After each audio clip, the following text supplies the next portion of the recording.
Chapter 576, Light Rays Intersect. Chapter 576, Light Rays Intersect. Translator, Atlas Studios. Editor, Atlas Studios. Astonishment and amazement like never before. That was the thought that revolved around the minds of the trial-takers who were standing around the Twin Peaks. Their emotions were being heavily influenced by the two pikes that Wang Baoli and Dugu Lin had transmogrified. Astonishment, and nothing else, filled their thoughts right now. The next moment, a deafening noise sounded, reverberating in mid-air as Wang Baoli and Dugu Lin collided, and as the 9 Dragon Punch and Supernova made contact. The 9 dragons were torn apart, and the Supernova was devastated. As a result of the both of them completely unleashing their power and cultivation, a black hole-like existence appeared, overlapping and exploding in the opposite direction. An indescribably powerful impact spread swiftly between the two of them. The waves that were produced as the spread happened also harnessed an astonishing force.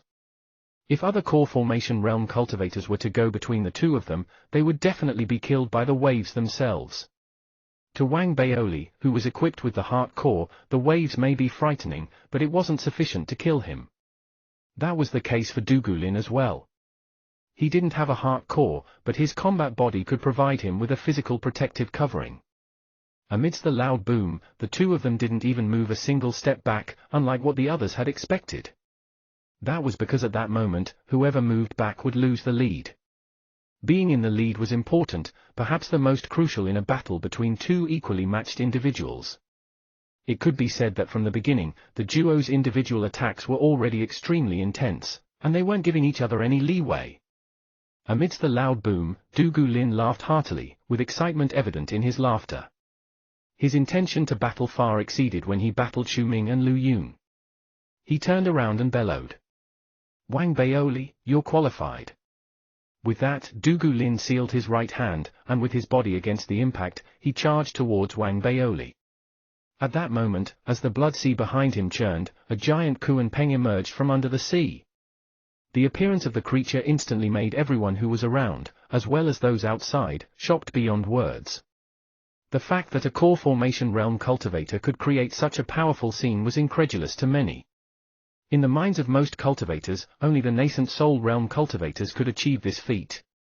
However, this phenomenon appeared through Dugu Lin. In addition, it was extremely powerful. When the Kuan Peng appeared, it was already extremely physically imposing as it was tens of thousands of feet wide. As it screeched, it didn't charge towards Wang Baoli. Instead, it turned and raised its tail, sweeping it towards Wang Baoli. Looking at everything that was happening, it seemed as if a large fan was creating a churning wind that could destroy everything in its path. It tore apart the space, causing the blood sea to tumble. It appeared like ink was being spilled to stain everything red. It moved extremely fast, at a speed that exceeded even that of Dugu Lin himself. Instantly, it appeared before Wang Baoli, who was similarly going against the impact. A strong sense of crisis arose in Wang Baoli's mind. It didn't come from in front of him, but from behind him instead. Behind him, as the tail of the Kuan Peng swept with immense force towards him and blocked the path ahead of him, Dugu Lin appeared.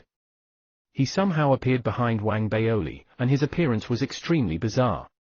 He seemed to be bloated and covered with large amounts of black hair all over his body. In the blink of an eye, he was transformed into a maniacal ape that was hundreds of feet tall. The ape's eyes were reddened, carrying a maniacal level of desire to battle. It was extremely excited, and as it waved its large arms, its two fists were like giant pails, pounding down on Wang Baoli as it laughed.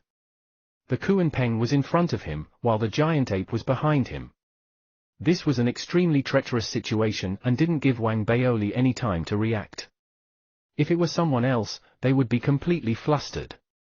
Dugu Lin was simply too experienced, and every move he made was fatal. However, Wang Baoli had been through life-and-death crises numerous times before. Right now, even in the face of danger, he was calm. He suppressed the urge in his mind to unleash the arch armor. It wasn't that it shouldn't be unleashed, but if he were to use it as a form of resistance now, it would definitely not feel as good as using an unexpected move. Therefore, a glow flashed across Wang Baoli's eyes as he sealed his hands without hesitation. Instantly, a ribbon appeared, winding around its surroundings while the tricolored flying sword also appeared, shining brightly as it pierced straight ahead at the Kuan Peng. As for Wang Baoli, he turned around with a punch to welcome the giant ape that Du Gulin had transformed into. Everything, from the beginning of the crisis to tackling the attacks head-on, happened in an extremely short amount of time. Immediately, a loud boom reverberated. The ribbon that was akin to an 8th-grade dharmic armament had a unique protective characteristic. At the same time, the tricolored flying sword that was like a 9th-grade dharmic armament was extremely powerful. Using the two dharmic armaments together boosted their individual powers, such that the Kuan Peng's tail that was fast approaching was staggering. The punch that Wang Baoli threw after turning around was also without hesitation. With all his cultivation being activated, he collided with the giant ape with the collective force of his body. A loud boom was produced. Wang Baoli's blood qi churned throughout his body. He knew that in this battle, he was at a slight disadvantage. As such, a glow flashed across his eyes, and he was about to leverage on the force to retreat and emerge from the situation before entering it again to attack. However, Du Gulin didn't give him the chance to do so, as he laughed heartily. It seems like the pressure I've given you is still insufficient for you to unleash your trump card. Fine, I'll add on to the pressure. As he spoke, Du Gulin opened his mouth and spat out 3 beads. The 3 beads were green in color, with a blurry figure sealed within them. It looked extremely bizarre, and a vibe that made Wang Baoli's heart tremble emanated from the beads. He didn't even have time to fully recognize what they were when Du Gulin suddenly shouted. Shatter! Instantly, sounds of explosions were produced as the 3 beads broke apart, and 3 identical Du Gulins emerged. Every single one of them carried an imposing aura, and when they appeared, they charged towards Wang Baoli from 5 different directions together with the Kuan Peng, unleashing a formidable force. The sense of crisis far exceeded what he experienced previously. It was clear through this battle that Du Gulin was extremely powerful. Even though Wang Baoli was mentally prepared for it, he was still deeply shaken. It could be said that if Zhu Chudao had replaced Wang Baoli, he would definitely be defeated under Du Gulin's continuous attacks. A worthy opponent. Wang Baoli narrowed his eyes. He realized that if the 3 beads weren't broken apart, they could be reused multiple times. However, their force wouldn't be as powerful as right now, after they had been torn apart. This made him grow vigilant of Du Gulin's decisiveness, as he recognized that the person before him only cared about winning and not about the items he possessed.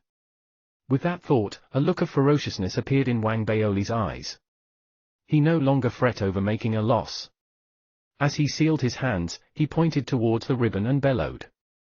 Explode! Instantly, the ribbon exploded. It wasn't an 8th-grade dharmic armament that had a one-time use quality.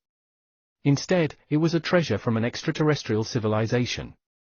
Right now, as it exploded, it immediately formed a hurricane with Wang Baoli as the center as it swept its surroundings. The tricolored flying sword also produced a sharp sound as it charged towards Du Gulin's 3 avatars. That wasn't the end. Wang Baoli quickly took out 5 one-time use 8th-grade dharmic armaments and exploded them. The hurricane that resulted instantly rose towards the sky with an even more powerful force that swept the surroundings. As the hurricane swept violently with such an imposing force, the giant ape that Du Gulin had transformed into trembled. Even he was surprised at Wang Baoli's decisiveness. He could sense the aura from the ribbon, and it wouldn't be a huge matter if only one of his dharmic armaments had exploded. Instead, right now, Wang Baoli exploded 5 such treasures, and this decisiveness filled Du Gulin with surprise for the very first time. He didn't dare to go head-to-head with the force that resulted from the explosion of the 5 dharmic armaments, and he could only retreat. His 3 avatars also retreated as the explosion happened and the tricolored flying sword zeroed in on them. A weakness was exposed in Du Gulin's attacks. The most obvious weakness was the gap formed by Du Gulin and his avatars as they retreated. However, Wang Baoli didn't choose to attack that area. Instead, as the hurricane swept, he stepped back and landed on the Kuan Peng's tail. Blood spewed out of his mouth as he passed the Kuan Peng, as well as the gap left as Du Gulin and his avatars retreated. Unexpectedly, he tossed a coin into the gap. That made Du Gulin narrow his eyes, and a look of excitement could be evidently seen. As he waved his hands, an almost invisible thread emerged from the gap that resulted when he and his avatars retreated. It coiled around the copper coin instantly, and the copper coin couldn't break free no matter how hard it struggled. Wang Baoli, you've piqued my interest. As Dugu Lin laughed, he turned and charged towards Wang Baoli. Chapter 577, Soul, come over. Chapter 577, Soul, come over. Translator, Atlas Studios Editor, Atlas Studios. What you just said can lead to a misunderstanding, you know. As Dugu Lin charged towards him, Wang Baoli suddenly laughed. His lips, with fresh blood flowing from them, made his smile seem indescribably evil. He raised his right hand and pointed towards the copper coin that was being restrained by the thread. As he pointed with his finger, the ordinary-looking copper coin suddenly vibrated. Countless runes were produced from it, becoming a fountain of runes. Under this impact, the thread that coiled around it broke apart and charged towards Dugu Lin as the runes were increasingly unleashed. An aura that belonged to a nascent soul realm cultivator immediately emerged from deep within the copper coin's runes, forming a suppressive force as it landed on Dugu Lin. From a distance, there were countless runes, and they were so dense that it formed a large copper coin in midair by itself. This scene made everyone surprised, and the spectators outside were shocked. That was especially so for Mie Liezi, whose eyes widened significantly. A runic soldier. As everyone was immersed in astonishment, a glow flashed across Wang Baoli's eyes as he bellowed. Mountain spirits, thunder gods. Slay these ghouls, bring these spirits to their knees. Destroy these demons and exorcise all evil. Protect the eternal and divine. The moment he said those words, astonishing flashes of lightning were produced from within the large copper coin formed by the runes. As the lightning crashed down and landed on Dugu Lin was shocked. He waved his hand and punched, breaking numerous lightning bolts while more of them continued to rain down. The large rune-formed copper coin also began to descend, trapping and pressing Dugu Lin under it. That wasn't the end. Wang Baoli sealed his hands and pointed at the copper coin as he bellowed again. With lightning at the front and the 8 trigrams at the back, seal. As soon as he said that, markings of the 8 trigrams appeared on the rune copper coin. A loud sound was produced as it landed around Dugu Lin. Right now, the speed of suppressing him increased, and with innumerable lightning bolts raining down, it seemed like Dugu Lin was about to be completely suppressed. However, right at that time, a peculiar flash appeared in Dugu Lin's eyes. After looking deeply into Wang Baoli's eyes, he raised his hand, and a flower could be seen in it. That was a 5-colored flower with petals of 5 different colors. When the flower appeared, an aura akin to a peak 9th grade dharmic armament was unleashed from it. When Wang Baoli sensed it, he was gripped with surprise as Dugu Lin's voice reverberated. You made me reveal this treasure. Wang Baoli, if you don't have any other forms of attack in this battle, then this is the end. With that, without even taking a look at the 8 trigrams around him, the copper coin above his head, or the flashes of lightning surrounding him, Dugu Lin raised his hand and tore off the blue petal of the 5-colored flower. When he released his hand, the blue petal danced in the wind. As it danced in the wind, everything around it seemed to have frozen. Quietly, large quantities of blue-colored bubbles appeared on the 8 trigrams. The large rune-formed copper coin in the sky also rose and was covered by thousands of blue-colored bubbles. That was the same case for the surrounding lightning as well. Visibly, they turned into bubbles.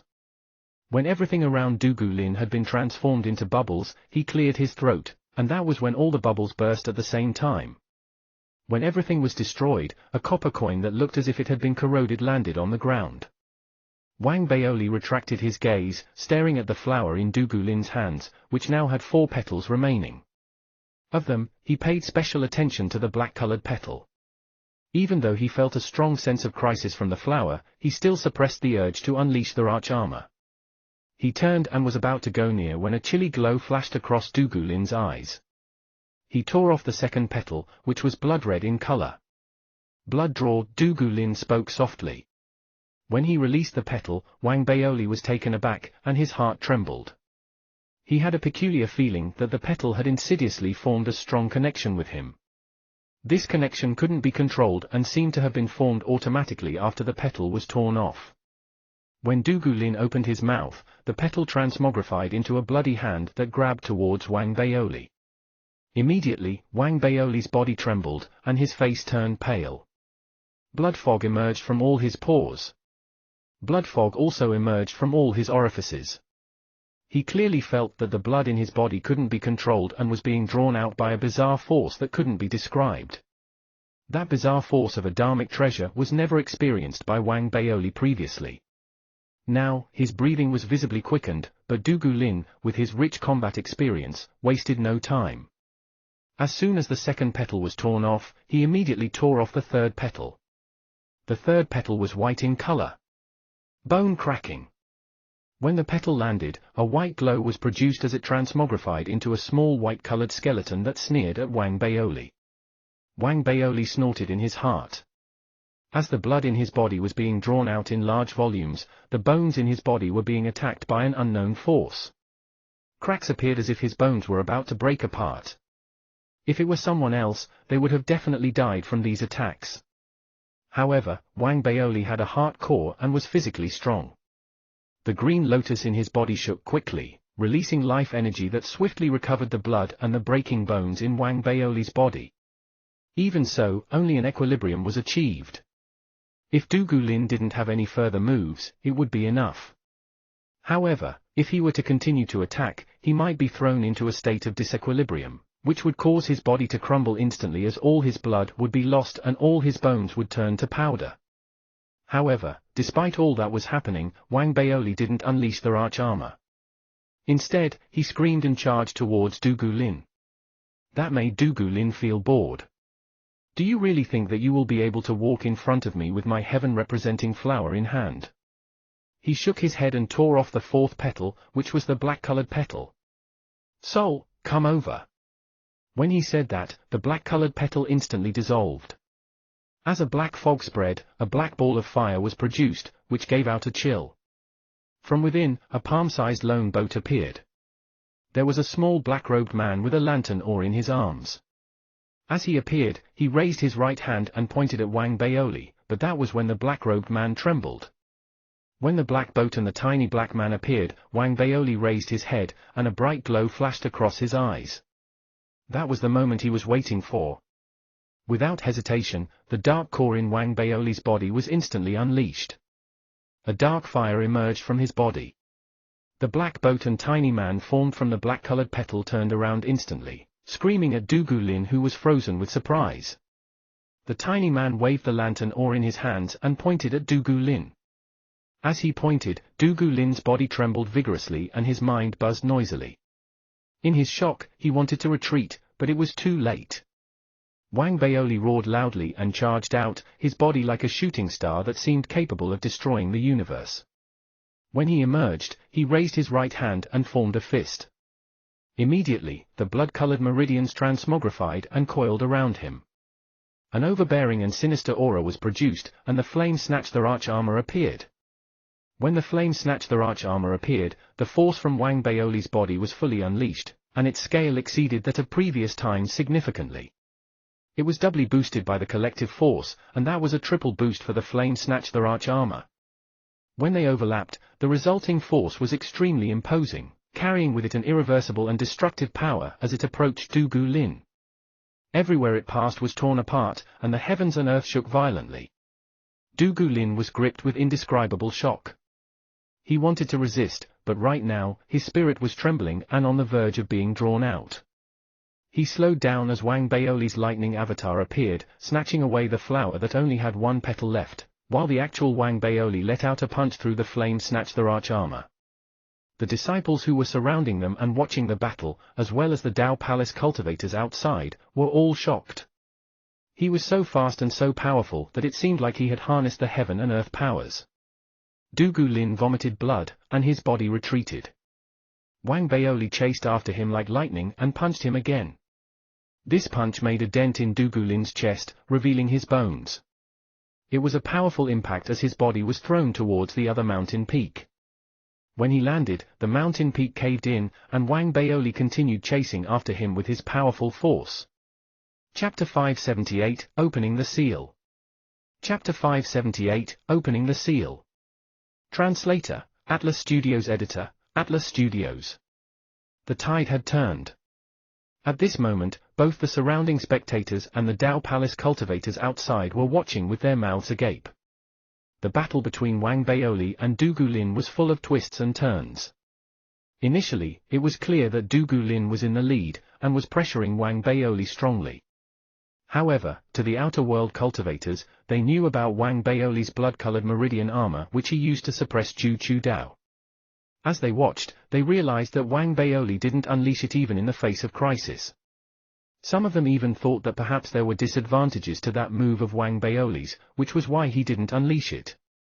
As Du Gulin unleashed the 5 colored petals that caused Wang Baoli's blood and bones to be destroyed, Wang Baoli was about to be defeated. However, all the changes that happened after that shocked everyone.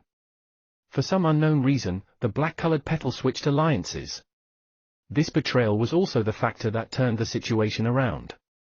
Wang Baoli grabbed hold of the opportunity, unleashing all of his power and beginning to destroy everything.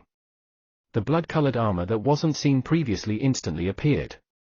In his attack, he snatched away the flower with only 1 petal remaining from Du Gulin, inflicting severe injuries on him with 2 shocking punches.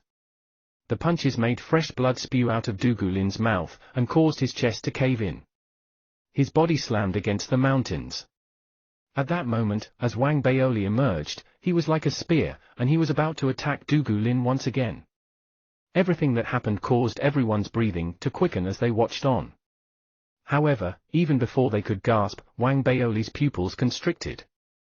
He felt an astonishing force emanating continuously from Du Gulin, who had crashed into the mountain before him. However, Wang Baoli didn't stop. A chilly glow flashed across his eyes as he picked up speed and neared Du Gulin. He punched ahead, landing his fist on Du Gulin's caved chest. However, at that moment, Du Gulin suddenly opened his eyes. His eyes had turned a pale gold color, and the glow from them wasn't only extremely imposing, but it also carried a sense of excitement.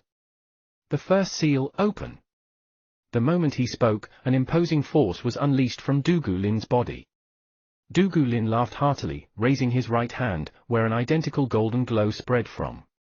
He punched the fast-approaching Wang Baoli. A loud boom reverberated instantly. Wang Baoli snorted and retreated thousands of feet as his body shook. As a brilliant blood-colored glow emerged from the flame-snatched arch armor, he charged out once again towards Du Gulin, who had leaped up from the mountains, and attacked him again. At that moment, the duo were attacking each other with punches through the air. They fell from the sky, crashing into the mountain peaks and then leaping up at the same time to continue fighting under the night sky map. In the short span of an hour, the ground was broken, the mountains had crumbled, and only the Twin Peak Mountain stood steadily, as it was deliberately avoided by both of them. In those 5 minutes, both Wang Baoli and Du Gulin had forgotten how many punches they had thrown out. They had battled to the best of their abilities and were both breathing rapidly. However, the desire for combat continued burning crazily in their eyes. It wouldn't be extinguished if no winner emerged. Again. Amidst the loud boom, Wang Baoli laughed again and licked away the blood on the corner of his mouth. He neared Du Gulin once again, who then frowned. Even though he had enjoyed the battle so far, he was also being surprised again and again. In reality, having unlocked the first seal, his combat capabilities were significantly boosted. However, after the continuous attacks for the past 5 minutes, he began to feel that his body couldn't keep up with the changes that were happening in the battle. To put it more accurately, his speed of recovery couldn't be compared to Wang Baoli's. As such, after the duo continually attacked each other, Wang Baoli could continue making his attacks as he recovered quickly. However, for Du Gulin, even though he was able to withstand everything at first, if this were to continue, he would eventually be completely exhausted. I shouldn't compete against his physical body. Du Gulin narrowed his eyes and raised his right hand to attack at full force. When his fist touched Wang Baoli's, he leveraged on the force and retreated. As Wang Baoli picked up speed and approached him, he suddenly stopped. A peculiar glow flashed across his eyes as he sealed his hands and bellowed. "Vermilion!" With that word, a purple-colored sea of fire immediately emerged from his body. The purple-colored flames were scorching, and the moment they appeared, the surrounding space was warped by the flames. The ground melted, the mountainous rocks were turned into lava, and everything else was shrouded in an environment of extremely high temperature. As the space warped, the outline of a vermilion bird appeared from it. It was initially colorless and without a physical body, as if it was formed by the waves produced by the warping. Everything was transparent. However, the flame was colored, causing the vermilion bird that was produced from the warped nothingness to turn a purple color. It was 1,000 feet wide, and it enveloped Dugu Lin within it before it chirped at Wang Baoli and dashed towards him. From a distance, it was impossible to see Dugu Lin anymore. One could only see the purple-colored vermilion bird. Its wings opened as it charged towards the arch armor together with the churning sea of fire. The cultivators outside were all shocked, and the nascent Soul Realm cultivators looked extremely solemn. They knew very clearly that right now, the combat power unleashed by Dugu Lin was on the level of a nascent Soul Realm cultivator. Even if it were them, they would have to put in their utmost effort to resist such a force. Some of them even predicted that Wang Baoli would definitely be defeated. However, with everyone focusing their attention on what was happening as the vermilion bird neared, an undetectable glow flashed across Wang Baoli's eyes. He knew that there was no way he could avoid it. Therefore, he screamed loudly, clenching his right hand into a fist as he punched. That punch was a culmination of 2 times the collective power and 3 times the force of the Flame Snatcher arch armor. When it was released, Wang Baoli's Flame Snatcher arch armor seemed to have shrunk by 70%. It was several hundred feet tall previously and was now only 60 feet tall. The power of the arch armor was all accumulated in the punch and released. Looking at everything that was happening, in front of the vermilion bird, as Wang Baoli attacked with his punch, a gigantic illusory fist 100 feet wide landed on the vermilion bird. When contact was made, Wang Baoli vomited fresh blood, and the arch armor in his body also produced cracking sounds as his body was thrown back. The vermilion bird was extremely beaten. Even though it wasn't devastated, a huge cave had appeared in its chest, and it looked solemnly at Dugu Lin. This is the end. Dugu Lin took a deep breath. To him, Wang Baoli was the strongest opponent he had ever met in his life. In the face of such an opponent, he chose not to allow any further attacks to be made by him.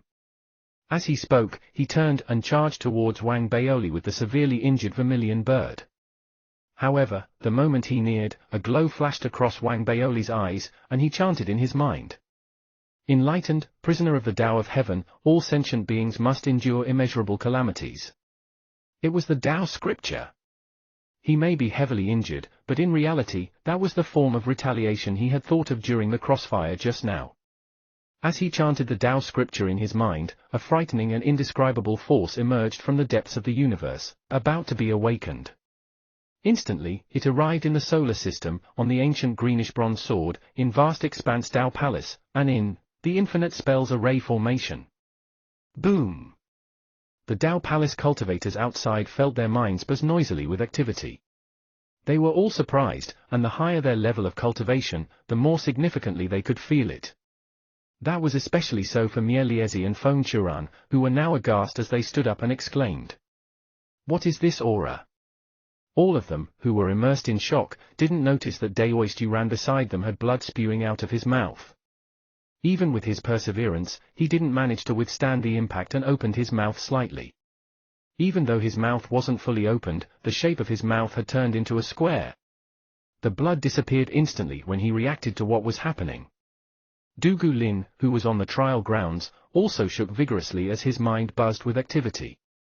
His cultivation was being messed up, and the vermilion bird could no longer sustain the fight with its injuries as it broke apart. When that happened, and as Dugu Lin shook violently, a chilly glow appeared in Wang Baoli's eyes. He charged forward like a ferocious light ray towards Dugu Lin. Chapter 579, The Limit. Chapter 579, The Limit. Translator, Atlas Studios. Editor, Atlas Studios. During the battle, the duo exchanged attacks.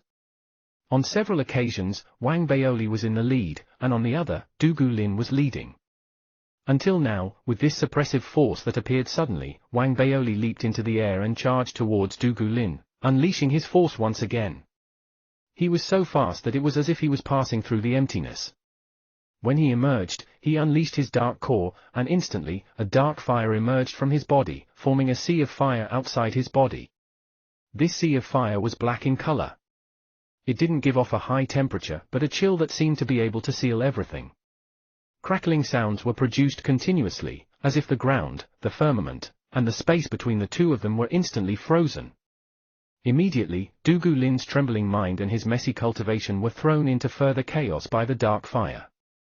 Fresh blood spewed from his mouth once again, and controlling his body, he retreated and widened the distance between him and Wang Baoli. However, Wang Baoli continued to pick up speed and didn't stop in his tracks. As the dark fire was unleashed, he raised his right hand, and a look of ferocity flashed across his eyes as he chanted two words in his heart. Soul Guidance. Dark Art Soul Guidance. Instantly, a huge blurry hand extended from Wang Baoli's chest, as if struggling from hell. When it appeared, the surrounding dark fire was instantly drawn to it. It seemed as if strong winds were blowing, not to extinguish the dark fire but to boost it. The next moment, the dark fire burned with greater intensity, spreading in all directions. As the soul-guiding hand emerged, the dark fire was being drawn in, forming a gigantic hand that was thousands of feet wide. Even though the gigantic hand was somewhat blurry, it carried an aura that made Dugu Lin tremble in shock. Wang Baoli's attacks were unanticipated and extremely vicious. From afar, the combination of the dark fire and soul guidance, which formed the gigantic hand, was now carrying an imposing force from Wang Baoli's body, grabbing towards Dugu Lin as it neared him. At this crucial juncture, Dugu Lin didn't have time to consider too much. The strong sense of life and death crisis caused the pale golden glow in his eyes to be replaced by a blood-red color. When the soul-guiding hand approached, Dugu Lin exclaimed loudly. The second seal is to be opened for the time of 10 breaths. When Dugu Lin said those words, a force that seemed to have accumulated in his body for a long time was instantly unleashed. It was a ferocious force, 10 times more powerful than what he had unleashed previously. As he rose up, Dugu Lin seemed to have been transformed into the sea, his force turning into a vortex that then created a hurricane and tornado that swept in all directions. Loud booms reverberated between the heavens and earth. The hurricane grew bigger, spreading a distance of 1,000 feet and was extremely imposing. Wang Baoli's soul-guiding hand vibrated, and it couldn't continue grabbing as it began to be destroyed. A strong sense of crisis arose in Wang Baoli's mind. He didn't hesitate and retreated immediately. As he retreated, Wang Baoli could finally see that in the middle of the 1,000-foot-wide hurricane, while the figure that rose into the sky was still Dugu Lin, something was different. His hair was flying in the wind, and it was no longer a pale gold color in his eyes. Instead, it was a rich gold color that was spreading throughout his body, making his entire body shimmer with a golden glow. A suppressive force that was growing increasingly stronger by the moment was spreading, and he was like a combat god. However, that wasn't what shocked Wang Baoli. What really made him gasp in shock was that Dugu Lin, who was glowing with a golden glow, caused the extremely powerful force that was 10 times what he had unleashed previously, as well as the 1,000-foot-wide hurricane, to disappear the moment he raised his right hand. It was completely retracted and vanished entirely. It was as if he was standing in mid-air but didn't give off an aura. In Wang Baoli's spiritual sense, there was no trace of it ever existing. This instantly made Wang Baoli hold his breath. A sense of crisis that was several times what he had experienced before exploded in him. Vaguely, it felt like all the cells in his body were trembling, telling him to avoid the person before him. Similarly, the surrounding spectators, including the Dao Palace cultivators outside, were also shocked. However, even before their shock could be translated into sound, Dugu Lin moved. Unlike previously, he didn't open his mouth to speak. Instead, he stepped out in silence, and as Wang Baoli was gripped with shock and wanted to avoid him, Dugu Lin appeared before Wang Baoli. Very simply, a punch landed on him. Visually, this punch seemed like nothing compared to the 9-dragon punch. However, it felt 10 times more dangerous to Wang Baoli. He was unable to avoid it. It was as if he had been frozen, and as if this punch was fated to land on him. This was because Dugu Lin, who had unlocked the second seal, had a combat power that completely suppressed Wang Baoli's physical body, focus, cultivation, and force. Wang Baoli only managed to raise the right hand of the flame-snatch their arch armor to resist the attack. Both the collective force and the boost from their arch armor were unleashed at this moment. However, in the next instance, when Dugu Lin's fist landed, Wang Baoli trembled vigorously. It was as if a cruiser traveling at high speed had collided with him. Amidst the loud boom, the right hand of the arch-armor was destroyed. Fresh blood spewed out of his mouth, and Wang Baoli leveraged on the force to retreat. However, even before he could take more steps back, the silent Du Lin neared him and landed the second punch. This time, it landed on Wang Baoli's the arch-armor's chest. Crackling sounds reverberated in all directions as Wang Baoli's the arch-armor was destroyed and broken into pieces. Du Lin's third punch landed on Wang Baoli's chest that was exposed by the broken the arch-armor without hesitation. It was so powerful that Wang Baoli could only see his vision darken. As he vomited blood, his body seemed to have lost all form of control and was forced to retreat by the punch. He was like a kite that had been detached from its string as he landed on the twin peaks, specifically, the peak that represented him. Amidst the loud boom, the mountain began to crack apart and crumble. Numerous broken rocks were formed, and Wang Baoli, who was laying there, was in a semi-conscious state as blood continued to flow out continuously from his mouth. Du Lin's attack didn't end there. Du Lin approached and punched him once again. This punch was not targeted at Wang Baoli but on the ground beside him. The rocks were turned into ash, and the ground shook, resulting in a ricochet whose force landed on Wang Baoli's body. It caused his body to jump up from the ground, towards the night sky. After that, Du Lin leaped up and caught up with Wang Baoli. His body appeared above Wang Baoli. He was expressionless as he lowered his head and looked at Wang Baoli with a chill in his eyes, before landing the fifth punch on him.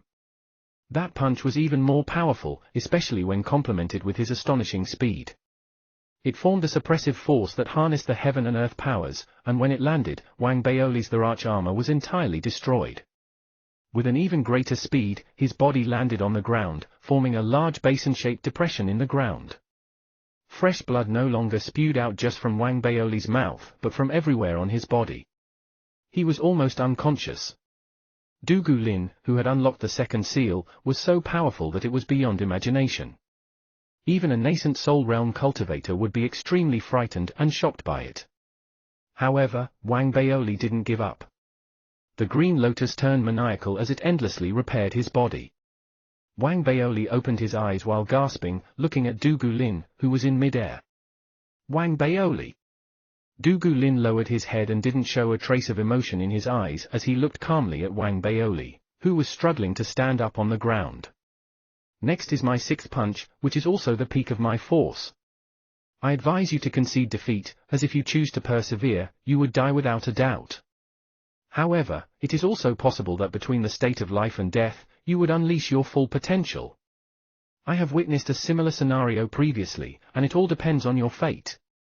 With that, Du Lin raised his right hand and grabbed. Instantly, a scream emerged from behind him.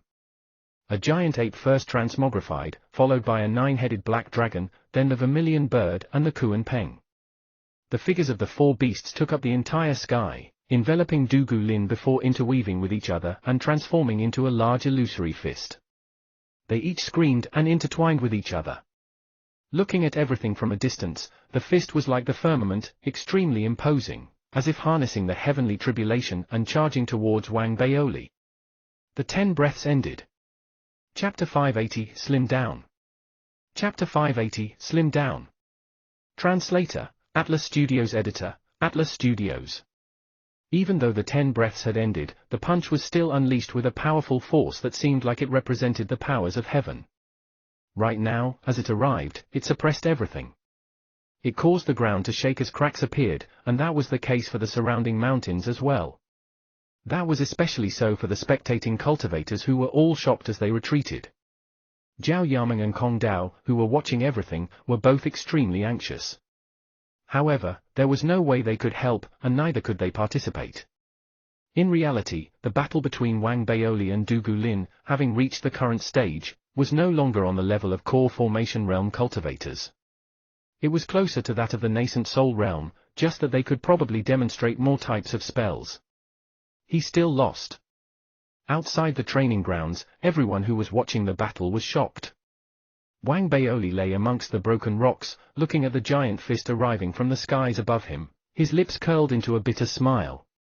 However, in the depths of his eyes, a desire to fight was hidden. I still have one move that I haven't used. Wang Baoli's breathing quickened. Until now, little Missy didn't say anything throughout the battle. However, Wang Baoli knew clearly that little Missy wasn't hibernating. She was watching his battle.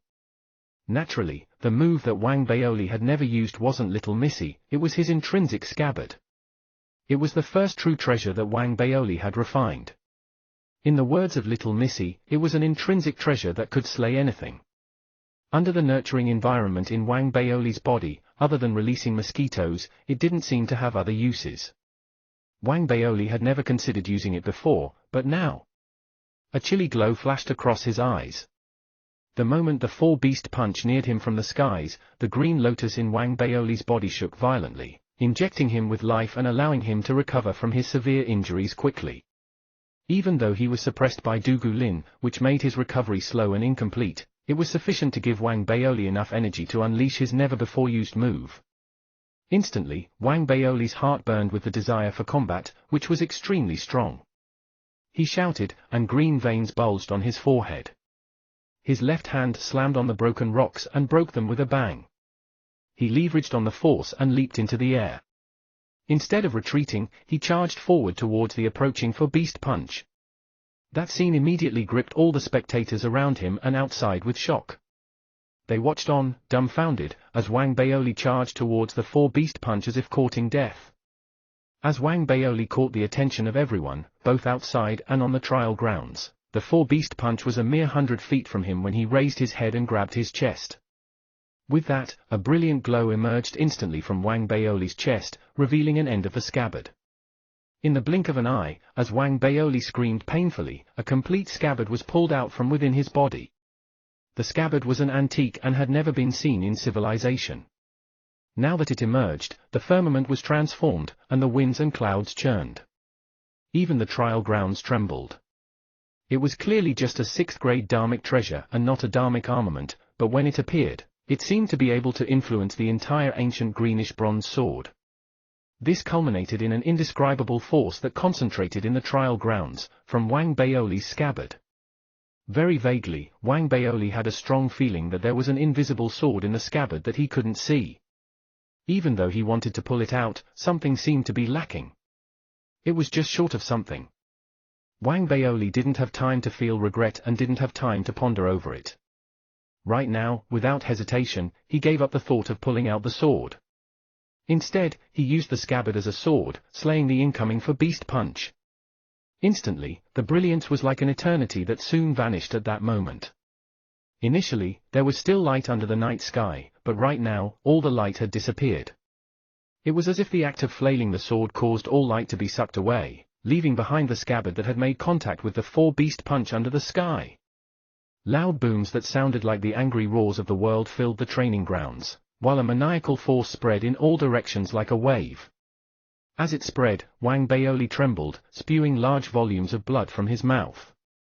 His body landed on the ground due to the suppressive force of the four-beast punch, but he still held the scabbard in his hands tightly, a frightening look on his face as he continued to resist.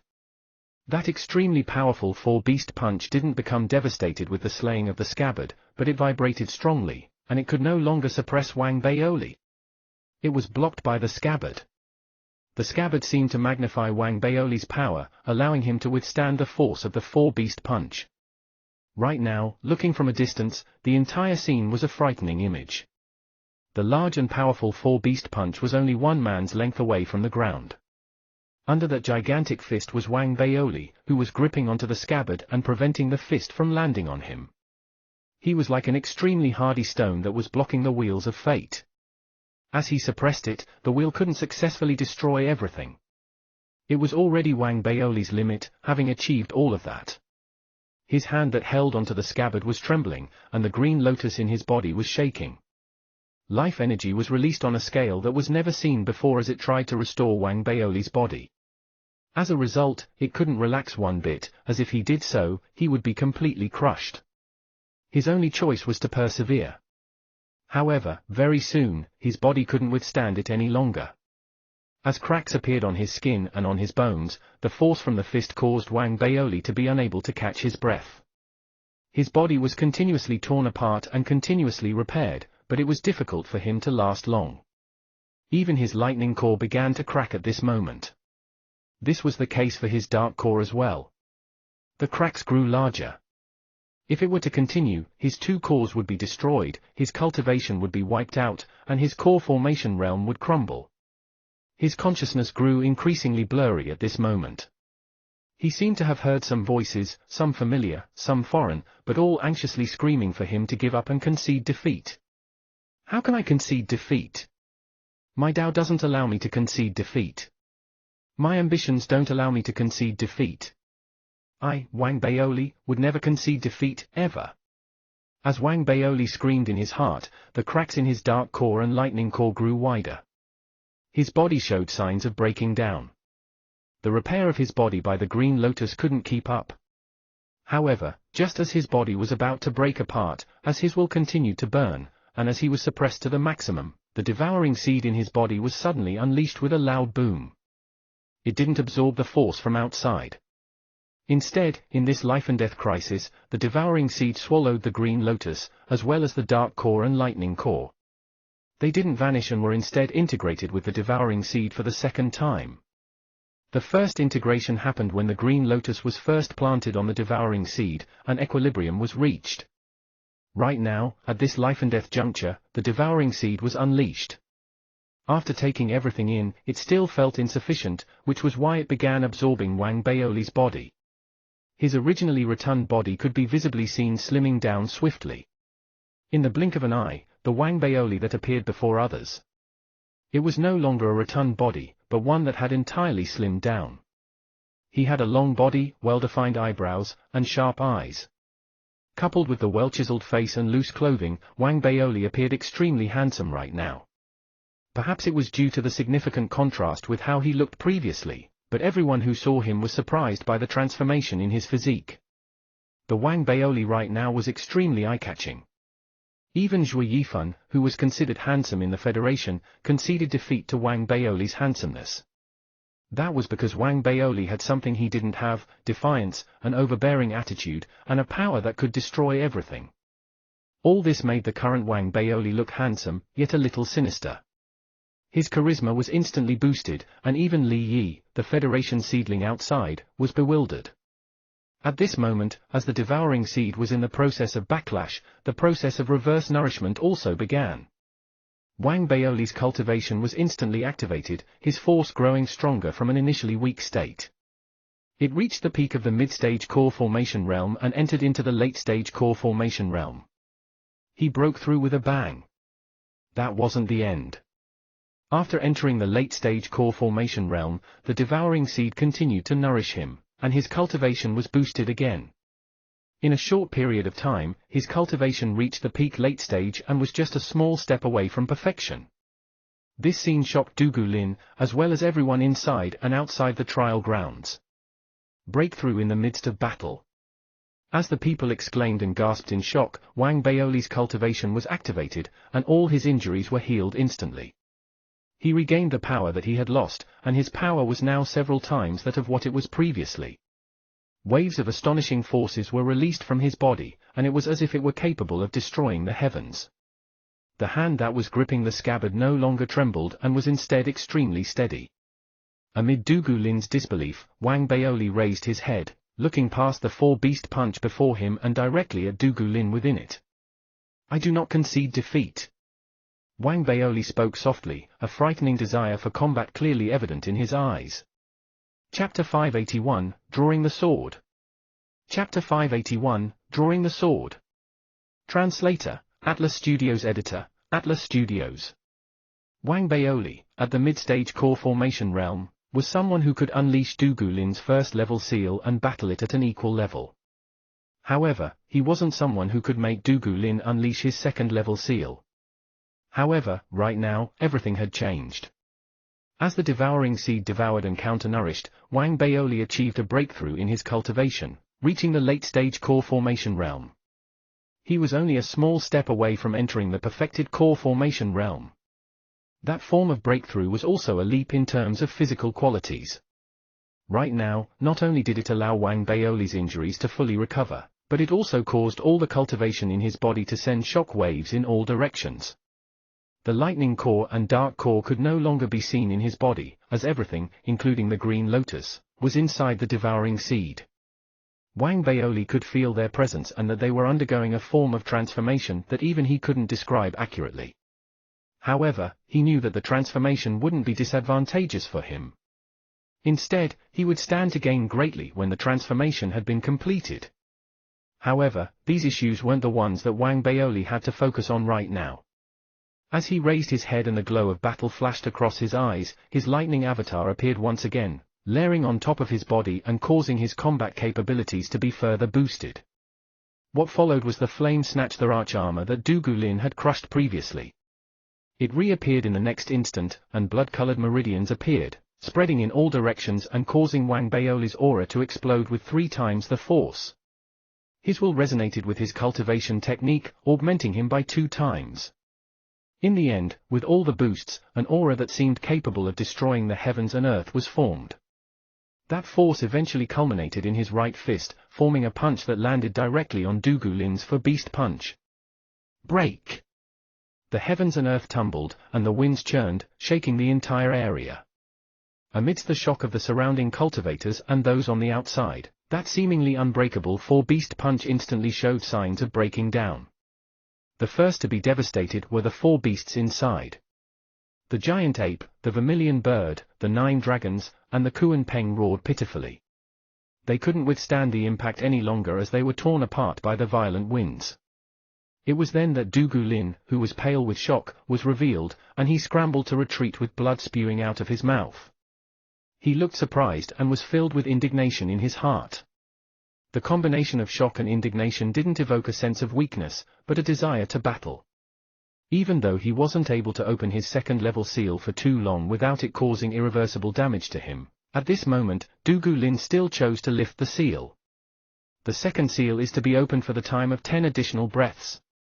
Just as Du Gulin sealed his hands and spoke, the aura from his body erupted once again, forming a hurricane that was swiftly controlled. Like previously, it demonstrated a powerful force as it exploded from Du Gulin's body. As a chilly glow flashed across his eyes, he turned and charged towards Wang Baoli. That punishing aura that seemed to replace that of the firmament was produced again, causing the sky to be transformed into a large vortex. Du Gulin, who was charging towards Wang Baoli at high speed, was at the center of it. Seeing that Du Gulin was about to attack again, the spectators outside the trial grounds watched solemnly with their eyes widened. Wang Baoli appeared as calm as he had ever been as he looked at the approaching Du Gulin, murmuring softly. "I really want to know if right now, I can withdraw the sword that I feel is hidden in the scabbard." Wang Baoli smiled, and without looking at the fast-approaching Du Gulin, he held the scabbard in his left hand. After taking a deep breath, he shut his eyes and gripped his right hand on top of the scabbard. He seemed to have gripped onto thin air, but if there were indeed a sword, the area that he grabbed would be the sword handle. The moment Wang Baoli's hand gripped onto that area, everything seemed to have vanished in Wang Baoli's world. There was no more Du Gulin, no more trial grounds, no more vast expanse Dao Palace, and no more Green Lotus. There was only the invisible sword that he vaguely felt was hidden in the scabbard. Sword, rise! In the mind of Wang Baoli, who had his eyes shut, a sword had appeared. He imagined himself withdrawing it, and all those thoughts were transformed into a sense of touch in his right hand. He twisted his right hand out, and at that moment, change happened. The entire trial grounds shook. Even the vast expanse Dao Palace outside was shaking vigorously. Mieliezi, Feng Churan, and Daoisturan all stood up. They were completely filled with shock, and right now, even the ancient greenish bronze sword shook slightly. An invisible force seemed to be pulling on the vast ancient greenish bronze sword, pulling it out of the sun. Regrettably, that force was too weak and was unable to accomplish that feat. It could only move it slightly, but even so, even though Wang Baoli still couldn't pull out the invisible sword in the scabbard, he maintained his posture, and the effect that he produced still caused the scabbard to shake violently, unleashing an extremely powerful force. The force couldn't be seen or felt, but the moment it emerged, it formed a formidable sword intent that could shock everyone. The sword intent was directed towards the approaching Du Gulin.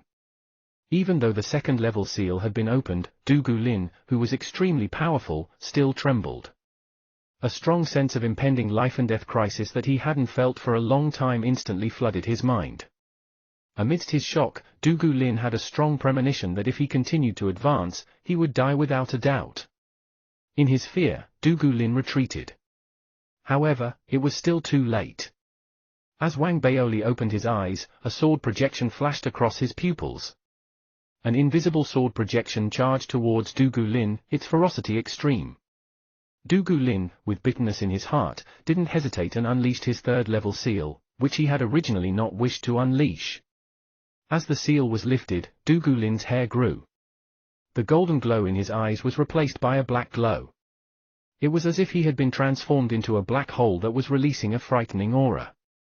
He sealed his hands and put in all his effort to block the incoming sword projection. Images of god-beasts transmogrified behind him. They all roared and maniacally charged towards the incoming sword projection. He opened the first-level seal without much thought. As for the second-level seal, the most he could open it for was the time of 10 breaths. Furthermore, opening it caused severe damage to his body. On the other hand, the third seal could only be opened when his cultivation technique was pushed to the limits. Even though his previous efforts wouldn't be made futile if the third seal was opened before that, it could break the force that he had been accumulating and prevent him from continuing. He could only choose to break through in advance while in seclusion. Dugu Lin never wanted to open his third-level seal initially. His goal was to surpass the nascent soul realm and enter the soul conduit realm. However, right now, with his life on the line, he was forced to open the third seal with bitterness in his heart. Even though the third-level seal was opened, it could only allow him to survive in the face of the sword projection. Instantly, the sword projection neared.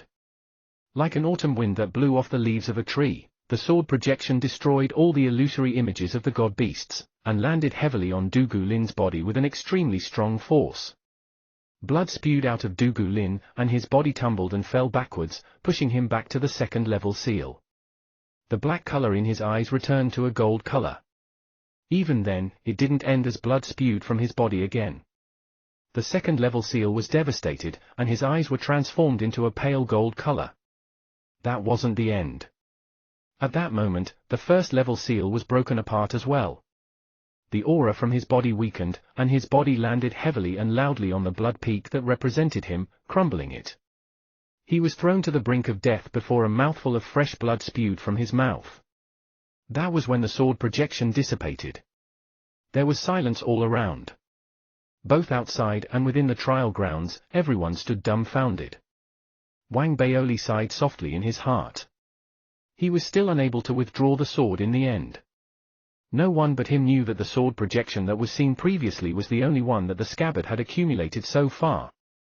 If he wanted to unleash it again, he would need to accumulate it for a period of time.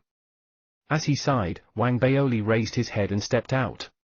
When he appeared, he stood in front of Dugu Lin, lowering his head but not speaking. Dugu Lin laughed pitifully as he struggled to raise his right hand. He grabbed in the direction of a key and mountainous rocks a distance away, and the key flew instantly to Wang Baoli. You win. Chapter 582, The Top Person. Chapter 582, The Top Person. Translator, Atlas Studios. Editor, Atlas Studios. After grabbing hold of the key, Wang Baoli didn't speak a word. Instead, he stood on the rock beside Dugu Lin and raised his head to look at the night sky, where ripple-like waves were spreading in all directions. That caused the night sky map to be blurred and slightly warped. That wasn't the first time something similar had happened in the night sky. It had happened once 12 hours ago, and that was a sign that the teleportation was about to occur. This is the end. Wang Baoli spoke softly while retracting his gaze from the night sky and lowering his head to calmly look at Dugu Lin, who was lying there. Wang Baoli shook his head as he looked at his opponent, who had blood flowing out of his body and who was struggling to even stand up. Wang Baoli shook his head, and based simply on his life experiences and not the teachings of the high officials' autobiographies, he naturally extended his hand to Dugu Lin. Dugu Lin, who had lost all his strength and was still struggling to stand up, was momentarily surprised when he saw Wang Baoli extending his right hand towards him. He was silent for a while before laughing suddenly. Without even wiping off the blood from the corner of his mouth, he grabbed onto Wang Baoli's right hand. Even though his body was still trembling, when he grabbed hold of Wang Baoli's hand, Wang Baoli pulled, and Du Guilin managed to sit up. The pulling seemed to have affected Du Guilin's injuries slightly, and he twisted his mouth. He looked at Wang Baoli while panting, his eyes carrying a mix of complexity, emotion, and relatability. Are there others in your federation who are as capable as you? Du Guilin couldn't help but ask.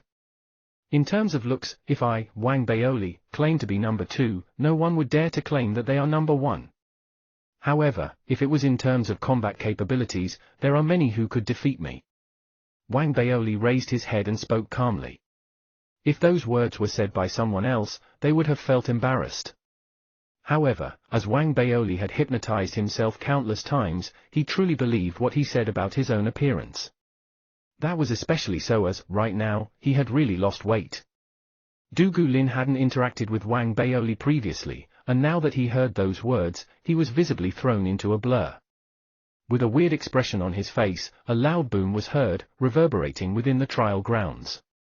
As the power of teleportation grew stronger, and as everyone was still in a state of surprise after having watched the process and ending of the battle, the teleportation began. That was the second teleportation that had happened in the trial grounds. Everyone who didn't possess a key would be eliminated, and right now, Wang Baoli was the only one there who had a key. Seeing that the teleportation had begun, and as he felt the force of teleportation and rejection from the trial grounds, Du Guilin took a deep breath. He dazedly looked at Wang Baoli, who had obviously slimmed down, before nodding his head at him. The definition of beauty in your federation. I understand now. There should have been deep hatred between us. Du Guilin spoke softly before shaking his head. He wasn't someone who didn't dare to concede defeat. Even though there was a huge price to pay for this battle, whatever had happened had happened. Soon, a desire to battle burned in his eyes again, and he looked at Wang Baoli and spoke. Wang Baoli, this has been an exhilarating battle. I will go into seclusion after returning. You must work hard too, as I will battle you again once I emerge from seclusion. As Du Guilin spoke, the intention to battle grew stronger in his eyes. His body began to turn blurry as the teleportation array formation was activated, but the adamant desire for battle was something that the teleportation array formation couldn't remove. I'll await our next battle. Wang Baoli spoke calmly, and Du Guilin laughed. His body turned into a blur completely and disappeared. At the same time, the surrounding onlookers were also being turned into a blur. However, before they were teleported away, they bowed at Wang Baoli with cupped fists, without prior agreement with each other. Their eyes carried a complex look of respect and awe. That was because they understood deeply that, from now on, no one would dare be scornful of the name Wang Baoli. Even though there were some who were unwilling to concede, they still had to be courteous to him, at least on the surface. After all, the survival of the fittest was how the Dao Palace worked. People continually disappeared, including Zhao Yaming and Kong Dao, who vanished with happiness and excitement in their eyes, until Wang Baoli became the only person left on the trial grounds. There was nothing else remaining between the heavens and earth within the trial grounds. That quietness calmed Wang Baoli instantly. He raised his head to look at the night sky, recalling everything that had happened since entering the trial grounds. Gradually, a peculiar glow appeared in his eyes, and he asked silently in his heart. Little Missy, is it possible that once I become more powerful, my intrinsic scabbard could hold the ancient greenish bronze sword within it? Little Missy, who didn't react ever since Wang Baoli entered the trial grounds, was silent for a brief moment before she spoke softly into Wang Baoli's mind. Yes. Wang Baoli smiled. Without hesitation, he stepped forward. As he was the only person remaining in the trial grounds, the trial had ended with the other people being teleportation away. The teleportation array formation didn't dissipate like the day before and was instead waiting for Wang Baoli to step into it. As he stepped forward, he seemed to have crossed into thin air from the mountains. His body turned blurry, starting from his legs. When his limbs and body had vanished completely, the trial that everyone in the Dao Palace had placed great emphasis on was concluded. Wang Baoli saw nothing but a blur. When the teleportation ended, and as everything before his eyes regained clarity, he saw the unique appearance of the Dao Palace's skies, the sea of fire in the distance, the great hall at the peak of the mountain, and the gazes that everyone had laid on him as he stood in the public square. Of those people, there was Zhu Chudao, Du Gulin, and others whom he had defeated, as well as Zhao Yameng, Kong Dao, and the other Federation seedlings. However, regardless of whether Wang Baoli knew them or not, at that moment, their eyes were all on him. That was the case for those nascent Soul Realm cultivators, as well as Mier Liezi and company. There was silence in the public square. Even though Wang Baoli was from the Federation, he had managed to demonstrate a combat power that deeply shocked most Dao Palace disciples, many of whom were elites themselves. However, there were still a few of them who felt jealous of Wang Baoli, though they didn't show it on their faces. After all, right now, Wang Baoli was different from before. It wasn't an exaggeration to call him the top person after defeating Zhu Chudao and Du Gulin. Even those nascent Soul Realm cultivators looked at Wang Baoli with a profound look in their eyes. Without a doubt, the wave that had been produced from the battle between Wang Baoli and Du Gulin had surpassed that of the core formation realm, and had reached the standards of the nascent Soul Realm. They respected such an elite. Even Mier Liezi, who was looking extremely solemn, carried a look of appreciation towards Wang Baoli when he looked at him. However, he still felt regret and pity that such a talent didn't belong to his lineage. As for Daoist Ran, he had his eyes closed while smiling. No one knew what he was thinking about in his mind. Amidst everyone's silence, Wang Baoli took a slow, deep breath before bowing deeply with cupped fists at Feng Churan and company who were in the higher seats. His greeting made Feng Churan feel a torrent of emotions. She stood up immediately, and Mier Liezi also rose slowly while sighing, followed by Daoist Ran.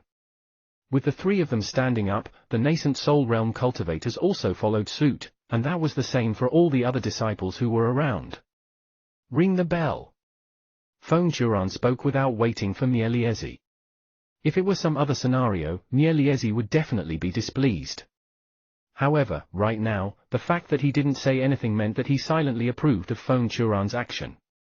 Congratulations to my disciple, Wang Baoli, for placing first in the trial for the Hyacinthus tree leaves. You will be given 3 Hyacinthus tree leaves and can distribute them according to your own preferences.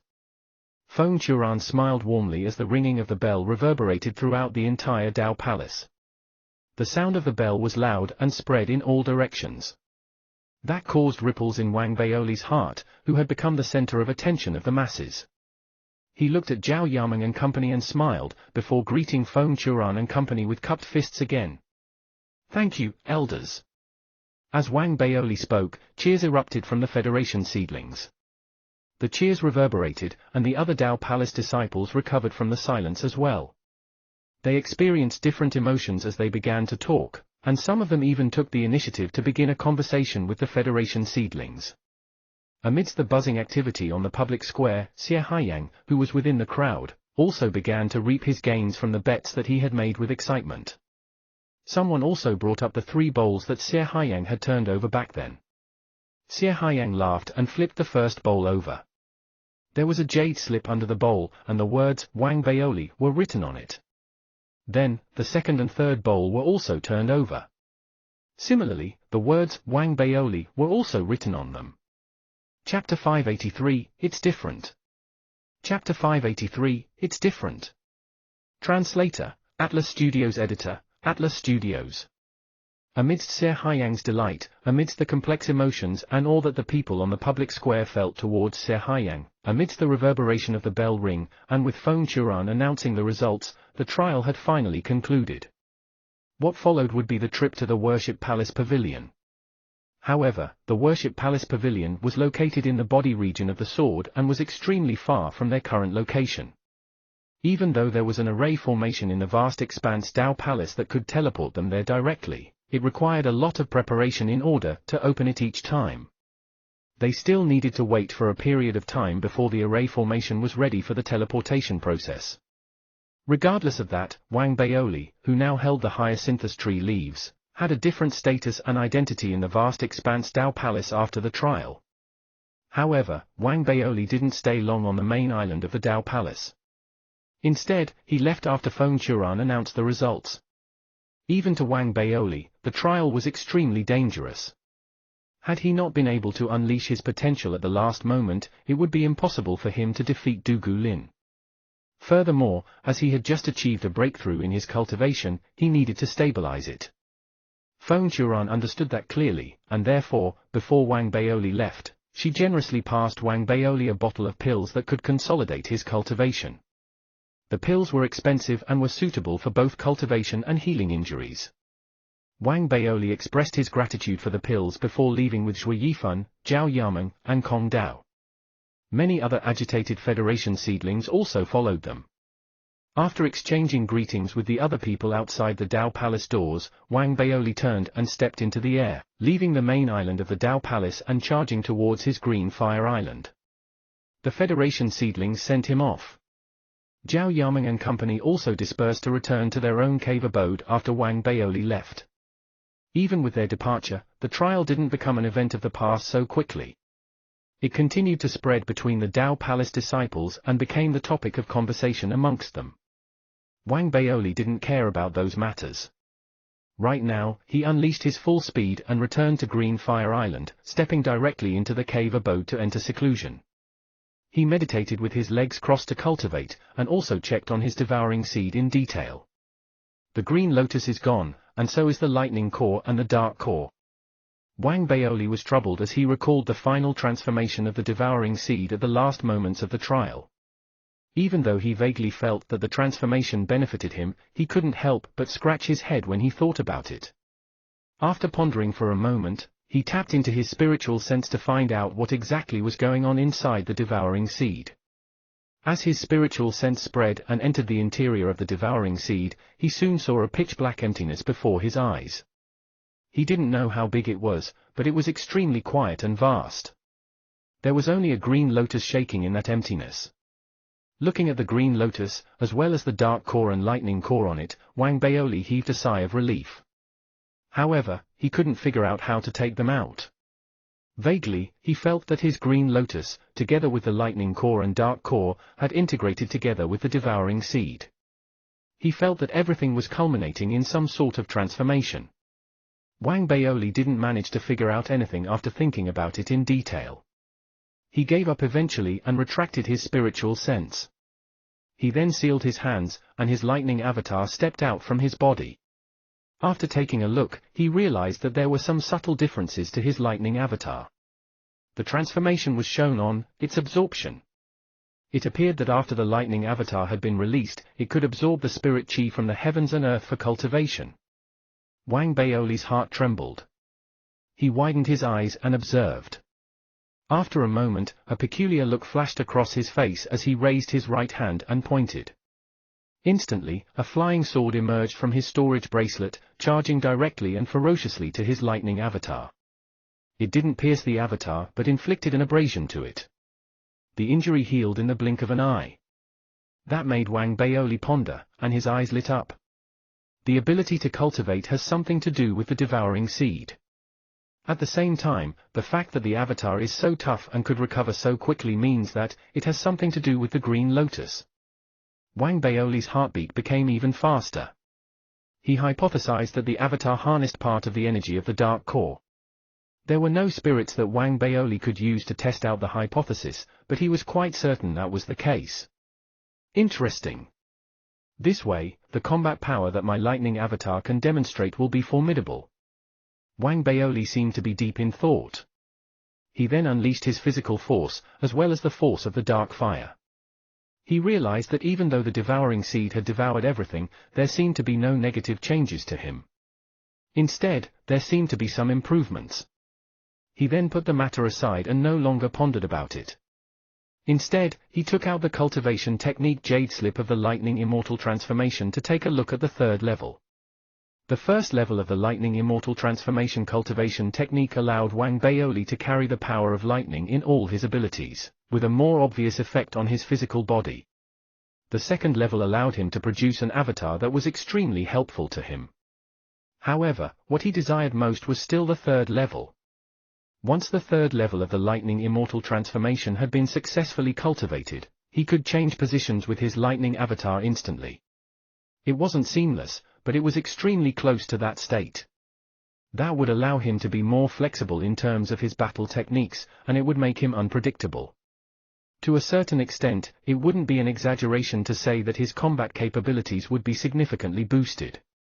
For example, in the battle between Wang Baoli and Du Lin, if his lightning avatar had been able to change positions with his physical body, the flexibility would have allowed him to retaliate under Du Lin's second-level seal, even without a breakthrough in his cultivation. With that thought, a fire burned in Wang Baoli's heart as he began to research the third level of the lightning immortal transformation, and as he tried to cultivate it. However, the more advanced the level of the lightning immortal transformation, the more challenging it was, and it was difficult to successfully cultivate it in a short period of time. However, Wang Baoli was in no rush, and he cultivated it slowly in seclusion as he stabilized his cultivation. At the same time, he didn't forget about his Flame Snatch the Arch Armor. He would set aside some time every day to cultivate the second level of the Flame Snatch the Arch Armor. The second level the Arch Armor, after transmogrifying, would have bones, transforming it into a frightening-looking bony the Arch Armor that looked like a human skeleton. Once it was successfully cultivated, its power would be significantly boosted. However, like the third level of the lightning immortal transformation, the cultivation progress was slow. To Wang Baoli, the latter felt more challenging than the former. Other than the need for intelligence and understanding, a large amount of resources were also needed. Even though Feng Churan had given Wang Baoli an expensive bottle of pills, it was still insufficient. After thinking about it, Wang Baoli could only set his goals on the Worship Palace Pavilion. He thought about how he was in no rush to return after putting his name on the Dao Palace, and how he should stay in the body of the sword to reap some gains. The higher my status, the more places I can go, and the more restrictions I can disregard. With that thought, Wang Baoli was filled with anticipation, and at the same time, he began to observe his intrinsic scabbard. He now believed what little Missy had once said about the power of the scabbard. As for withdrawing the sword again, it was an unlikely feat right now, and it would likely only be accomplished after a long period of nurturing. However, the great power of the sword, as well as the meaning represented by the intrinsic 7th-grade Dharmic armament, made Wang Baoli more determined to turn it into a 7th-grade Dharmic armament. I must go on a journey to the body of the sword. Wang Baoli had a look of determination in his eyes, but he also knew that it was a matter that he shouldn't rush into. Therefore, after being in seclusion for half a month and finishing his pills, he decided to make a trip to the Dao Palace to use his battle credits in exchange for other pills that could facilitate his cultivation. Before leaving, Wang Baoli took out a mirror from his storage bracelet to look at the well-chiseled, yet somewhat foreign face in it. He couldn't help but feel emotional. I have become handsome so suddenly that even I am lured by myself, as he whispered. He patted his tummy instinctively, but his hands landed on nothingness instead. He lowered his head to take a look and realized that his belly was no longer as big. Wang Baoli, you could obviously get by with your looks, but you still chose to depend on your capabilities and hard work. Wang Baoli gloated and sighed and then posed and took a selfie. He sent it to the Federation seedlings on the regional group chat before leaving Green Fire Island with satisfaction. Stepping into the Dao Palace this time, Wang Baoli was treated differently from before. He was noticed by others the instant he appeared on the main island of the Dao Palace, and they neared him immediately, greeting him. They didn't merely greet him, but they followed him as he moved. That was the case for all the cultivators who noticed him. The awe and respect they had towards him made Wang Baoli somewhat dazed. It was as if he had returned to ethereal Dao College. That was especially so when he arrived near the Mission Stone Steelies, where there were many cultivators. He caused a commotion the moment he appeared, and the cultivators immediately greeted him and opened up a path for him as if they had met with a personal disciple. That treatment made Wang Baoli delighted, and what made him most proud was that along the way, when several female Dao Palace disciples noticed him, they looked at him with dewy eyes. That was a very comfortable feeling. I wonder if the female cultivators on this ancient greenish bronze sword have the same body structure as those in Earth's Federation. Wang Baoli blinked as he began to ponder seriously about this technical question. Chapter 584, Someone from the Federation has arrived. Chapter 584, Someone from the Federation has arrived. Translator, Atlas Studios. Editor, Atlas Studios. While thinking about this serious technical problem, Wang Baoli exchanged his battle credits for many pills. He still didn't have an answer to that technical problem when he prepared to leave. Therefore, Wang Baoli felt that having been bestowed with the great responsibility of firming up the union between the Tao Palace and the Federation, he could sacrifice himself. I am the future Federation president after all. If I don't sacrifice, who would? Wang Baoli let out a long sigh, and passed his contact details to several rosy-cheeked female disciples who had approached him to ask about some problems they had faced in their own cultivation process. The issue of achieving a breakthrough at the early-stage core formation realm is a very complex and profound problem. How about this? Come find me on Green Fire Island at night, and I will give all of you some pointers. Wang Baoli cleared his throat and spoke seriously before leaving the Tao Palace main island. Along the way, he felt emotional about the changes in people's attitude towards him. He even saw some Federation seedlings chatting heartily with the Tao Palace cultivators. During this period of time, Wang Baoli also read the discussions between the Federation seedlings on the regional chat group. He came to know that with the conclusion of the trial, some, but not all, of the Tao Palace disciples had a change in attitude towards the Federation cultivators. They even took the initiative to befriend each other, and this allowed the Tao Palace and Federation to begin the process of union. This wasn't only noticed by Wang Baoli, but also Feng Churan, who monitored the situation closely. After seeing what had resulted from the trial, she was extremely heartened. At the same time, she began raising the issue of the arrival of the second batch of Federation seedlings to Mia Liezi, who had previously been vehemently against it. This time, Mia Liezi remained silent. Both the agreement that he had made previously, as well as Wang Baoli's performance, caused him to be in no position to say anything. He could only agree. It could be said that this was the first victory that Feng Churan had gained in recent years. She successfully accomplished it without having to pay a price. Even the disciples under her wing, who didn't look upon the Federation favorably previously, had a change in attitude. Of them, Lu Yun and Xu Ming were the most affected. As personal disciples, the shock that they had experienced from the trial was extremely great and indescribable, even though they didn't cross hands with Wang Baoli. As such, they held Wang Baoli in high regard. It was also because of this that many people under Feng Churan's lead who initially disliked the Federation had a change in attitude.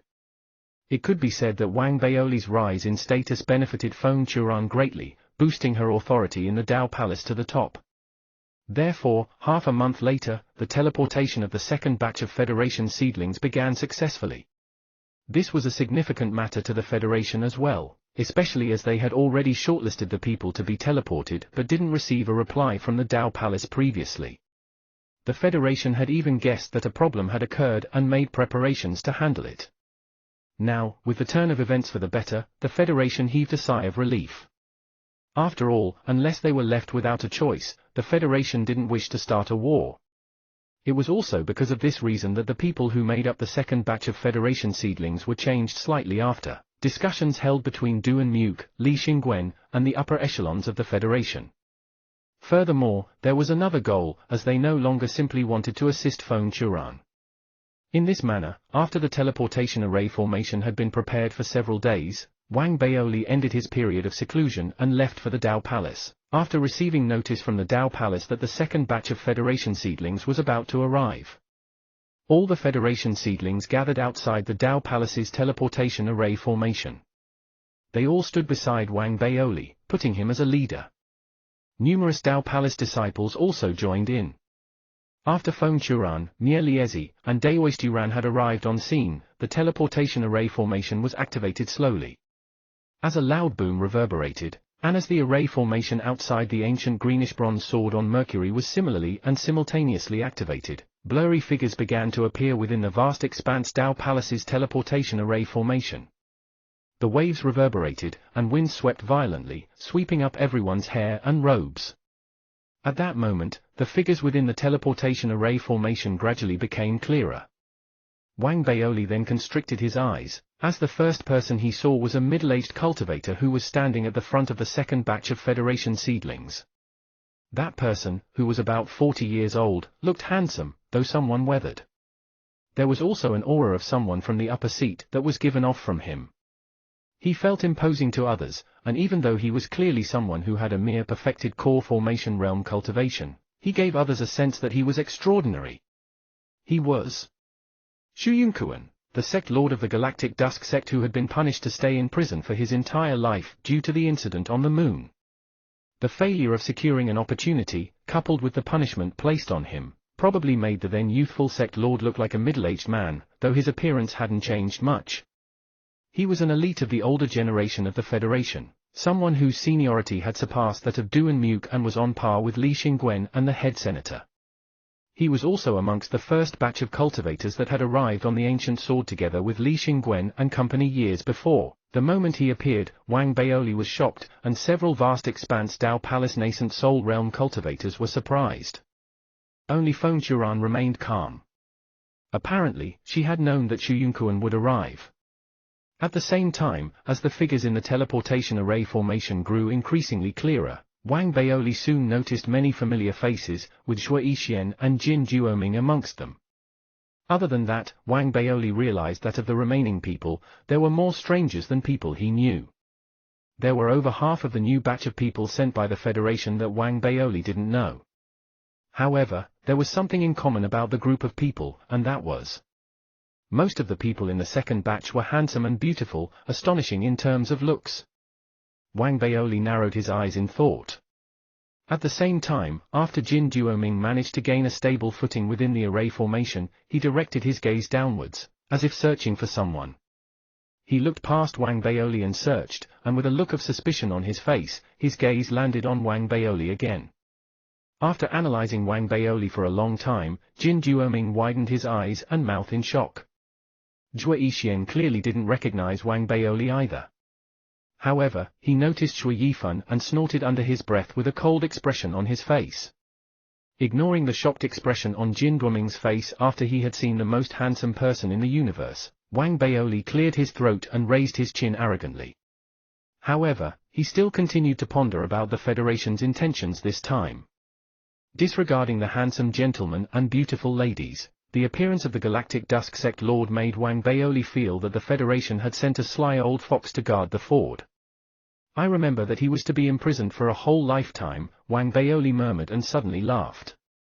He felt that regardless of whether Sect Lord Shu had managed to come after doing a good deed, or had used other methods, he was a vicious person with many formidable tricks up his sleeves. His arrival would be very helpful for the Federation in their current interaction with the Dao Palace. That sly old fox has undergone many trials in the Federation and would probably survive better than me here. As Wang Baoli thought about it, the teleportation was completed. The Galactic Dusk Sect Lord was ahead of everyone else, and with a look of sincerity and a warm smile, he greeted Feng Churan and the others with cupped fists. I have not seen Elder Feng for years, but you still look as youthful. Instead, I'm the one who has aged, Sect Lord Shu spoke emotionally, before greeting Mia Liezi and Daoist Yuran again. Even though he was respectful, he didn't bow down to them. Furthermore, as he was part of the first batch of people to arrive on the ancient sword back then, and wasn't the sect lord of one of the Federation's sects, even Mia Liezi and Daoist Yuran smiled towards him. They conversed amiably. After meeting and greeting each other, the second batch of Federation seedlings was being allocated to the various islands like the first batch of Federation seedlings. However, right now, Feng Churan held greater authority, and could make the decision to put most of the Federation seedlings in the second batch with those of the first batch. This way, it would allow them to familiarize with each other and speed up the formation of relationships between them. At the same time, it would also increase the factions that the Federation had in the Dao Palace. Xu Yunkuan was left behind on the main island as his status allowed him to enjoy more privileges. He couldn't compare to Wang Baoli, but he was close. In addition, his request to allow several Federation seedlings to stay with him on the main island was approved by Feng Churan as well. As the first batch of Federation seedlings excitedly brought their new companions who hadn't adjusted to the new environment away, Jin Duoming stepped towards Wang Baoli. He had a look of disbelief on his face and was about to speak when Xu Yunkuan from the Galactic Dusk sect walked forward, and spoke to Jin Duoming calmly. Jin Duoming, you can catch up with City Lord Wang another time. I have some matters to discuss with City Lord Wang. Jin Duoming blinked before nodding and taking his leave. Before he left, he threw a glance at Wang Baoli. Based on Wang Baoli's understanding of Jin Duoming, the meaning of that glance was clearly telling him that the old chap was someone he could trust. As Jin Duoming left, Wang Baoli looked lazily at Xu Yunkuan. "What is the matter, Sect Lord Xu?" Wang Baoli spoke calmly. Xu Yunkuan looked at Wang Baoli with a complex look on his face.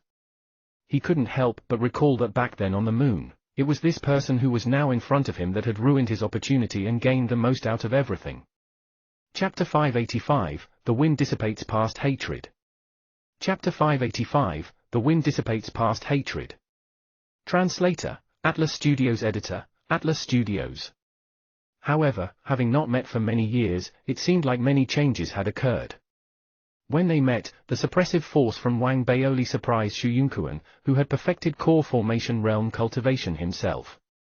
That was especially so when he thought about Duan Muke notifying him that he was released and showed him the information that Feng Churan had sent the Federation regarding the trial. All that forced Xu Yunkuan to admit that a new generation elite had emerged. Therefore, he took a deep breath and smiled at Wang Baoli. "City Lord Wang, can we talk in your cave abode?" Wang Baoli narrowed his eyes and sized up Sect Lord Xu.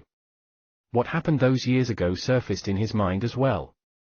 That was the closest Wang Baoli had ever been to the brink of death. The digging out of his Foundation establishment and his survival from the ordeal were the catalysts for the massacre he carried out on the moon. Memories flooded his mind. As he thought about the person who was standing in front of him, who back then seemed to be like a formidable god but had now turned into someone he could easily suppress even without using the arch armor, Wang Baoli chuckled in his heart. Wang Baoli, someone who had a high status within the Federation and understood the high officials' autobiographies deeply, wouldn't reveal his arrogance easily. Despite being displeased with Sect Lord Xu, he smiled and nodded his head. The duo flew into the air and left the main island of the Dao Palace. They were silent all the way and didn't head towards Green Fire Island. Instead, they landed on a secluded, deserted island. It was then that a look of admiration was seen in Xu Yunkuan's eyes as he thought about how cautious Wang Baoli was in handling matters. It was clear that Wang Baoli was worried that there were some hidden mechanisms on his island that would allow others to eavesdrop on their conversation, and that was why Wang Baoli brought him to that secluded area. When he landed, Xu Yunkuan immediately sealed his hands and pointed to his surroundings.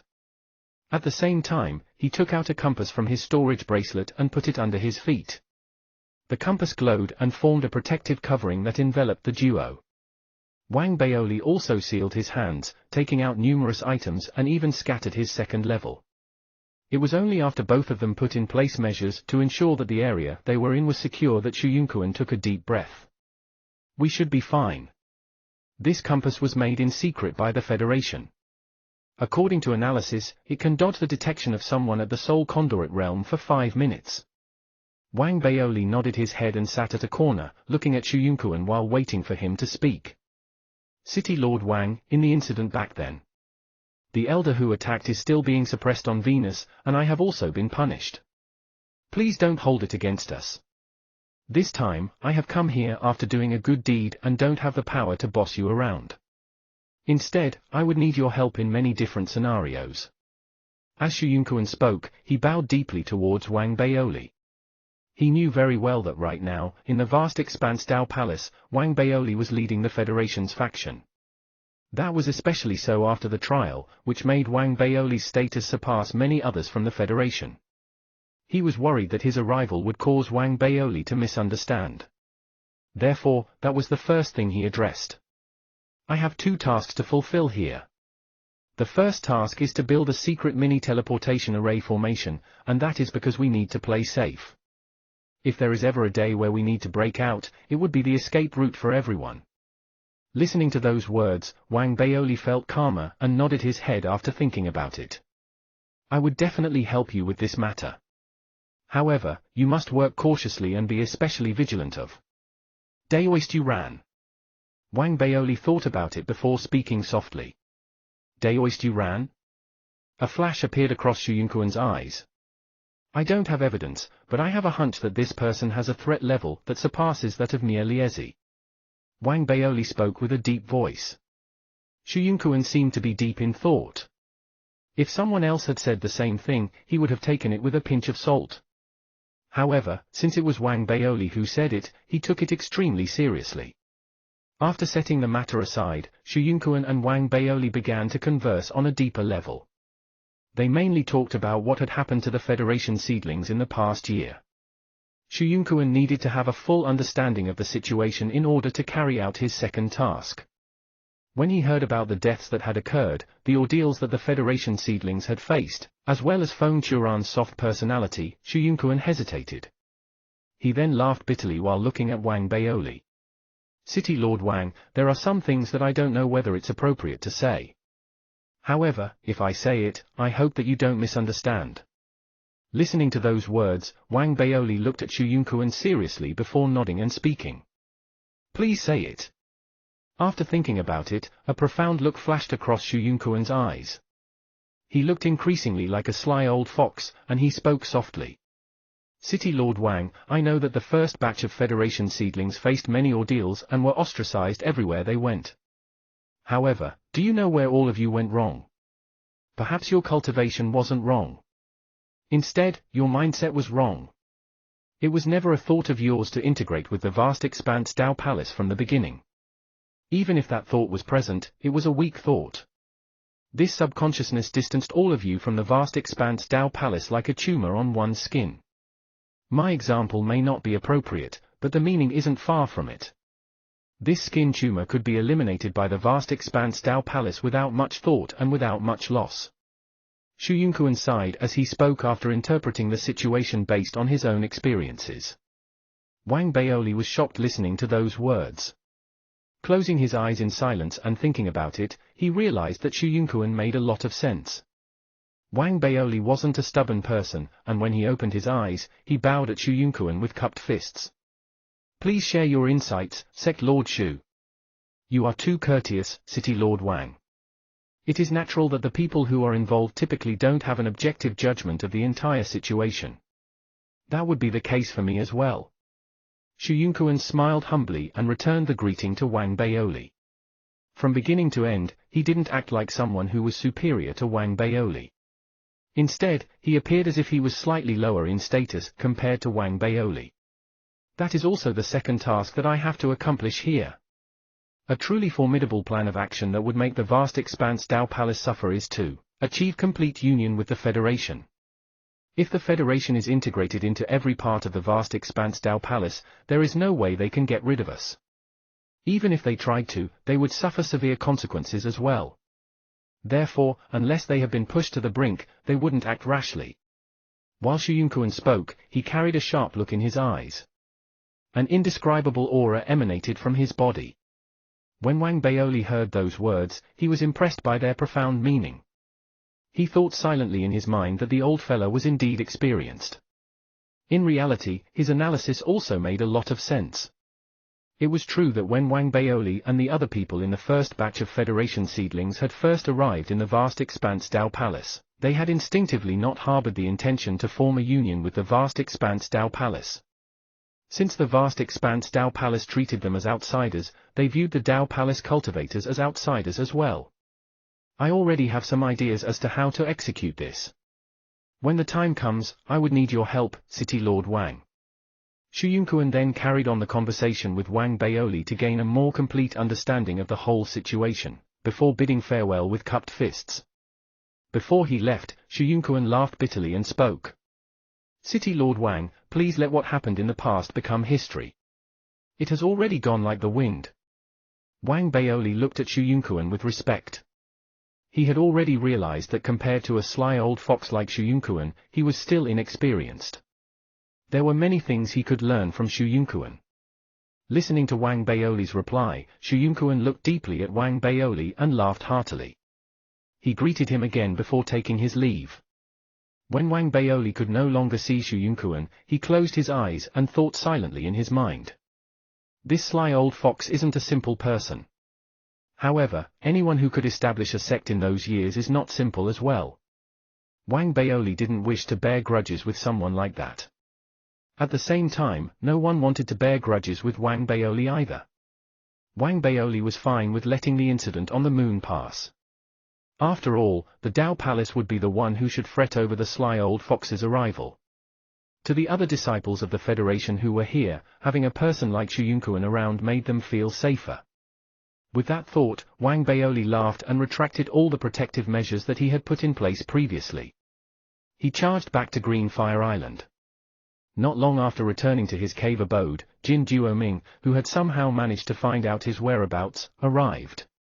The moment he arrived, Jin Duoming stepped directly into the cave abode, a look of disbelief and shock on his face as he exclaimed in an exaggerated manner. D*RN. Are you the real Wang Baoli? You. Why are you so thin now? I observed you for such a long time just now, but I still didn't dare to confirm that it was you. How did you do it? Wang Baoli was secretly enjoying the moment as he looked at Jin Duoming's surprised facial expressions. However, on the surface, he began reprimanding Jin Duoming.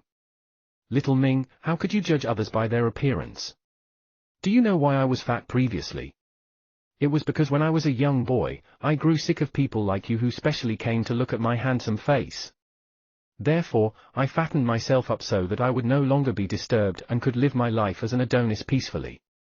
It's a pity that I achieved a breakthrough in my cultivation this time and regained my original looks. Ah, how unfortunate. Chapter 586, Request for Marriage. Chapter 586, Request for Marriage. Translator, Atlas Studios. Editor, Atlas Studios.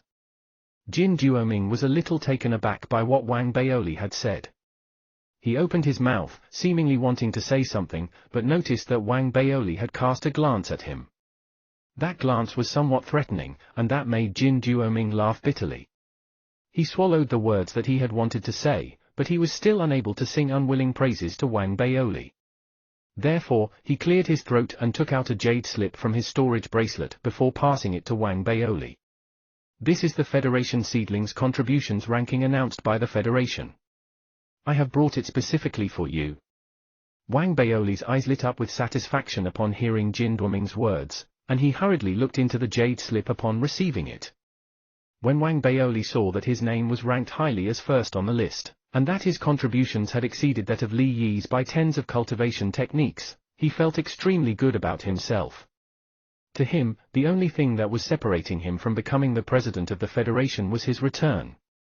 As Wang Baoli thought about how little Duanmu had to relinquish his position and make way for him once he returned, he was filled with anticipation and patted his tummy with satisfaction. Even though touching his tummy didn't feel as good as before now that it was smaller, it was still a habit that he was unable to get rid of. Wang Baoli didn't care much about it either, and he raised his chin and cleared his throat. Little Ming, other than the contributions ranking, did you bring anything else? Jin Duoming, as the successor of the Trilunaris Corporation, was an extremely smart person. He laughed upon hearing those words, then tossed out a storage bag.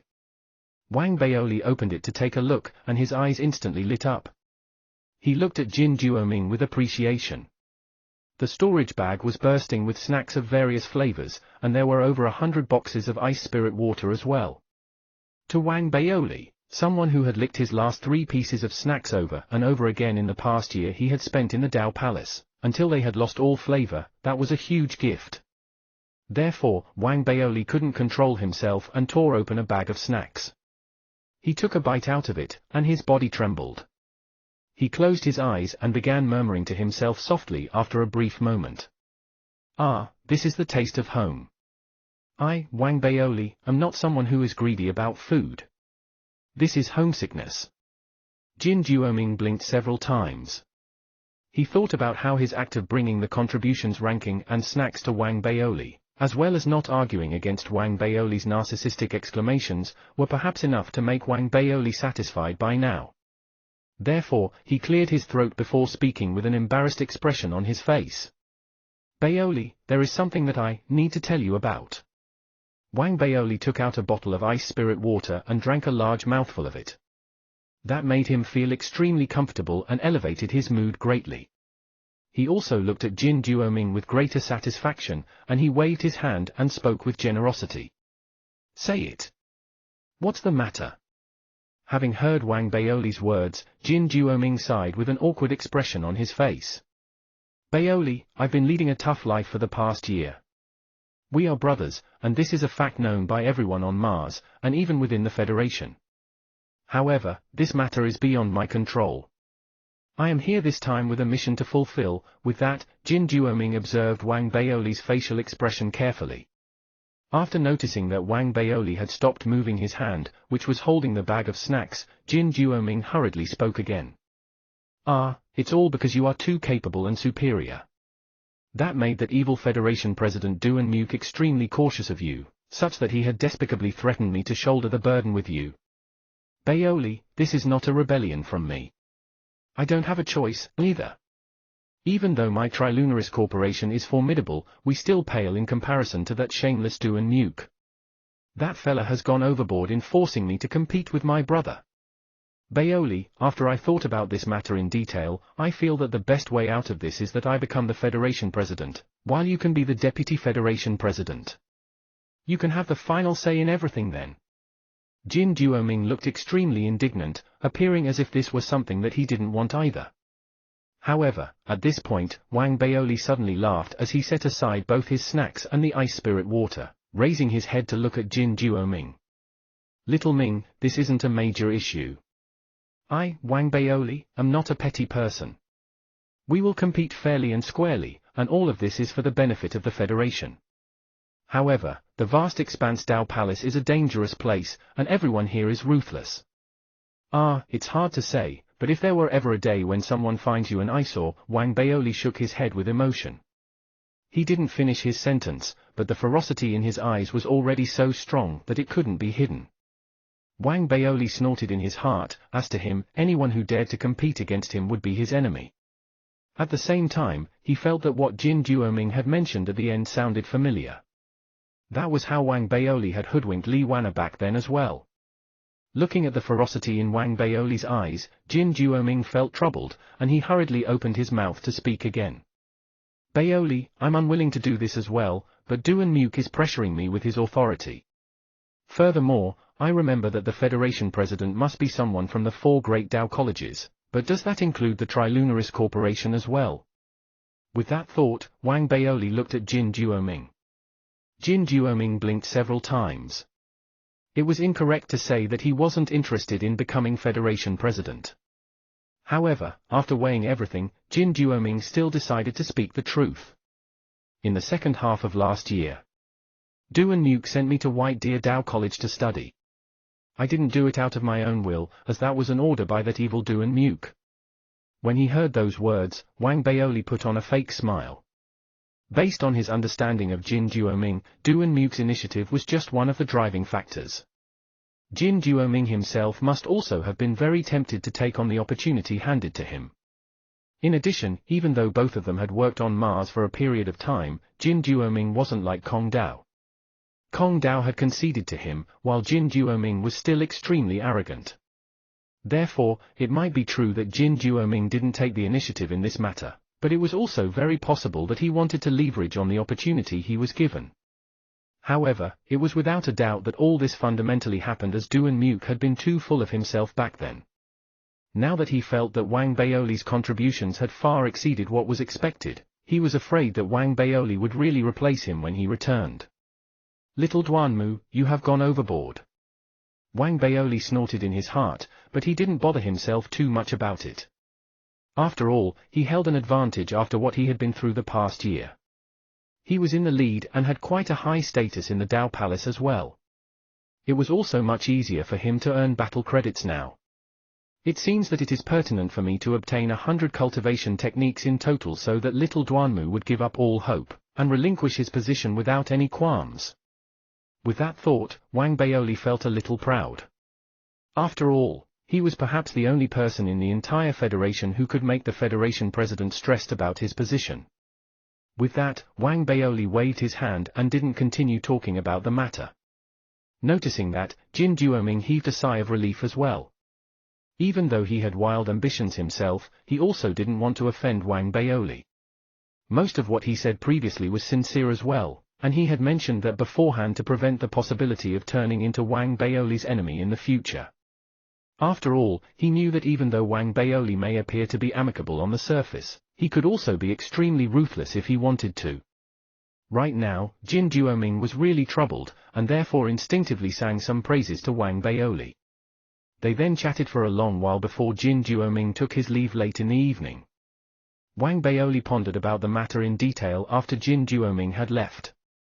He felt that even with Duan Muke's support, it was still extremely difficult for Jin Duoming to surpass himself. As such, he didn't think too much of the matter and continued meditating and learning his cultivation techniques when he returned to the cave abode. Days passed. Other than the Galactic Dusk Sect Lord and Jin Duoming, there were also a few people amongst the second batch of Federation cultivators whom Wang Baoli was acquainted with who paid him a visit. However, Zhuo Yixian didn't show up at all, and Wang Baoli wasn't the least bit surprised about that. He still communicated with Yun Piaozi, in order for Yun Piaozi to send someone to keep an eye on Zhuo Yixian. He wanted to find a chance for him to solve the dilemma between him and Zhuo Yifan. However, Zhuo Yixian went missing on the 5th day after arriving in the Dao Palace. No one knew where he was, including Yun Piaozi. That shocked Wang Baoli as he thought about what the Galactic Dusk Sect Lord had mentioned back then. As he was pondering about the matter, a major matter that had spread throughout the entire sect happened in the vast expanse Dao Palace, which diverted Wang Baoli's attention. The Galactic Dusk Sect Lord was the one who started it. It sent shock waves everywhere, and everyone who heard it widened their eyes in extreme shock. Even Nier Liezi gasped and was in disbelief upon hearing it. That matter was. Sect Lord Shu of the Galactic Dusk Sect was asking Feng Churan for her hand in marriage. However, it wasn't for himself. He was asking for Feng Churan's hand in marriage in place of Li Xingwen. Chapter 587, Integrating the Spirit Internet into Their Daily Lives. Chapter 587, Integrating the Spirit Internet into Their Daily Lives. Translator, Atlas Studios Editor, Atlas Studios. The moment this matter was made known, all the cultivators of the vast expanse Dao Palace were shocked and in disbelief. What followed was discussion and commotion that was akin to a hurricane. Even the two batches of cultivators from the Federation felt that it was extremely incredulous. After hearing about it, Wang Baoli was similarly astounded as well. When he imagined Li Xingwen and Feng Churan standing together in his mind, he suddenly realized that both of them were actually quite compatible with each other. Elder Feng Churan is so supportive of the Federation. Could it be that this has something to do with Li Xingwen? Wang Baoli blinked his eyes. He became gossipy, especially when he thought of that Li Wuchen. Wang Baoli had knowledge of many secrets before he embarked on the journey to the ancient greenish bronze sword, as he was a secondary rank 2 noble. Of those secrets, there were some which were regarding Li Wuchen. Wang Baoli knew that Li Wuchen was the baby that the Grand Supreme Elder had brought away from the vast expanse Dao Palace many years back. Could it be that Li Wuchen is not Li Xingwen's disciple, but his son? When Wang Baoli thought about this possibility, he opened his eyes wide. He felt that his conjecture wasn't far from the truth. However, back then, the Grand Supreme Elder and the rest of the group didn't seem to have stayed long enough to give birth to a child. Wang Baoli scratched his head, but immediately thought that there might be some mystic techniques that could shorten the time needed for pregnancy and childbirth. Regardless of the reason, Wang Baoli was almost certain that Li Wuchen was Li Xingwen's son. Who would have thought that the Grand Supreme Elder was so capable? He was just a true Breath Realm cultivator or a Foundation Establishment Realm cultivator then, but he could bear a child with a Soul Conduit Realm mighty figure, Wang Baoli murmured. A sense of respect rose in his heart. At the same time, he quickly opened up the Federation's regional chat group to take a look. It was furious with activity, and all the discussions were about the marriage. After looking through many of the discussions, Wang Baoli posted on the chat group with emotion. The Grand Supreme Elder is awesome. That quickly set in place a momentum. Gradually, everyone began to post similar comments, differing just in terms of how they addressed him. When he set aside the regional spirit internet jade slip, Wang Baoli sat inside his cave abode and pondered about the matter, concluding that it wasn't as simple as it seemed. Sect Lord Shu mentioned previously that his second task was to integrate completely within the vast expanse Dao Palace. Could this be his first move? The more Wang Baoli pondered it, the more he felt that was the case. If Li Xingwen and Feng Churan were to really get married, then to a certain degree, it would have fulfilled what Sect Lord Shu had wanted. The adult's world is too complicated. A beautiful youth like me wouldn't understand it well. Wang Baoli sighed and shook his head. He gulped down a mouthful of ice spirit water and patted his slightly bloated tummy. During this period of time, Wang Baoli was undergoing cultivation. Coupled with the fact that he had an abundance of snacks and had eaten them heartily, spirit fat had insidiously accumulated on his tummy. Wang Baoli wasn't overly concerned about that bit of spirit fat. He felt that if he could slim down so quickly previously, then that meager amount of spirit fat was nothing. He only needed to put in a little effort to remove it. Maybe when I lose weight after becoming fat again, I could achieve a breakthrough and reach the nascent soul realm. With that thought, Wang Baoli let loose even more. He took out a bag of snacks and opened it. He took several mouthfuls of it, and the more he ate, the more he enjoyed it. It's a pity that there's no chicken drumsticks, no braised eggs, and no pig's trotters.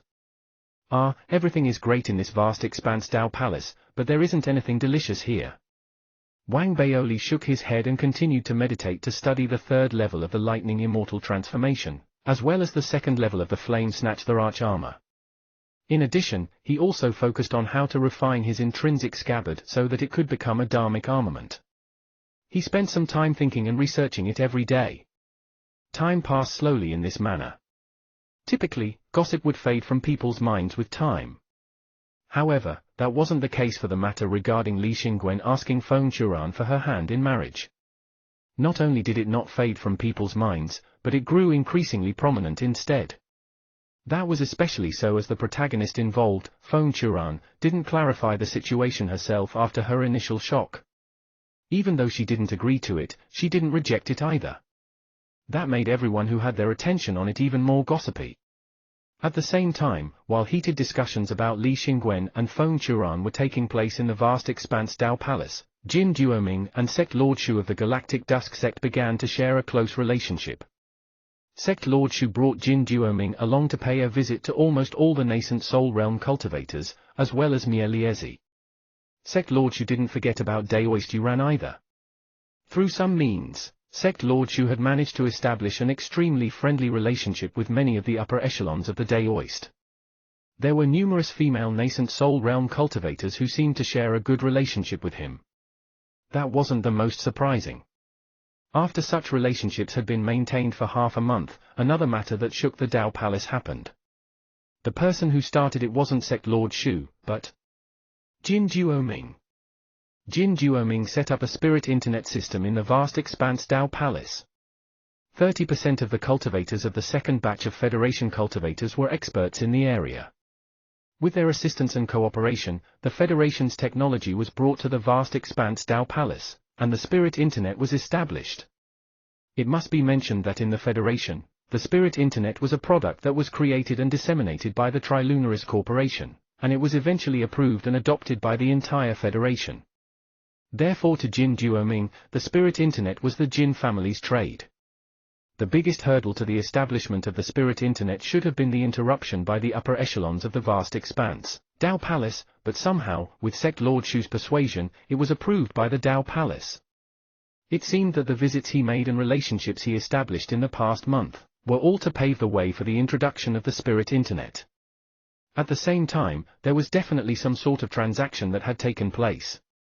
Whatever the situation, Jin Duoming's spirit internet was successfully established, and even though it didn't have very wide coverage, it still encompassed the main island of the vast expanse Dao Palace, as well as other nearby islands. The tool needed to log onto the spirit internet was given for free to people by Jin Duoming.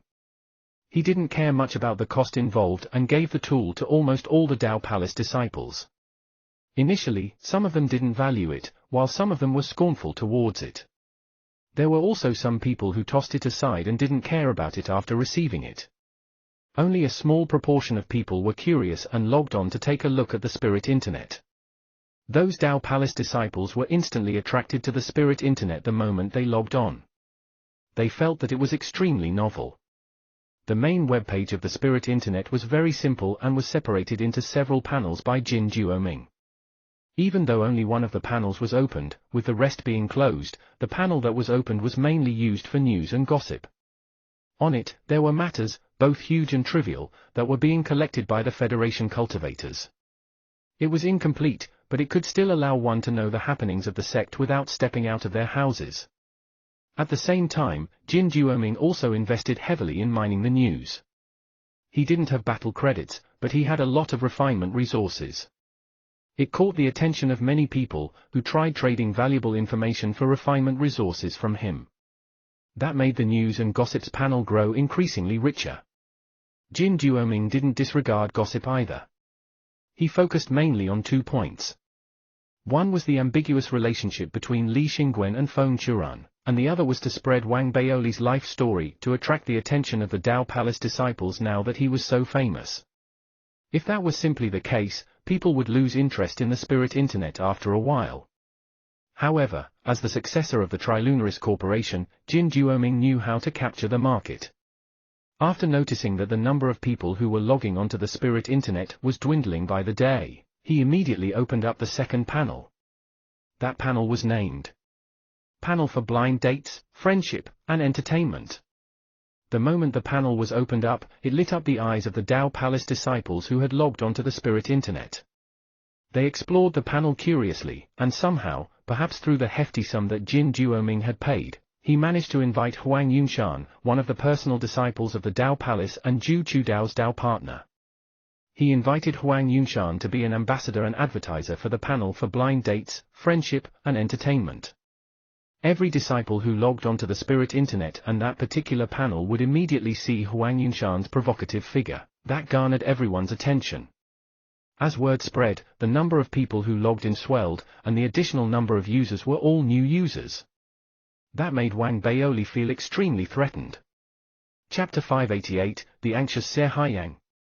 Chapter 588, The Anxious Se Haiyang. Translator, Atlas Studios. Editor, Atlas Studios. At the same time, there were numerous cultivators, both male and female, from the second batch of Federation seedlings who became members of the panel for Blind Dates, Friendship, and Entertainment. Their outstanding looks created a hype within the panel. After that, Jin Duoming invited some Dao Palace disciples to become members as well. This way, in half a month, coupled with the boost from the activity in the panel for gossip, the spirit internet became all the rage. More and more disciples came to know about the spirit internet, and many of them had logged onto it and browsed through it. That was especially so as Jin Duoming had even organized a massive blind date session. In less than 2 months, while Wang Baoli was still stabilizing his cultivation, Jin Duoming had already created a whirlwind amongst the Dao Palace disciples. He also rose to fame, and at the same time, the spirit internet had been accepted into the Dao Palace disciples' lives to a certain extent. However, most of them only felt that it was for fun, not something they couldn't do without. That was until Sect Lord Shu communicated with Feng Churan. After Feng Churan thought about it and approved it, Jin Duoming opened up the third and most important panel of the spirit internet. That was, the panel for services and transactions. Numerous Federation-made products and dharmic treasures appeared instantly on the panel. At the same time, there were also countless daily essentials and a variety of snacks. Jin Duoming focused heavily on daily essentials. He seemed to have done some research and found that the Federation's immortal cultivation wasn't looked upon fondly by the Dao Palace. The Federation disciples lacked in the quality of refinement materials, but not in terms of daily essentials. Those items immediately caught the attention of the Dao Palace disciples. Many of them were surprised after buying and trying out those items. That was especially so for some products targeted to the females, like fashionable clothes and hygiene products, which became such hot sellers that even Jin Duoming couldn't believe it. At the same time, Jin Duoming also laid his eyes on the Dao Palace's mission stone stele. With Sect Lord Shu's support and Feng Churan's silent approval, Jin Duoming copied the stone stele onto the spirit internet, such that all the disciples could take on missions through the spirit internet. If that were all, it wouldn't be considered significant. After all, in every cave abode, there was a small mission stone stele. Even though it couldn't be used to complete a mission and record it, it could still be used to check on and take on missions. Therefore, what Jin Duoming did was to bring a little more convenience for everyone. However, to Jin Duoming, he knew that the spirit internet that he had created had the fundamental goal of bringing convenience to people. It may just be a little bit more convenient, but that would mean victory for Jin Duoming as well. That was because, to him, convenience was the most powerful weapon in the universe. Once everyone grew used to the convenience, it would be difficult for them to change or kick the habit, as they wouldn't be used to it and would even find the change hard to accept. That was indeed his plan as well. For example, the purpose of including news and gossip was to allow people to know everything that was going on without even stepping out or asking others. The blind dates and friendship panel achieved this goal as well. It integrated into the disciples' lives, such that they were no longer individuals but a community. That was especially so for the panel for services and transactions, which brought convenience to everyone in the most direct manner. Therefore, the emergence and operation of the Spirit Internet had an extremely strong impact on the Tao Palace, who were merely superior to the Federation in terms of immortal cultivation but not quality of life. The impact was so strong that to a certain extent, it exceeded that of the anti-spirit bomb. This way, the Spirit Internet became all the rage in the Tao Palace. Needless to say, if even a few nascent soul realm cultivators curiously checked it out, those disciples were naturally attracted to it as well. To a certain degree, the novelty and convenience brought to everyone by the Spirit Internet had already accomplished the first steps to integration. It could be imagined that once the Tao Palace disciples had formed a habit, the Spirit Internet would basically become a permanent part of their lives. Now that everything was on track, the payment system for the use of the Spirit Internet was also launched. Different panels had different usage costs, and even though it wasn't expensive to use it, Jin Duoming had managed to earn an astonishing amount of battle credits within a short period of time. Wang Baoli watched as the Spirit Internet grew from nothing into prominence. The threat that he felt also increased significantly, and the Spirit Internet and Jin Duoming became one of his most threatening opponents. However, Jin Duoming was someone who knew how to handle such matters well, and he sent Wang Baoli some shares for the Spirit Internet. At the same time, Sect Lord Shu from the Galactic Dusk Sect also played a significant role. He sent shares of the Spirit Internet to both Mie Liezi and Daoist Yuran, and especially to his backing, Feng Churan.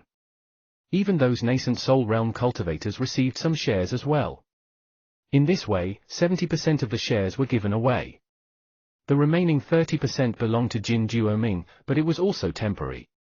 According to Sect Lord Shu's plans, if new nascent soul realm cultivators appeared in the future, they would automatically be given some of the shares and profits. This wouldn't have succeeded if someone else had executed it. However, the sly old fox, Sect Lord Shu of the Galactic Dusk Sect, had handled the matter very smoothly. After all, he was one of the founding members of the Federation's Spirit Inception era, as well as the leader of one of the sects. He was sly and very capable. Even though he had some biases, he didn't have any intention to rebel against the Federation. Therefore, this time in the vast expanse Tao Palace, he handled every matter while upholding the benefit of the Federation. Even Wang Baoli conceded to the way he did things after he found out more about it through his channels. It would be scary if someone like him were my enemy, and I would need to kill him as quickly as possible. Otherwise, I would have to guard against him all day and night. However, now that he is one of our own, it brings relief. Holding on to the shares of the Spirit Internet, Wang Baoli knew that even though it seemed as if Jin Duoming was in charge of the Spirit Internet on the surface, the real person in control was Sect Lord Shu. It was clear that the Spirit Internet was a powerful weapon prepared by the Federation this time around. Therefore, regardless of their goal, Wang Baoli wouldn't sabotage it. However, he was anxious seeing that Jin Duoming's battle credits were growing by the day. Even though Wang Baoli held 10% of it, it was still insufficient, especially as Jin Duoming had started to send cultivation techniques back to the Federation.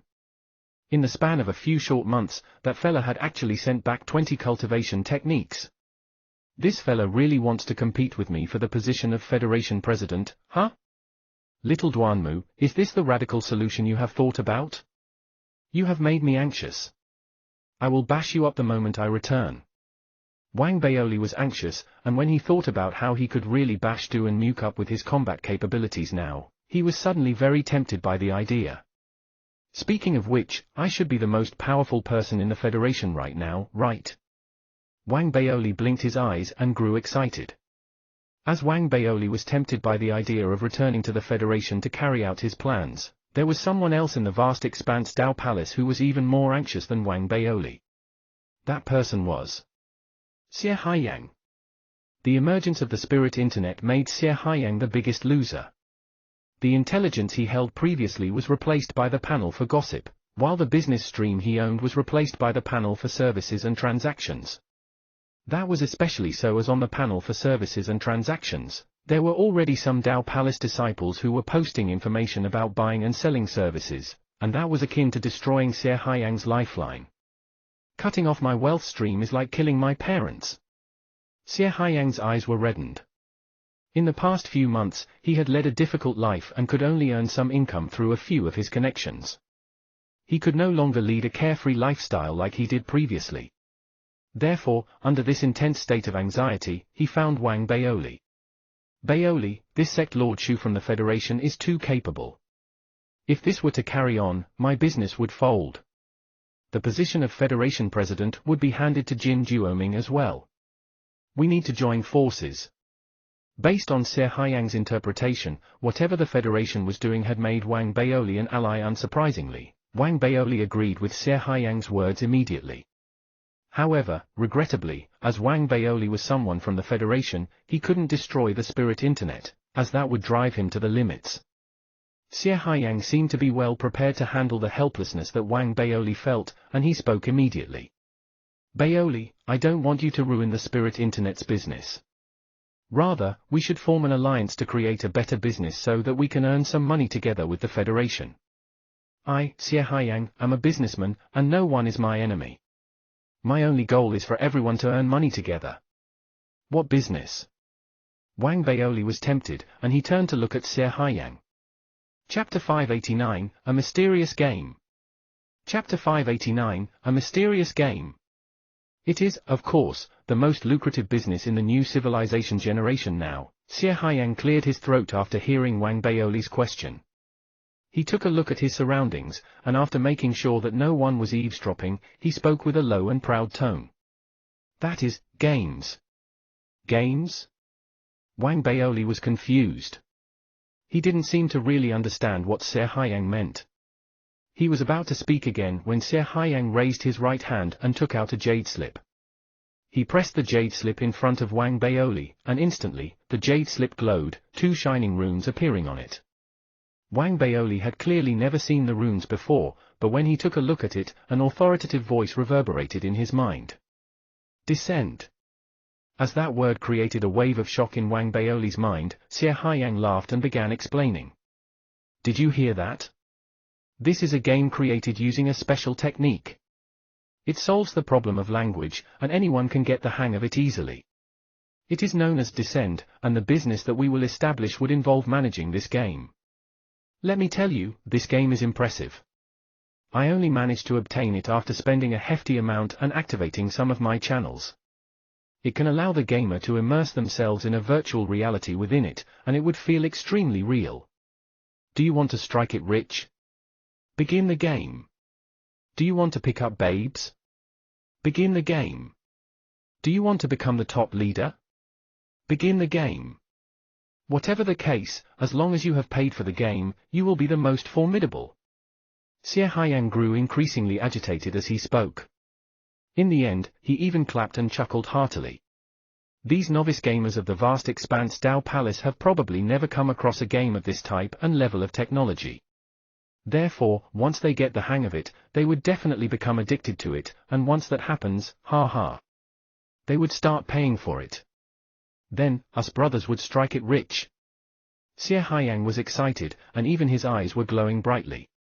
However, Wang Baoli was still confused. He looked at the jade slip, and then back at Xie Haiyang, but still couldn't reconcile the game with the current spirit inception era. Therefore, he couldn't help but question. Xie Haiyang, is the game reliable? Who would play it? If they had time, they would either carry out their missions or cultivate. Noticing that Wang Baoli was becoming doubtful, Xie Haiyang panicked and hurriedly spoke. It's definitely reliable. My nickname is Reliable. This game would definitely be a hit. This is the asset that was specifically made by my family clan to reign over the entire never-ending Tao College. With that, Xie Haiyang hurriedly shut his mouth. It seemed that he had said something that he shouldn't have said. Therefore, he quickly swept his gaze at Wang Baoli, and after realizing that Wang Baoli didn't notice anything, Xie Haiyang hesitated and continued to speak. Whatever the case, this is something that I have secretly gotten. If you help me to promote it, I will give you 10% of the profits. Wang Baoli appeared calm on the surface, but he was actually experiencing shock internally. In reality, what Xie Haiyang had said just now had revealed his background, which made one think hard about it. However, Wang Baoli also felt that Xie Haiyang could probably have done it on purpose as well. After all, Wang Baoli, as someone who was very familiar with the teachings in the high officials' autobiographies, had done something similar to his schoolmates when he was younger.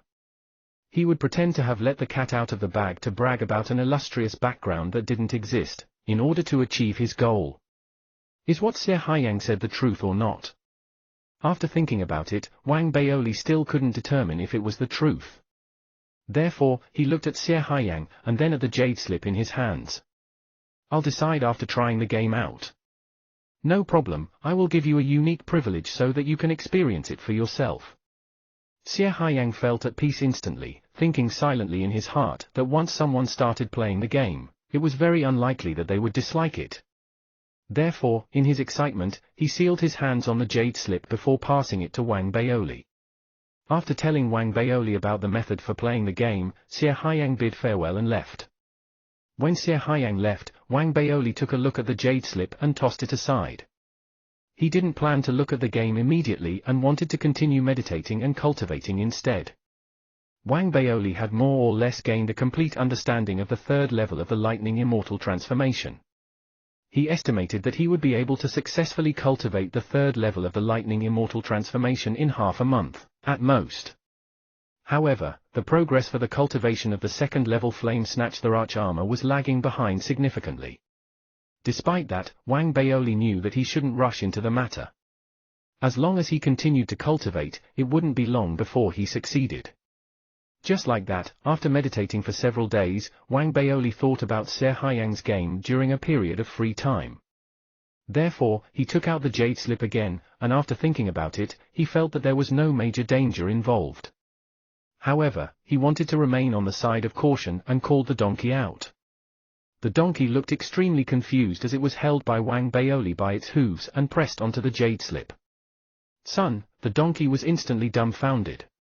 Even before it could scream fully, with its head turned to look at Wang Baoli, its body shuddered and disappeared. It was as if the donkey had been sucked away by the jade slip. Even its aura was gone without a trace. That surprised Wang Baoli, who immediately picked up the jade slip to take a look. Wang Baoli felt that the donkey's aura had disappeared, but he could still connect with him vaguely due to the presence of the jade slip. He heaved a sigh of relief since it appeared that there was no danger. This game is a little bizarre. Where did the donkey go? After thinking about it, Wang Baoli tried to end the game and call the donkey out. However, at that moment, the donkey seemed to have signaled its excitement and agitation and didn't want to return. Wang Baoli stared and didn't want to grant the donkey its wishes. He twisted the jade slip, and the donkey appeared in front of him as if it were teleported back. When the donkey appeared, Wang Baoli was taken aback.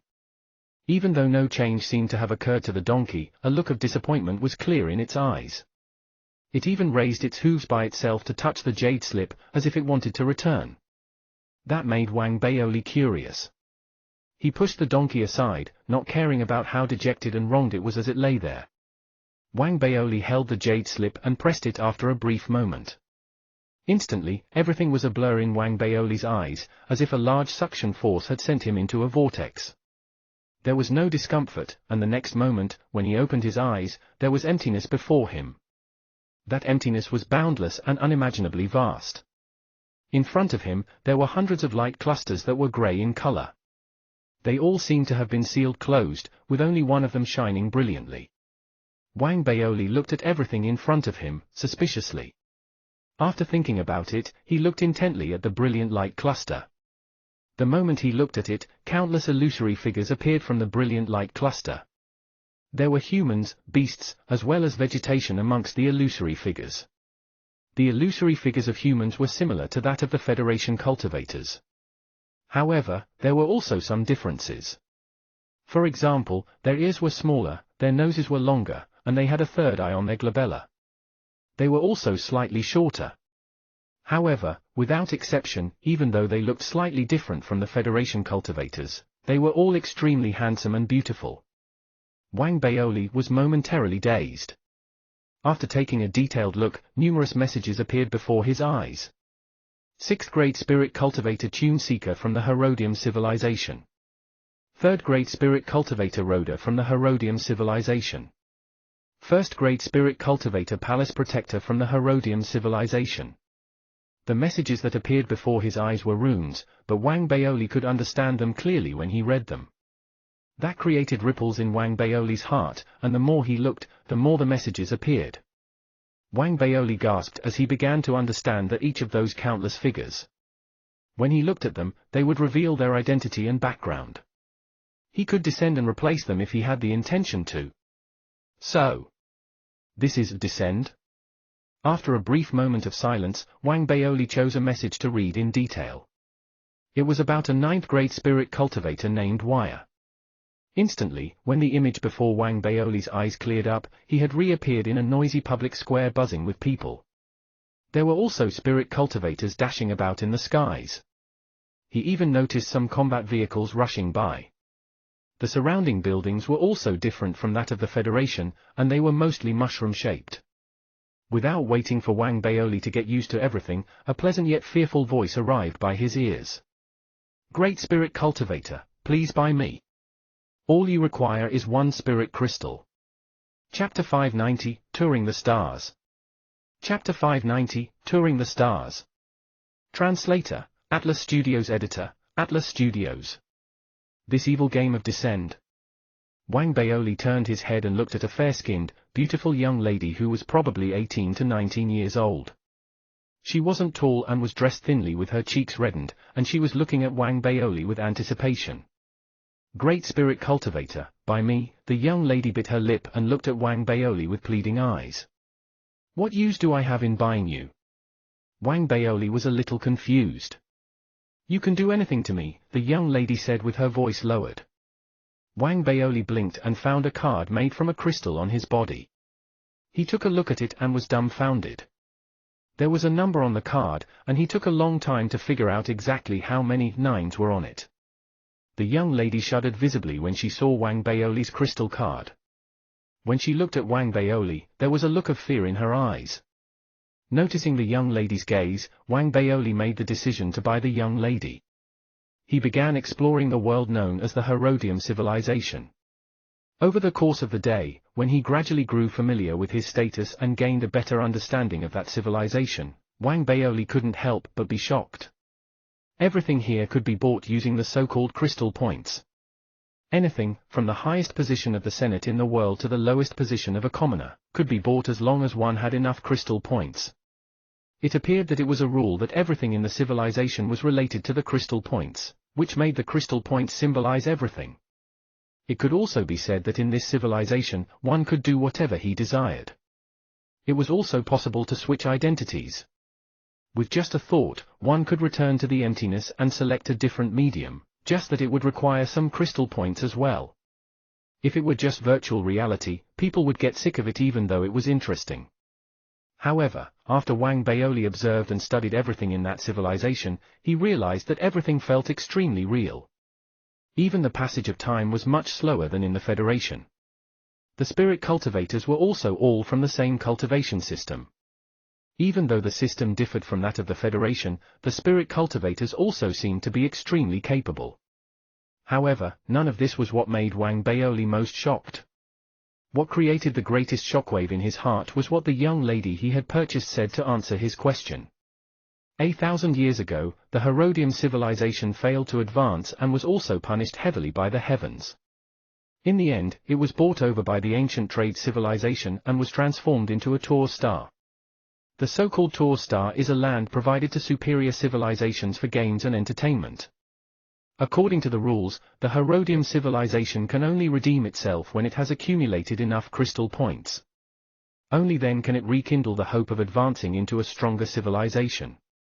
Sir, since you possess the crystal card, you must have descended from a superior civilization. According to the rules, as long as you have enough crystal points, all your needs must be satisfied. A descender like you has not appeared in a very long time. The young lady spoke softly. When she looked at Wang Baoli, anticipation had replaced fear in her eyes. Sir, I have acceptable qualities, please purchase me. I can go anywhere and do anything that you want me to do. Wang Baoli was dumbfounded with shock. After trying to understand everything in the civilization, he shook his head and chose to leave. When he returned to his cave abode in the vast expanse Dao Palace, Wang Baoli recalled everything that had happened in the game. He felt that everything seemed unreal. It should be a fictitious game, but everything in it, from its history to the logic that governed it, felt very real. The ancient trade civilization. The Tor Star. Are they real or fake? It doesn't matter if it's fake, but if it is real. Wang Baoli didn't pity the foreign Herodium civilization, and instead, he thought of the Federation. In the end, Wang Baoli shook his head and contacted Xie Haiyang using the jade slip. After the call went through, the first thing Wang Baoli did was to raise his doubts. Of course, this Herodium civilization is fake. Ha ha, how can it be real? It's just a game. However, to make it feel real for everyone, the content and storyline of the game were made to be as lifelike as possible. Xie Haiyang laughed heartily, with a delightful tone in his voice. He seemed to be enjoying the fact that the game he had managed to obtain was able to confuse Wang Baoli. What do you think? Will the game become popular in the Dao Palace? Xie Haiyang asked again after clarifying Wang Baoli's doubts. What if the player dies in the game? Wang Baoli thought about it and questioned again. Relax, they wouldn't really die. They enter the game through a medium, and it is a game after all, Xie Haiyang answered with a smile. Is that so? Wang Baoli narrowed his eyes, and he hurriedly asked again. I don't understand much about the game, but I know that, in principle, the game requires one to use a medium in order to play it. Then, could there be a day that the medium collapses? We need to make some preparations to prevent such scenarios, which would make the players unhappy, from happening. How is that possible? Baoli, rest assured. Unless you're in a dream, this game would never collapse. Xie Haiyang joked, and his laughter was heard. Wang Baoli seemed to be in thought. He repeated the word medium in his heart. After a moment, he shook his head, and a glow flashed across his eyes. I want 50% of the profits. That's not possible. Xie Haiyang rejected him immediately. After the two of them haggled with each other and reached a consensus that Wang Baoli was to get 30% of the profits instead, the duo continued to talk about how they should go about promoting the game. It was only then that they ended the conversation. After putting the jade slip down, Wang Baoli stepped outside the cave abode and looked at the sea of fire and the skies. He erased the doubts he had towards the game in his heart. He wasn't a saint and didn't have an abundant sense of empathy. He couldn't, and wouldn't, care about other civilizations. The one who dies isn't the descender, but the medium. Let's just treat the game like a game, Wang Baoli murmured softly. He only cared about his hometown and the Federation. Xie Haiyang, I hope that your arrival won't threaten the Federation. Otherwise. Wang Baoli narrowed his eyes. The dark artifact from Mars was his greatest asset. He was very confident that once he achieved a breakthrough and became a nascent soul realm cultivator, he could move the dark artifact and kill Xie Haiyang. He may be mysterious and unpredictable, but Wang Baoli was confident. Once Wang Baoli had arrived at a decision, he no longer pondered over matters of the game. Instead, he promoted it with all his efforts. Therefore, the first person he contacted was Jin Duoming. With his status and his ownership over 10% of the Spirit Internet's shares, he paid a very small price in terms of profits to open up the fourth panel on the Spirit Internet. The Descend panel. After he thought about it, he immediately sent a voice transmission to the 5 personal disciples, Du Gulin, Zhu Chudao, Xu Ming, Lu Yun, and Huang Yunshan. They were all people of high status in the sect. Back then, Jin Duoming had paid a huge price but only managed to invite Huang Yunshan. Furthermore, Jin Duoming had succeeded in getting Huang Yunshan to agree back then, as Huang Yunshan happened to need some battle credits to prepare for Zhu Chudao's advancement. However, this matter, which seemed impossible to accomplish to others, wasn't a problem for Wang Baoli. That was also the reason why Xie Haiyang chose to collaborate with Wang Baoli. Even though Zhu Qudao had been defeated by Wang Baoli, he still conceded to Wang Baoli. Therefore, the couple immediately agreed to Wang Baoli's request. As for Xu Ming and Lu Yun, as the duo wanted to befriend Wang Baoli as well, they didn't reject him either. Persuading Du Gulin went smoothly as well. He acknowledged Wang Baoli's capabilities, and therefore, even though he was in seclusion, he still set aside some time to advertise for Wang Baoli's game. Wang Baoli also advertised the game himself. With the 5 personal disciples of the vast expanse Dao Palace and Wang Baoli being ambassadors of the game, it was similar to firing an anti-spirit bomb towards the Dao Palace disciples. It sent shock waves all over, and everyone instantly came to know about the game. In addition, this game had a unique charm of its own as well. As such, in the short span of a few days, Descend had become the hot item throughout the Dao Palace. There was an endless stream of people logging onto the game, and even though not everyone was surprised by the game, most of them were. Even a few nascent Soul Realm cultivators were shocked by it. In order to gain enjoyment in the game, crystal points were needed. Therefore, when a system to exchange battle credits for crystal points was set up, the amount of battle credits gained on the first day astounded Wang Baoli. That was needless to say for Jin Duoming, who had his eyes on the game as well. The shock that he experienced had been turned into crashing waves. At the same time, amongst the countless descenders, no one knew that there was also a donkey who hugged the gaming jade slip that Wang Baoli had prepared for it like it was a gem.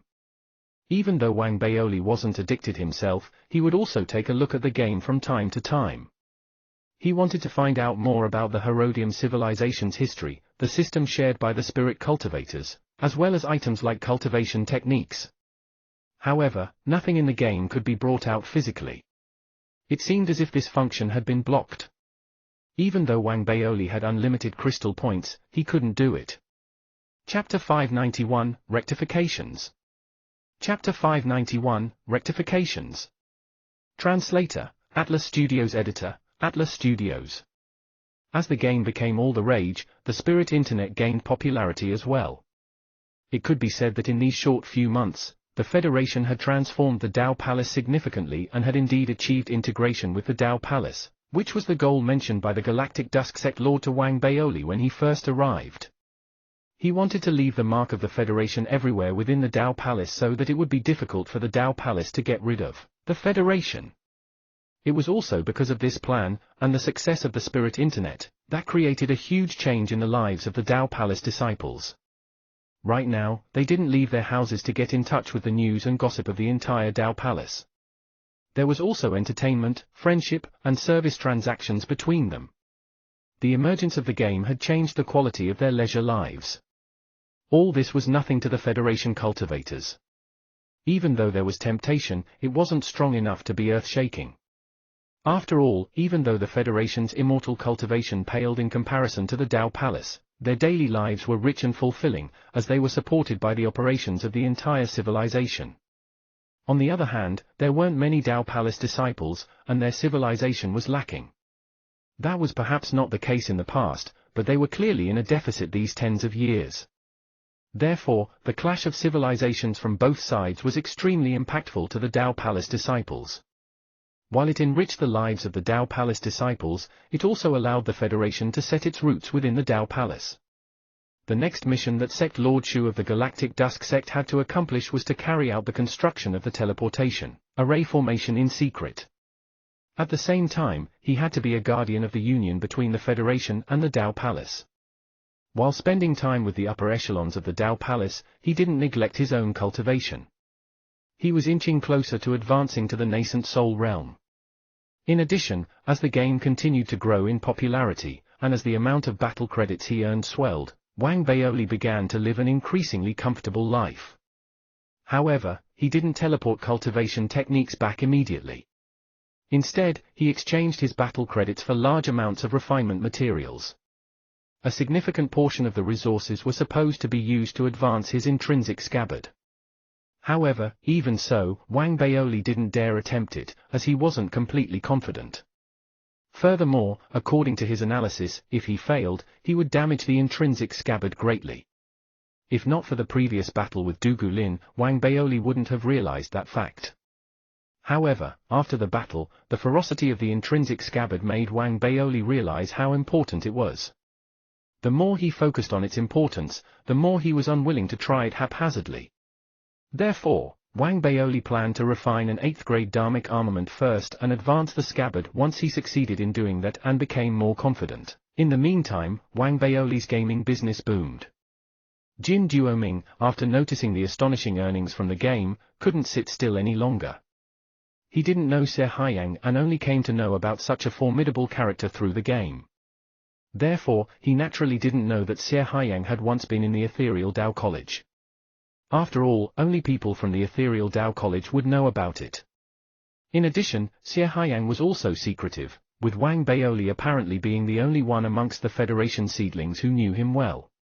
Even Zhui Yifan and Zhao Yamen could only make some guesses, but they didn't verify it out of caution. As such, Jin Duoming was unable to know much about Xie Haiyang.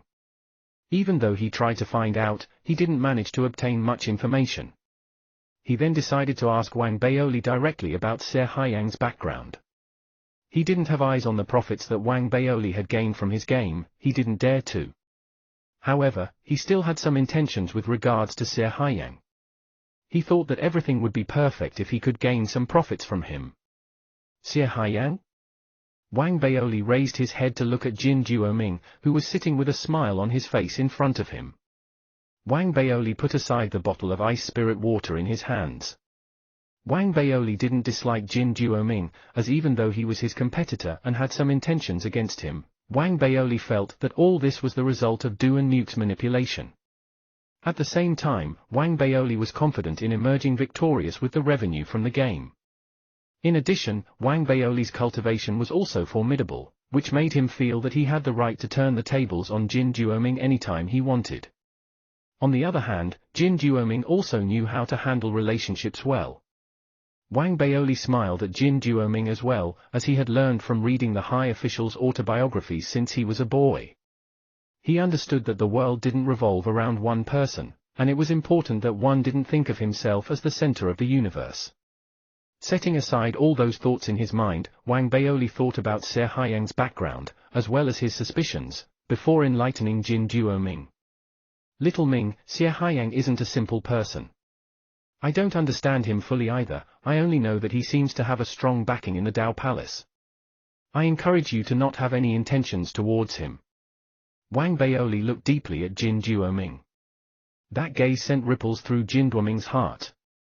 Even though he wanted to become Federation President, he didn't want to offend Wang Baoli. According to his plans, even if he were to really become Federation President, he could still give up the position. Therefore, he didn't bring the matter up and simply thought about what a big favor Wang Baoli would owe him if he were to give up his position as Federation President. That would be sufficient for him to lead an extremely comfortable life in the Federation in the future.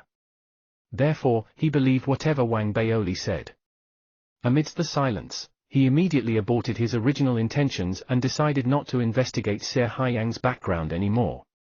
If Xie Haiyang were to find out about it, misunderstandings might happen. With that, Jin Duoming took a deep breath and bowed at Wang Baoli with cupped fists. He then chatted with Wang Baoli briefly before taking out some refinement materials from his storage bag and passing them to Wang Baoli. Baoli, I heard that you've been buying materials recently. I have some materials as well, and you can use them first. Wang Baoli took a look and was moved slightly.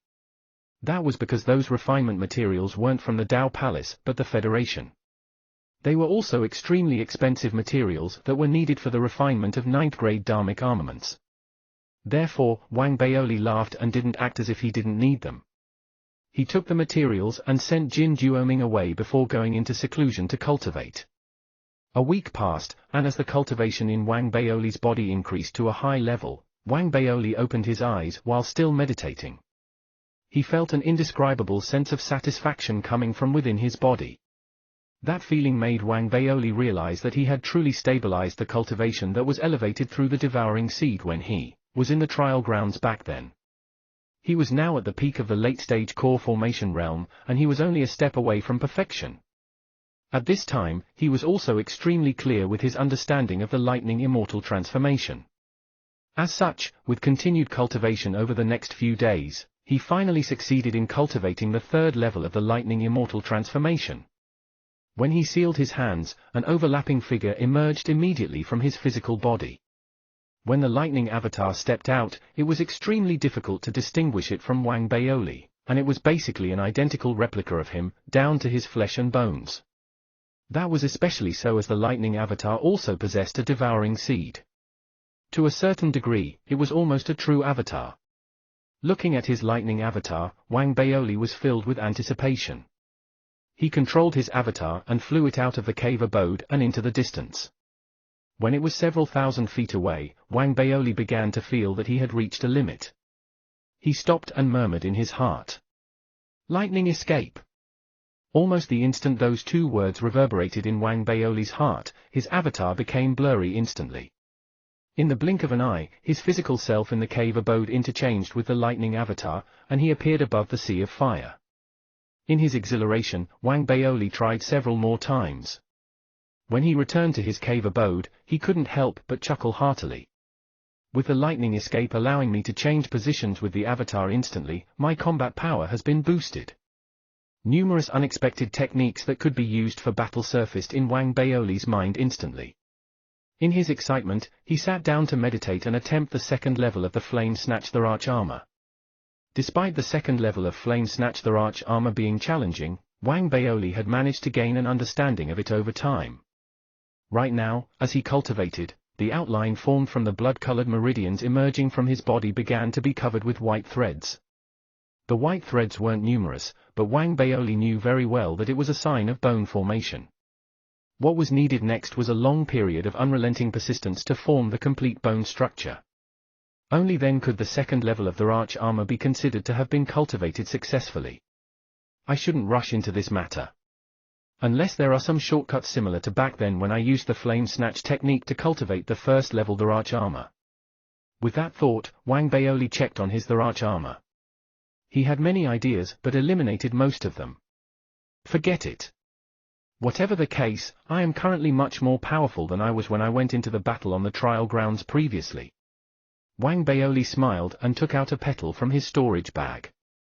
It was the petal that Wang Baoli took away from Dugu Lin's five-colored flower. After the battle, Dugu Lin didn't ask for it, and Wang Baoli didn't return it. After examining the petal, Wang Baoli took out a copper coin. Looking at the copper coin, a peculiar glow flashed across his eyes. I should never stop trying to decipher this object. At the same time, I also need to repair that black pike, as Wang Baoli murmured. He took a deep breath and made preparations to put in more effort and thought into refining his treasures before the Worship Palace Pavilion opened. Chapter 592, 8th Grade Dharmic Armament Cultivator. Chapter 592, 8th Grade Dharmic Armament Cultivator. Translator, Atlas Studios Editor, Atlas Studios.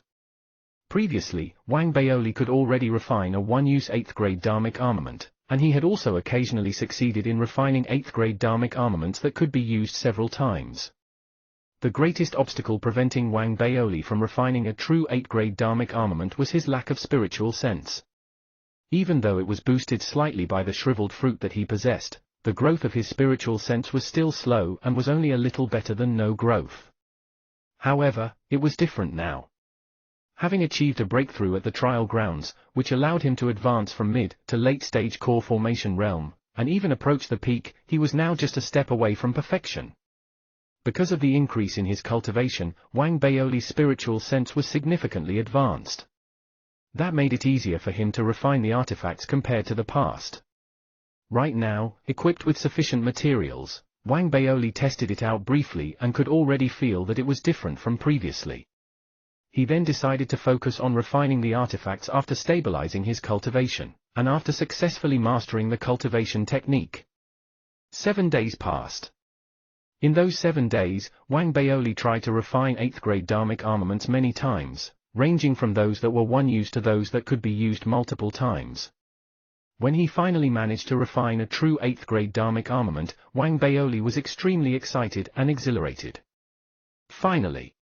I can refine an 8th grade Dharmic armament. Wang Baoli felt a torrent of emotions in his heart. Looking at the bell that he had refined in front of him, he couldn't help but sound it a few times. Listening to the reverberating and loud ring, and imagining the scenario when someone was trapped within it, Wang Baoli was delighted. I still have many fake 8th grade dharmic armaments. When the time comes, I will first toss out a fake one, have them break it, then toss the real one out. With that thought, Wang Baoli was filled with glee. He wanted to celebrate and patted his tummy, which now already had a little bit of spirit fat on it. When he thought about how slim he was now, he immediately took out several bags of snacks and began munching on them delightfully. He also took out 5 bottles of ice spirit water and chugged them down. With that, he finally felt satiated, and he began the process of refining artifacts again. The next item he refined was the 7th grade dharmic armament megaphone. As the grade of the megaphone was too low, it hadn't been used by Wang Baoli for a long time. However, he still liked it very much. Now that his knowledge of refining artifacts had risen, he immediately made plans to advance its grade. Other than the megaphone, there was also the scandalous rope and the large seal. Those 2 dharmic armaments had personalities of their own, which made them different from the rest. They were also 2 of the few dharmic armaments that Wang Baoli could continually upgrade until now. After spending 4 days and successfully upgrading the 3 dharmic armaments to the 8th grade, Wang Baoli took a look at his storage bag and thought of the self-exploding ribbon that he had used in the battle against Dugu Lin. His heart ached. What a pity! Wang Baoli sighed. He thought about his arsenal of weapons, which included the tricolored flying sword and a few 8th grade dharmic armaments. While it seemed a little inadequate, he had a plan. However, in terms of protection, he felt that he still faced a significant deficit. Even though the bell could be considered a protective item, Wang Baoli felt that it was more suitable to trap his enemies. Therefore, after thinking about it, a look of determination appeared in Wang Baoli's eyes. He felt that there was a great need for him to refine an 8th grade dharmic armament for the sole purpose of protection. As for its appearance, after thinking about it, Wang Baoli decided that if it were to be used to protect his life, it was best that it was armor. Furthermore, it couldn't be too thick and should be fitting. At the same time, it shouldn't restrict him from unleashing the arch armor. That way, even if he were to be in a similar battle like the one against Dugu Lin, he would still have protection from the armor even if the arch armor breaks apart. That, coupled with his physical body, could make him more resistant to attacks than he was previously. If Wang Baoli were now in the Federation, he wouldn't have suitable materials even if he had the idea. However, that wasn't an issue in the vast expanse Dao Palace. After all, there was an abundance of materials there. After browsing through the items on the Spirit Internet, he immediately noticed a refinement material known as Dark Scarcity. Other than a memory storage function, its protective qualities also satisfied Wang Baoli. It also had an anti-shock quality. After Wang Baoli had chosen it, another round of artifact refinement began. This time, Wang Baoli put in a lot of effort and used half a month before successfully refining the Dark Scarcity armor. When he realized that he still had a substantial amount of refinement materials left, the idea of repairing the 9th grade black pike surfaced in his mind. That was especially so as Wang Baoli had already thought in detail about how to repair it. After he considered it for a moment, he immediately got to work, putting in his best effort to repair the pike that he had found in the body of the sword. However, as Wang Baoli was unable to refine a 9th grade dharmic armament, the repair process was imperfect as well. However, since he had enough materials and was willing to invest the materials in the repair process, he had managed to repair most of it, even if it was incomplete. Right now, as he waved his hand, the pike floated in the air in front of him loudly, releasing a ferocious aura. The aura was surrounded by black smoke. A black snake with fleshy wings could vaguely be seen within the smoke, and it was staring coldly at Wang Baoli. When they locked eyes, a chill was immediately felt in Wang Baoli's heart. That made Wang Baoli shudder, and he realized that the pike was perhaps no different from the tricolored flying sword. It may not be a strong 9th grade dharmic armament, it can still be considered a weak one. Wang Baoli was satisfied. He was about to raise his hand and put away the pike, but the moment his hand neared the pike, the black snake emerged out of it. It charged towards Wang Baoli's hand and bit onto it. Wang Baoli was unaffected. He didn't stop moving his right hand, and the instant the black snake neared, he snapped his fingers. Immediately, a ball of dark fire began burning. Amidst the crackling, the black snake trembled vigorously, screaming shrilly as it retreated quickly. Its body was also surrounded by dark fire, and it was only when it had retreated completely into the black smoke that the dark fire let go of it and returned to Wang Baoli's palm. "You're not to do it again." Wang Baoli spoke calmly without even looking at the black snake. He then placed the pike into his storage bracelet, and his gaze fell on the small mountain of refinement materials in his storage bracelet. "I have bought too much."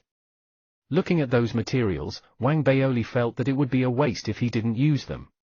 That was especially so because, while over half of it was prepared for his intrinsic scabbard, the other half was of lower quality. Even though the materials could be used to refine an 8th-grade dharmic armament, they didn't fulfill the high requirements that Wang Baoli had set for refining the scabbard. Therefore, after thinking about it, Wang Baoli went into action immediately and began refining puppets. He began to try out the idea of refining dharmic armament puppets. At the same time, since it was rare that he had so many materials, Wang Baoli also made plans to make some miniature armor for his mosquitoes. It was challenging, but with Wang Baoli's current level of refinement knowledge, he would still be able to refine 6th-grade numinous treasures if he put in the effort, even if he wasn't able to refine dharmic armaments. Eventually, when Wang Baoli emerged out of seclusion after refining the items, 7 of the 8 puppets that followed after him as he stepped out of the cave abode were already extremely close to the level of a 7th-grade dharmic armament. As for the last puppet, when Wang Baoli turned to look at it, joy and satisfaction filled his eyes. That puppet was his old buddy who had followed him for many years, Zhu Gangqiang. Perhaps it was because of Zhu Gangqiang's uniqueness that Wang Baoli had unexpectedly managed to refine it to become a 7th-grade dharmic armament. That was especially so with the integration of spirits, which gave Zhu Gangqiang a soul and made others feel that it had intelligence. In terms of combat power, Zhu Gangqiang was also on the level of early-stage core formation realm. Apart from that, Wang Baoli also upgraded all the other dharmic treasures that he could upgrade. Even the fireworks canister from before was modified. Wang Baoli also managed to refine the armor for the mosquitoes.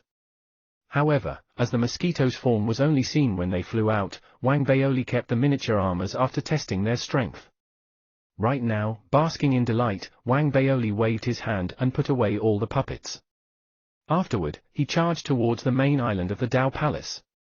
He was making the journey to the main island, because he had received notification that the vast expanse Dao Palace had finally managed to complete the preparations for the teleportation process that was needed for the trip to the Worship Palace Pavilion. The time to make the journey was set to evening on that very day. Feng Churan also gave an explanation to why it was to happen in the evening. That was because the teleportation to the body of the sword had the highest accuracy during the evening. Therefore, after notifying Zhao Yameng and Kong Dao, Wang Baoli charged directly to the Dao Palace. He was slightly early, as before being teleported, he had something big that he wanted to do. That was, to scare Little Duanmu. Little Duanmu, this time, I will let you know that I, Wang Baoli, will be Federation President. Chapter 593, Worship Palace Pavilion. Chapter 593, Worship Palace Pavilion. Translator, Atlas Studios. Editor, Atlas Studios. Wang Baoli had the overbearing and respectful air of a tycoon, as he used the battle credits that he had gained from the game's earnings to purchase numerous cultivation techniques from the vast expanse techniques chamber. People crowded around him as he began to send each cultivation technique back to the Federation through the teleportation array formation. The Federation was shocked. Outside the Mercury array formation, Li Xingwen's eyes were about to fall out of their sockets, as he stared dazedly at the cultivation techniques appearing one by one from within the brilliantly glowing array formation. On the other hand, Duan Muke had begun to feel extremely uneasy ever since the 18th cultivation technique was sent back by Wang Baoli. As such, he paid close attention to the matter using the projected image of himself that was formed using technology from the Federation. Right now, Duan Muke quickly turned upon noticing the glow from the teleportation array formation. Initially, he was delighted, but this delight only lasted the time of 20 breaths. When he noticed that one cultivation technique was being sent back every second, his heart trembled. 21, 22, 37, 38, 42, 43. Those who were similarly shocked were the Federation cultivators who were on guard. Everyone was bewildered by the constant glow from the teleportation array formation, and by the number of cultivation techniques that were being sent back. Even though they had seen numerous cultivation techniques being teleported back the past year, it was unbelievable this time, as it had far exceeded the total number that had been teleported back previously. Amidst the silence, and while Du and Muke sank in astonishment, the process of teleportation continued for the time of 120 breaths. The number of cultivation techniques that were teleported back stood at 140. For the last 20 cultivation techniques, they were all tossed in at one go. Apparently, the person teleporting them back had grown irritated by the slow process. That scene instantly gripped all the people from the Federation who were viewing the process with shock. They couldn't help but begin to exclaim. 140. Are those cultivation techniques? Why do I feel like they are cabbages that can be bought for cheap instead? As the exclamations reverberated, Li Xingwen willed himself to remain calm while quickly grabbing the 140 cultivation techniques with his hands. After taking a look at each of them, he carried a peculiar look on his face, one that conveyed that he was unsurprised, before looking towards the bewildered Du and Muke. Muke, you should make some preparations. It is very likely that you will have to relinquish your position when Wang Baoli returns. They're all from Wang Baoli. Du and Muke trembled. He didn't believe it, and he hurriedly took a look at the cultivation techniques himself. The more he checked, the more awkward he became. He felt a complicated mix of hopelessness and happiness in his heart. In the end, Du and Muke let out a long sigh. He felt that he had really shot himself in the foot. Even after sending Jin Duoming over, Wang Baoli still held a huge advantage over him. This is something to celebrate. Ha, I look forward to Wang Baoli returning and becoming Federation President. Du and Muke cleared his throat, and a smile appeared on his face. He was extremely heartened, and one wouldn't be able to notice if he were feeling other emotions. At this time, Li Xingwen cleared his throat and reminded Du and Muke. In addition to the 18 cultivation techniques that he sent back previously, this fella had already accumulated 158 cultivation techniques. When Du and Muke heard Li Xingwen's words, he shuddered. D***RN it. I have been president for less than 10 years. It wouldn't matter as much if I stepped down after accomplishing something significant, but now, it seems like I have been forced to step down. What is this? I will lose face. Du and Muke was anxious. He thought that it was a blessing that he was now a nascent Soul Realm cultivator. Even if he didn't step down, Wang Baoli wouldn't be able to eliminate him through battle. However, when he thought about the updates on Wang Baoli's combat capabilities sent by the vast expanse Dao Palace, Du and Muke lost confidence. Should I change the system within the Federation before Wang Baoli returns?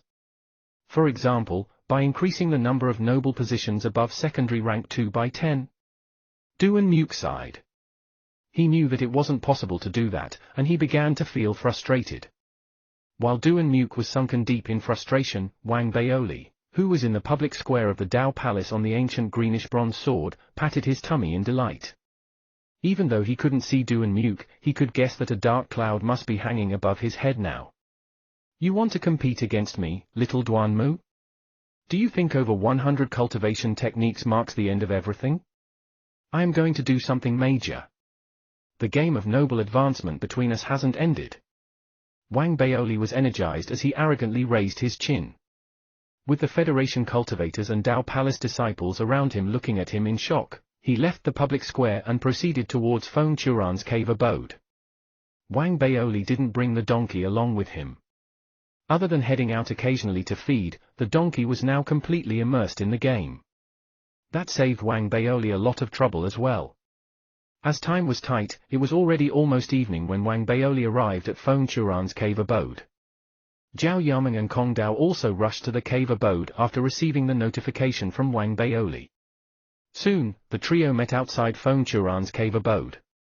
After the trio had greeted Feng Churan in unison, Feng Churan handed the 3 hyacinthus tree leaves to Wang Baoli with a spirited look in her eyes.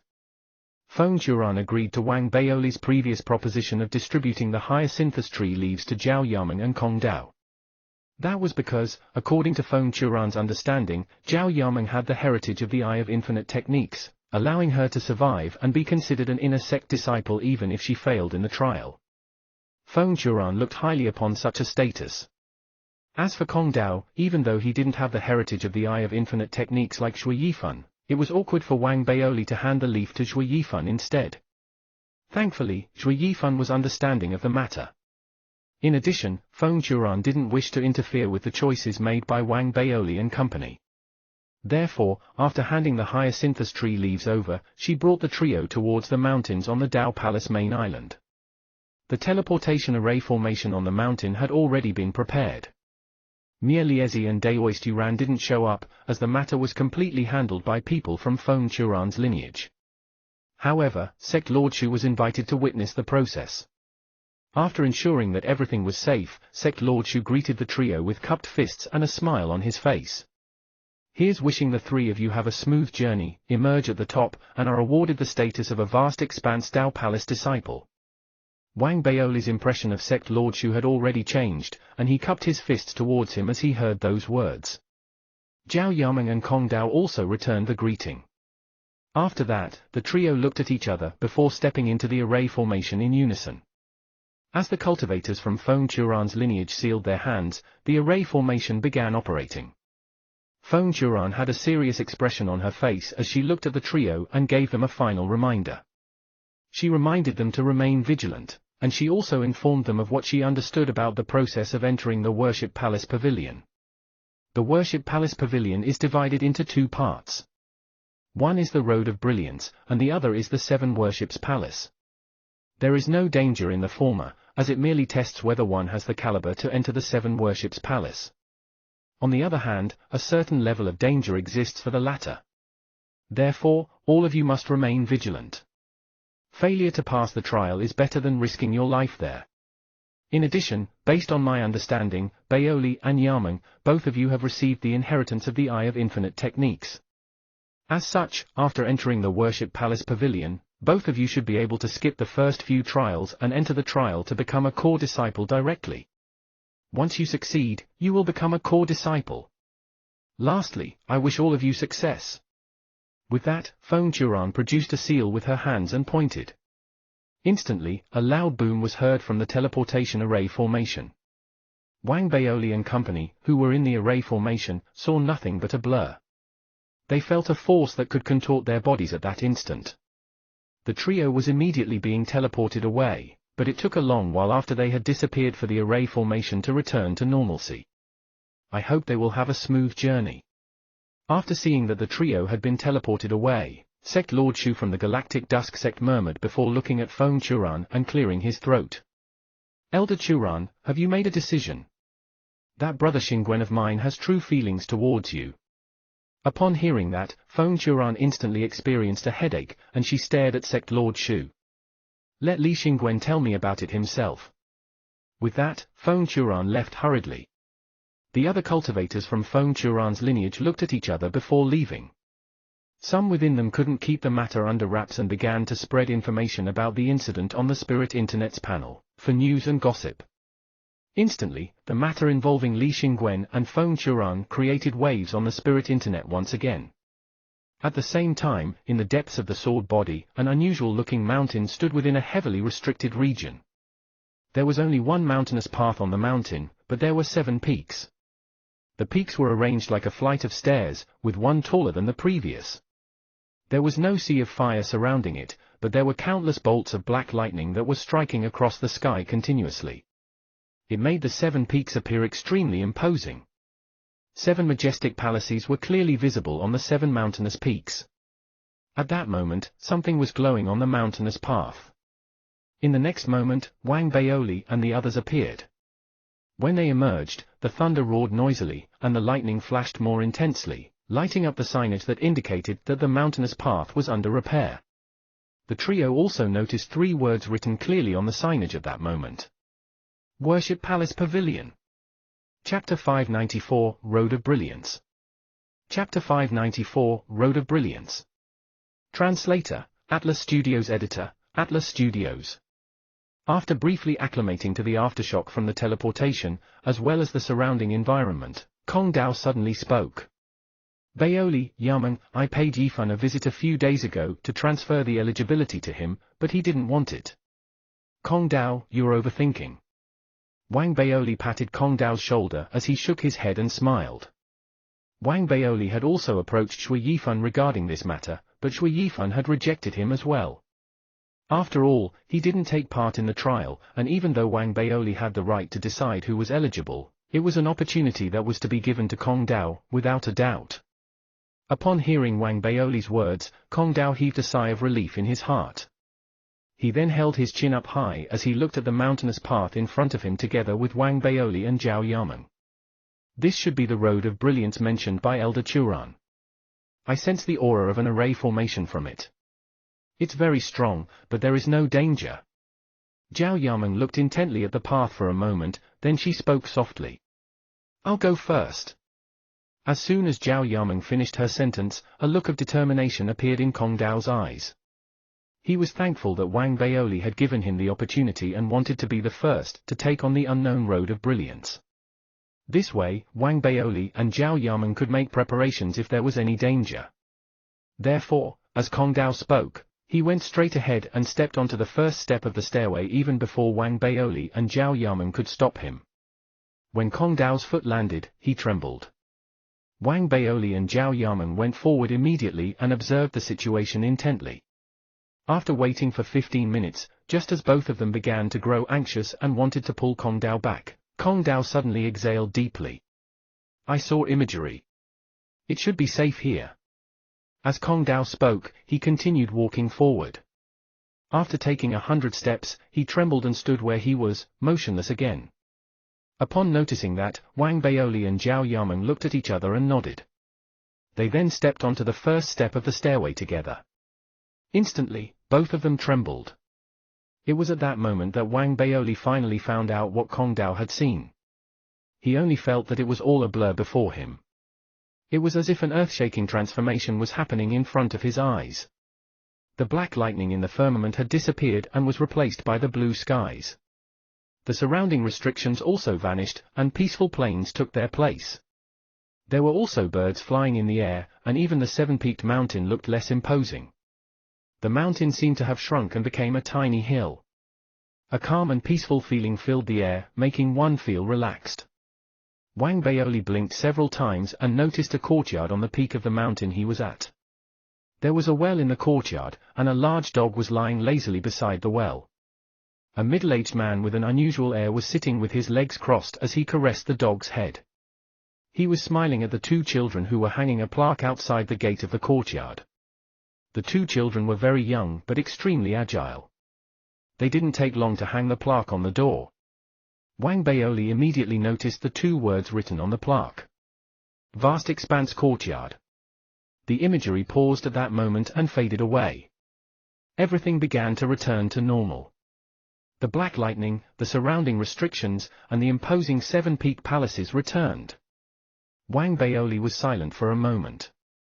When he turned, he noticed that Zhao Yamen had opened her eyes as well. Is the road of brilliance showing us the history leading towards the vast expanse Dao Palace's rising? Zhao Yamen murmured softly, but she spoke the words that Wang Baoli was thinking about as well. After that, the duo continued to advance forward. Looking from a distance, one could see Wang Baoli and Zhao Yamen standing in line, with Kong Dao 100 steps in front of them. The trio looked like they were on an expedition to the top of the mountain, amidst the black lightning flashes and the surrounding restrictions. 100 steps later, the second imagery appeared in front of Wang Baoli's eyes. There were clouds in the skies, and townships had been built on the vast plains. The hill had been transformed into a mountain that was standing tall, and the courtyard had turned into hundreds of buildings. Greenery complemented the appearance of the entire mountain, filling the entire place with a mystical aura. The disciples there no longer consisted of the two children from the first imagery. They had swelled to tens of thousands of people who busied themselves, filling the entire place with bustling activity. The rays of the sun landed on the plaque hung on the entrance of the mountain. It was no longer Vast Expanse Courtyard that was written on it. Instead, it was replaced by another two words.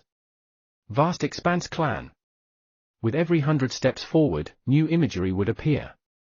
The more the trio advanced, the stronger the suppressive force that landed on them was. It was as if it were challenging the limits of their physical bodies. Kong Dao and Zhao Yamen could withstand the suppressive force initially, but as the trio continued to advance, only Wang Baoli could maintain his initial speed. He didn't assist Kong Dao and Zhao Yamen, as he knew that there was no danger present on the road of brilliance. Instead, to a certain extent, the suppressive force that they experienced could be taken as a form of physical training. Wang Baoli didn't need the physical training, but to Zhao Yamen and Kong Dao, it was a valuable opportunity to strengthen themselves. Therefore, after checking up on the duo, Wang Baoli watched the third, fourth, and fifth imagery, as if he was playing a game. The three imageries were similar to one another. They depicted that, several years later, there were several cultivation sects in the vast Expanse clan that performed well and took the lead. Those sects eventually ruled over the planets they were in, and that marked the start of the galactic era, which expanded from a star to the entire galactic system. Even though the tribulations involved weren't being shown, Wang Baoli could imagine and understand that the entire process involved the efforts of many generations of people. That allowed the expansion of control over to numerous galactic systems, then to the entire galactic domain, until they became the dominant force. Throughout the entire process, 3 changes were made to the name of the sect. From the third imagery of a sect which became a sect school of thought in the fourth imagery, all the way to the fifth imagery, where the sect school of thought was transformed to that of a palace. That was where the name Vast Expanse Dao Palace was finally adopted. Even though only snippets of the Vast Expanse Dao Palace's history were seen, one could already feel a sense of glory and brilliance. After all, that small courtyard had slowly advanced to become the ruler of the entire galactic domain. Despite not being from the Dao Palace, Wang Baoli still cheered for its rising. It was imaginable that before crisis struck the Vast Expanse Dao Palace, the Dao Palace disciples were definitely filled with hope and anticipation for its future. Completing the journey on this mountainous path would be akin to witnessing the history of the Dao Palace. It creates a natural sense of belonging and pride to the Dao Palace. Wang Baoli took a deep breath and experienced a wave of respect for the Dao Palace. However, Wang Baoli still felt torn between the contrasting image of the Dao Palace's glorious uprising scene from the imagery, with the wastelands, lightning, surrounding restrictions, and the sea of fire that was presented before him in reality. It was difficult to reconcile history with the present reality. After a moment, Wang Baoli shook his head as he reached the top of the mountain and took his final step on the road of brilliance. When his foot landed, the sixth imagery appeared before his eyes. Wang Baoli had thought that he would see the fall of the Vast Expanse Dao Palace, but what was presented before him was a familiar image. It was a silver-haired middle-aged man who brought a cheeky little girl along with him to the Vast Expanse Dao Palace. The Vast Expanse Dao Palace put great emphasis on his arrival, and even the patriarch greeted him personally. In that imagery, the little girl looked curiously at her surroundings, and the image faded to become an eternity. Little Missy, Wang Baoli stopped in his tracks and murmured in silence. As the imagery disappeared slowly, Wang Baoli stepped off the road of brilliance. He stood on the mountain peak, with the palace in front of him and the road behind him. Time passed slowly as Wang Baoli stood where he was and waited for Zhao Yamen and Kong Dao. He managed to return to a state of peace as he looked at the palace in front of him. The palace looked vast and majestic, with large pillars that supported the firmament like walls. The sculpture erected in front of the temple gave off an air of authority as well. However, the entire palace still looked visibly aged. Wang Baoli recognized the sculpture. It was of the middle-aged man who was meditating with his legs crossed in the first imagery. Perhaps, that person was the patriarch of the Vast Expanse Dao Palace. Even though the palace stood amidst the destruction of the body of the sword, it was still well preserved. Standing in front of it was like standing at the foot of a giant. Wang Baoli was observing it when he began to hear panting sounds behind him. Kong Dao arrived with a glow in his eyes, despite still trembling. The physical training he had experienced along the road of brilliance had strengthened his body significantly. After another 5 minutes had passed, Zhao Yamen finally reached the end of the road of brilliance. She had the weakest physique amongst the trio. As such, she also benefited the most along the road of brilliance. Next is the journey to the Seven Worships Palace. After Zhao Yamen and Kong Dao had taken their rest, Wang Baoli suddenly spoke with energy and anticipation in his eyes. Chapter 595, Black Spirit Dwarf Planet. Chapter 595, Black Spirit Dwarf Planet. Translator, Atlas Studios. Editor, Atlas Studios. According to the information given by part24 to the trio before the teleportation, a trial would take place in each of the 7 palaces in the 7 Worships Palace of Worship Palace Pavilion. Passing each trial would mean that they had successfully conquered one of the 7 palaces, and that would eventually allow them to earn the title of a Tao Palace disciple.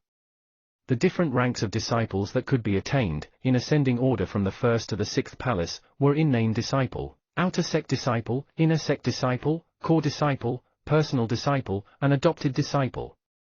As for the highest rank that one could attain in the 7th and the last palace, it would be Vast Expanse Tao disciple. part24 didn't reveal the details of the trial. Right now, standing in front of the 1st palace, Wang Baoli was filled with energy. He turned to look at Zhao Yameng and Kong Dao and noticed that they were fueled with anticipation as well. Without speaking excessively, the trio looked at each other before moving in unison towards the 1st palace in front of them. The trio reached the main gate of the 1st palace instantly. When they stepped in, Wang Baoli and Zhao Yameng suddenly trembled. An illusory image of a giant tree appeared on Zhao Yameng's glabella. It was a representation of the Ikang ancient array formation heritage that she had attained. At the same time, the Dharach armor marking on Wang Baoli's heart also glowed, as if being inspected in detail by a mysterious force.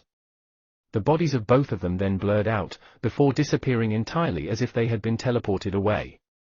They didn't appear on a trial ground but in the Great Hall of the 4th Palace on the 4th peak.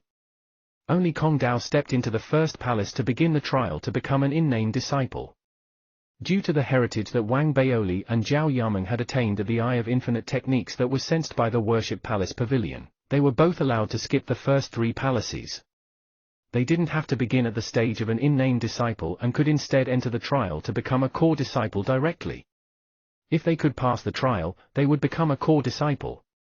Even if they didn't, as long as they survived, they would be an inner sect disciple. That was the advantage of the powerful heritage of the Eye of Infinite techniques. Right now, the moment the 2 of them appeared in front of the Great Hall of the 4th Palace, an extremely strong suction force immediately sucked the both of them in. When Zhao Yameng and Wang Baoli appeared inside, they saw nothing but a blur. They couldn't even see each other, and it was as if they had been separated. They felt as if they were alone in the surrounding nothingness. Wang Baoli immediately grew vigilant as he inspected his surroundings. Suddenly, in the emptiness, a cold and emotionless voice arrived by his ears. The trial to become a core disciple in the 4th palace will begin after the time of 100 breaths. Trial taker, please prepare. You will be sent to the Black Spirit Dwarf planet of the Scorpion's pupil star system. You are to kill an alien cultivator formed from the accumulation of a cloud of black wind who has usurped the microstar. Complete the kill to accomplish the mission. The alien cultivator has the cultivation level of a nascent soul realm cultivator. If the trial taker doesn't voice his rejection within the time of 100 breaths, it will be taken that he accepts and is willing to take on the trial. Please note that this is not an illusion but reality. If the trial taker dies, he will be deemed to have fallen. If he gives up during the trial, he will still have to persevere for a month. As the chilly voice stopped speaking, Wang Baoli was thrown into a daze. He had heard and understood every word loud and clear. However, the message that was being revealed to him made him feel incredulous.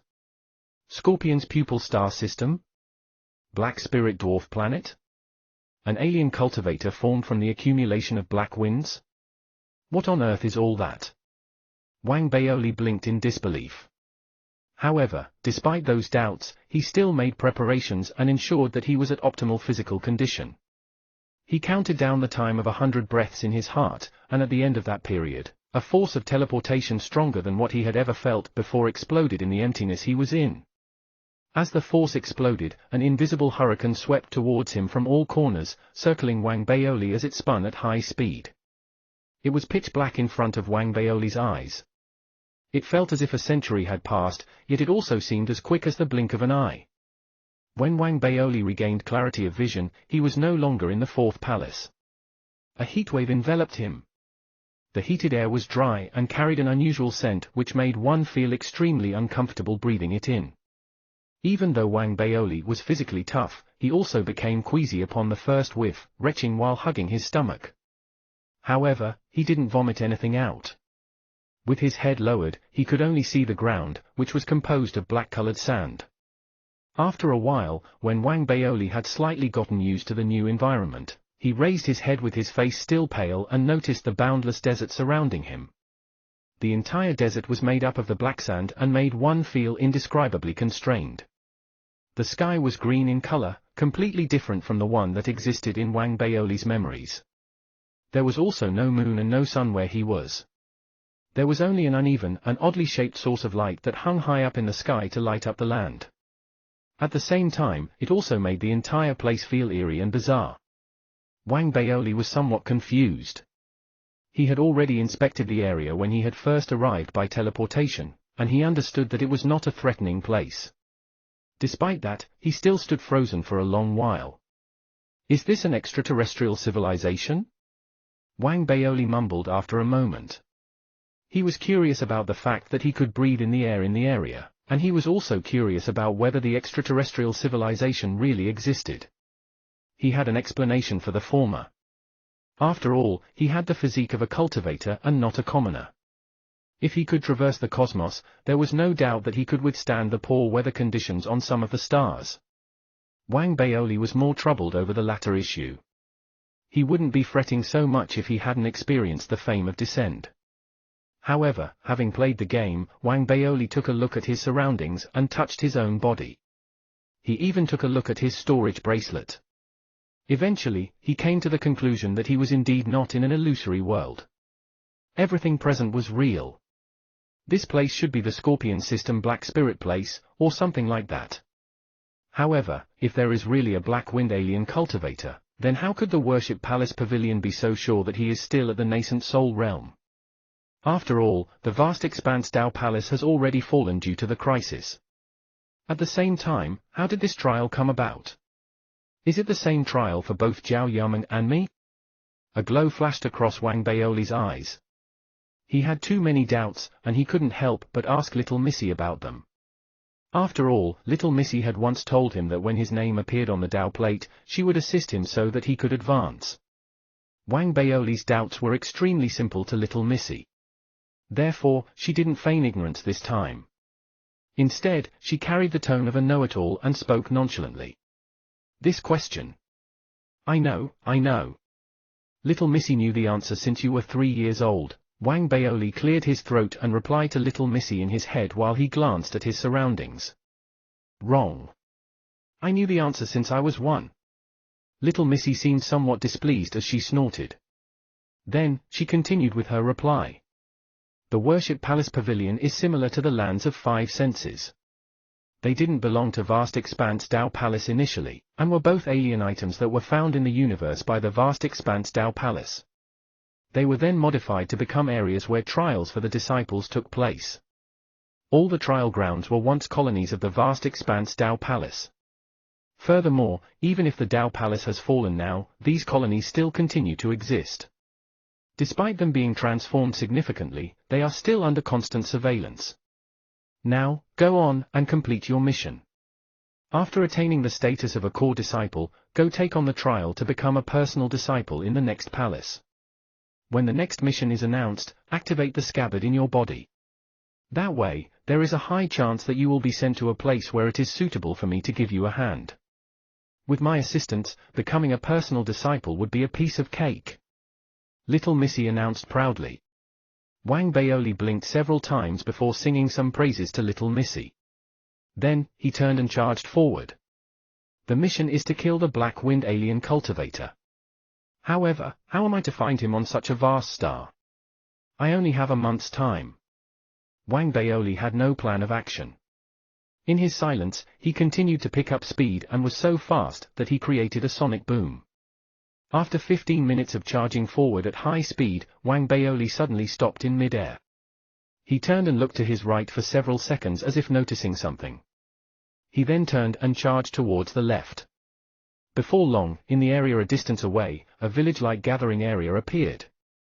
The gathering area wasn't large, and the buildings were shabby and had the appearance of mud huts.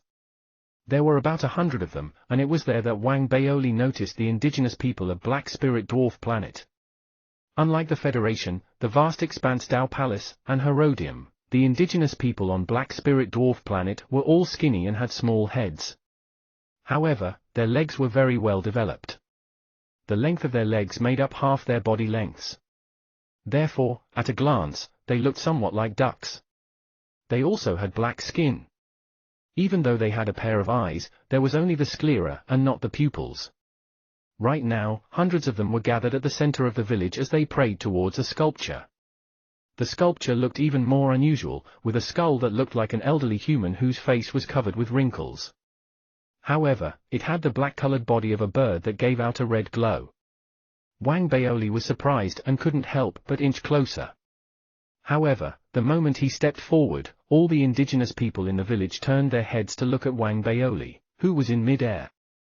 When they noticed Wang Baoli's appearance, their facial expressions changed. They screamed in a language that Wang Baoli didn't understand and appeared to have been frightened by Wang Baoli's appearance as they scrambled to retreat. If Wang Baoli could understand their language, he would definitely be surprised. That was because the indigenous people were all exclaiming that a monster had arrived. It seemed that, in their eyes, Wang Baoli, who had an entirely different appearance from them, was an extremely frightening monster. Chapter 596, Dark Town Ghost Planet. Chapter 596, Dark Town Ghost Planet. Translator, Atlas Studios. Editor, Atlas Studios. Looking at those trembling indigenous people who were scrambling to escape, a glow flashed across the depths of Wang Baoli's eyes. However, on the surface, he appeared helpless as he turned and landed beside the statue in the village, sweeping his gaze at the frightened indigenous people. Does anyone know the language of the Baoli Federation, the top immortal civilization? Wang Baoli cleared his throat and spoke calmly in the language of the Federation. However, the fearful indigenous people looked at each other with confusion evident from their faces. They clearly didn't understand what Wang Baoli said. That made Wang Baoli sigh and repeat his words using the language used in the vast expanse Dao Palace. When Wang Baoli spoke this time, the indigenous people turned their heads immediately to look at an elderly man amongst them. The elderly man, with his body covered with wrinkles, looked bitter as he emerged from the crowd while trembling with fear. He cupped his fists, which were clearly smaller than his feet, and greeted Wang Baoli. "Greetings, sir.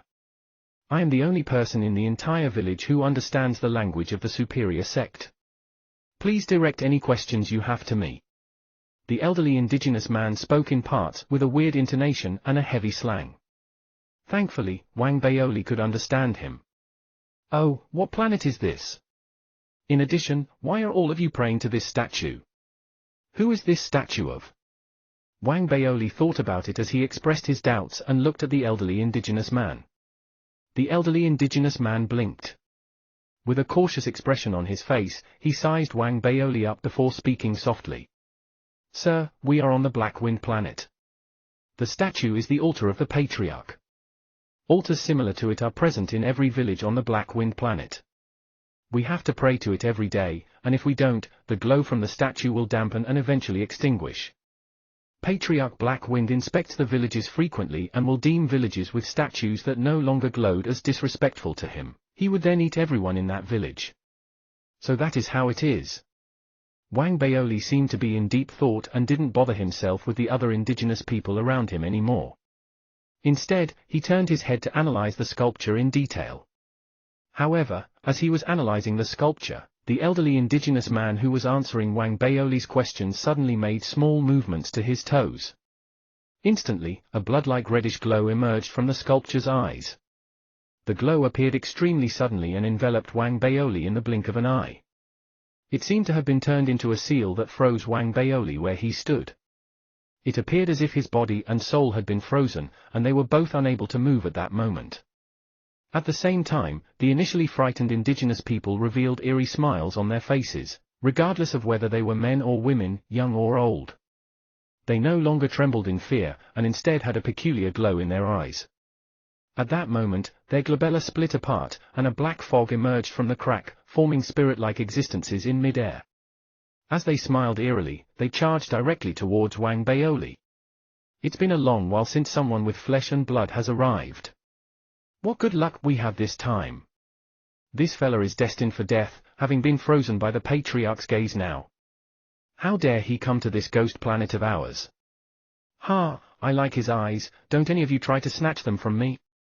As the ghost spirits shrilled with high-pitched voices, they excitedly charged towards Wang Baoli. The one who moved the fastest amongst them was the elderly indigenous man who had spoken with Wang Baoli previously. The ghost spirit that emerged from his glabella was of the biggest size and had the most concentrated aura. Right now, as his ghost spirit charged forward, the ghost spirit arrived right beside Wang Baoli. It opened its large mouth and was about to swallow Wang Baoli's head whole. Its large mouth seemed like it could be opened infinitely without tearing apart. It was expanded to a size that could swallow Wang Baoli's head in its entirety, but when it was about to swallow, an annoyed voice reverberated in the surroundings. All of you are irritating. As the voice was heard, the ghost spirits didn't even have time to react before Wang Baoli's right hand rose slowly to grab the neck of the elderly ghost spirit, in such a manner that it couldn't escape. Wang Baoli twisted his right hand after grabbing hold of the ghost spirit's neck, and instantly, its eyes widened as it exclaimed breathlessly. It wanted to struggle and break free, but Wang Baoli's wrench-like grip made escape impossible for the elderly ghost spirit. That instantly made those excited ghost spirits surrounding Wang Baoli shocked as they stopped in their tracks and retreated at high speed. However, even though they moved at high speed, they still couldn't escape the dark fire that emerged from Wang Baoli's body. The chilly ball of dark fire had Wang Baoli at its center as it spread in all directions. The ghost spirits didn't even have time to scream before the dark fire instantly filled the entire area, enveloping the entire village. It was like a cleansing process taking place. All of the ghost spirits, except for the one Wang Baoli was grabbing onto, trembled and vanished into thin air once the dark fire swept across them. They all ceased to exist. Noticing what had just happened in a dazed manner, the struggling elderly ghost spirit shuddered. When it turned towards Wang Baoli, there was a real look of fear in its eyes as its body trembled uncontrollably. Without bothering himself with the ghost spirits that had been wiped out, or the elderly ghost spirit that he was grabbing onto, Wang Baoli stood there, enveloped by the red glow as he continued to observe the statue. In reality, when Wang Baoli first noticed the village, he had already realized that the indigenous people here were actually ghost spirits. Put more accurately, they were ghost spirits who were residing in the corpses of the indigenous people. It could be taken that, to a certain extent, the bodies of the indigenous people who had died an unknown number of years ago but didn't rot, were the clothing of the ghost spirits. Others, even nascent soul realm cultivators, might not have been able to realize the truth. They might land themselves in danger even if they were able to resist the attacks of the ghost spirits.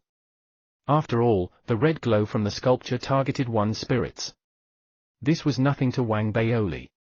As a dark child, he wasn't the least bit afraid of ghost spirits. As such, from beginning to end, Wang Baoli wasn't bothered by anything. The only thing that piqued his interest was the material of the sculpture. Now, Wang Baoli continued to analyze it, stepping forward to touch and knock at it. His eyes then lit up. That's right. This is made of stellar source. Wang Baoli was somewhat agitated. He was doubtful previously, but now that he had confirmed his hypothesis after detailed analysis, he grew delighted. He was well aware of the value of stellar source. He also understood that the most important material he needed to repair the dark artifact from Mars was stellar source.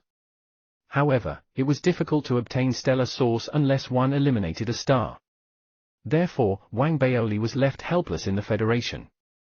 He had never thought that he would receive such a huge gift through this trial on this ridiculous planet. In his exhilaration, Wang Baoli waved his left hand and was about to put the statue away when the red glow emerging from it increased in scale. It was as if it were a form of resistance. However, when a ball of dark fire appeared from Wang Baoli's right hand, the red glow from the sculpture lost all its effect. Wang Baoli could then put the sculpture away without any difficulty. After that, Wang Baoli lowered his head to look at the elderly ghost spirit that he was holding onto. Wang Baoli licked his lips and smiled. Two options. Either you bring me to the other villages, or I eat you whole. The elderly ghost spirit shuddered. It wouldn't have believed it if someone else claimed that they would eat it. However, having seen how Wang Baoli had handled the other ghost spirits with its own eyes, and looking at the manner Wang Baoli had licked his lips, it had a strong feeling that the monster in front of its eyes would really eat it up. I know of many villages. The elderly ghost spirit trembled and exclaimed loudly immediately. Lead the way. Wang Baoli released his right hand, seemingly unconcerned that the elderly ghost spirit would escape as he spoke calmly. The elderly ghost spirit hesitated for a moment, but after recalling how Wang Baoli had licked his lips, it became obedient and began to show Wang Baoli the way. Man and ghost charged through the air in this manner, towards the other village mentioned by the elderly ghost spirit. 3 hours later, Wang Baoli obtained yet another sculpture and wiped out yet another village. The elderly ghost spirit was in constant fear, while Wang Baoli's eyes glowed brighter by the moment. Wang Baoli was no longer anxious to complete the mission. To him, the entire place was a treasure land. The entire trial ground existed physically and wasn't an illusion, and that made it ideal for him to strike it rich. With that thought, Wang Baoli looked at the elderly ghost spirit with excitement in his eyes. Bigfoot, perform well. If I'm satisfied, I'll not eat you. Chapter 597, Patriarch Black Wind. Chapter 597, Patriarch Black Wind. Translator, Atlas Studios. Editor, Atlas Studios. On the Black Spirit dwarf planet, the green skies, the glow from the irregular sunlight light source that lit up the black desert, as well as the peculiar heatwave, made the entire planet seem extremely barren from the surface. There were no plants, no animals, and even the civilization that existed on the planet were ghost spirits using the corpses as their clothing. There were villages, but put more accurately, they were merely ghost villages formed by the ghost spirits who were leeching off the corpses. It appeared as if death had become the theme of this planet. It was like a puddle of still water that was without any ripples, until Wang Baoli's arrival. Wang Baoli was like a huge rock that had been thrown into the water, splashing it everywhere and creating ripples that broke the inactivity in the area. I've struck gold. Wang Baoli laughed heartily towards the sky in an agitated manner. It was the 7th day since his arrival. Under the elderly ghost spirit's lead, Wang Baoli swept through over 50 villages using his dark fire. Without any exception, all the villages had the statues that he needed. The statues were also all made from stellar sources, and that, to Wang Baoli, was wealth. Other than stellar sources, Wang Baoli also found precious materials in some of the villages. They included ores and broken dharmic artifacts. They were items that didn't exist in the Federation, and not much information was recorded about them either. Wang Baoli only came to know that they were treasures after entering the Dao Palace. That raised Wang Baoli's spirit. He finally understood how the 3 extraterrestrial nascent soul realm cultivators, that he had killed by luring them into the dark artifact, felt when they were reaping those gains. This is all accidental wealth. In Wang Baoli's excitement, he had forgotten all about Patriarch Black Wind. Right now, he only had the thought to scavenge all the sculptures. The elderly ghost spirit also became more experienced in leading the way, and with it showing the way, Wang Baoli continued on his scavenging journey. Days passed. Half a month later, when Wang Baoli had scavenged most of the planet, he had accumulated over 100 sculptures.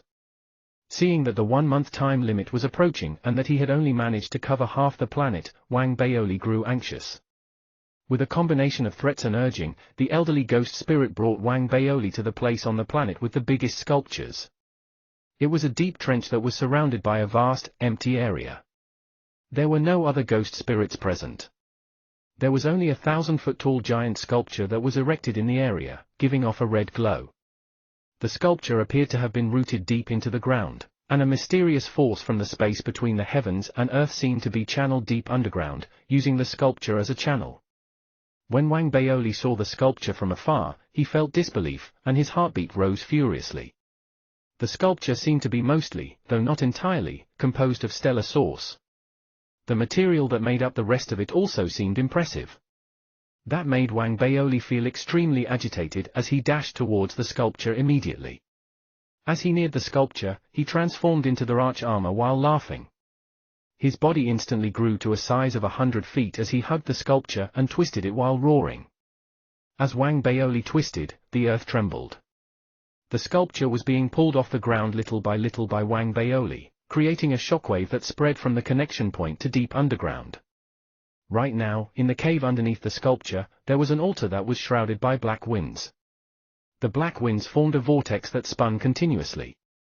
In the vortex, there were originally over 200 bright spots glowing brilliantly. Of them, 3 of them were the largest and appeared to be a cluster of light that became the center of the other bright spots. Every time the bright spots glowed, the black wind vortex would spin at an even greater speed. However, right now, over half of those 200 bright spots had been extinguished. That slowed down the speed of rotation of the black wind vortex. When one of the 3 largest light clusters began to extinguish rapidly and entirely, a pair of eyes within the vortex suddenly opened wide. There was initially a look of bewilderment revealed in the pair of eyes, as if it was wondering why it was awakened prematurely.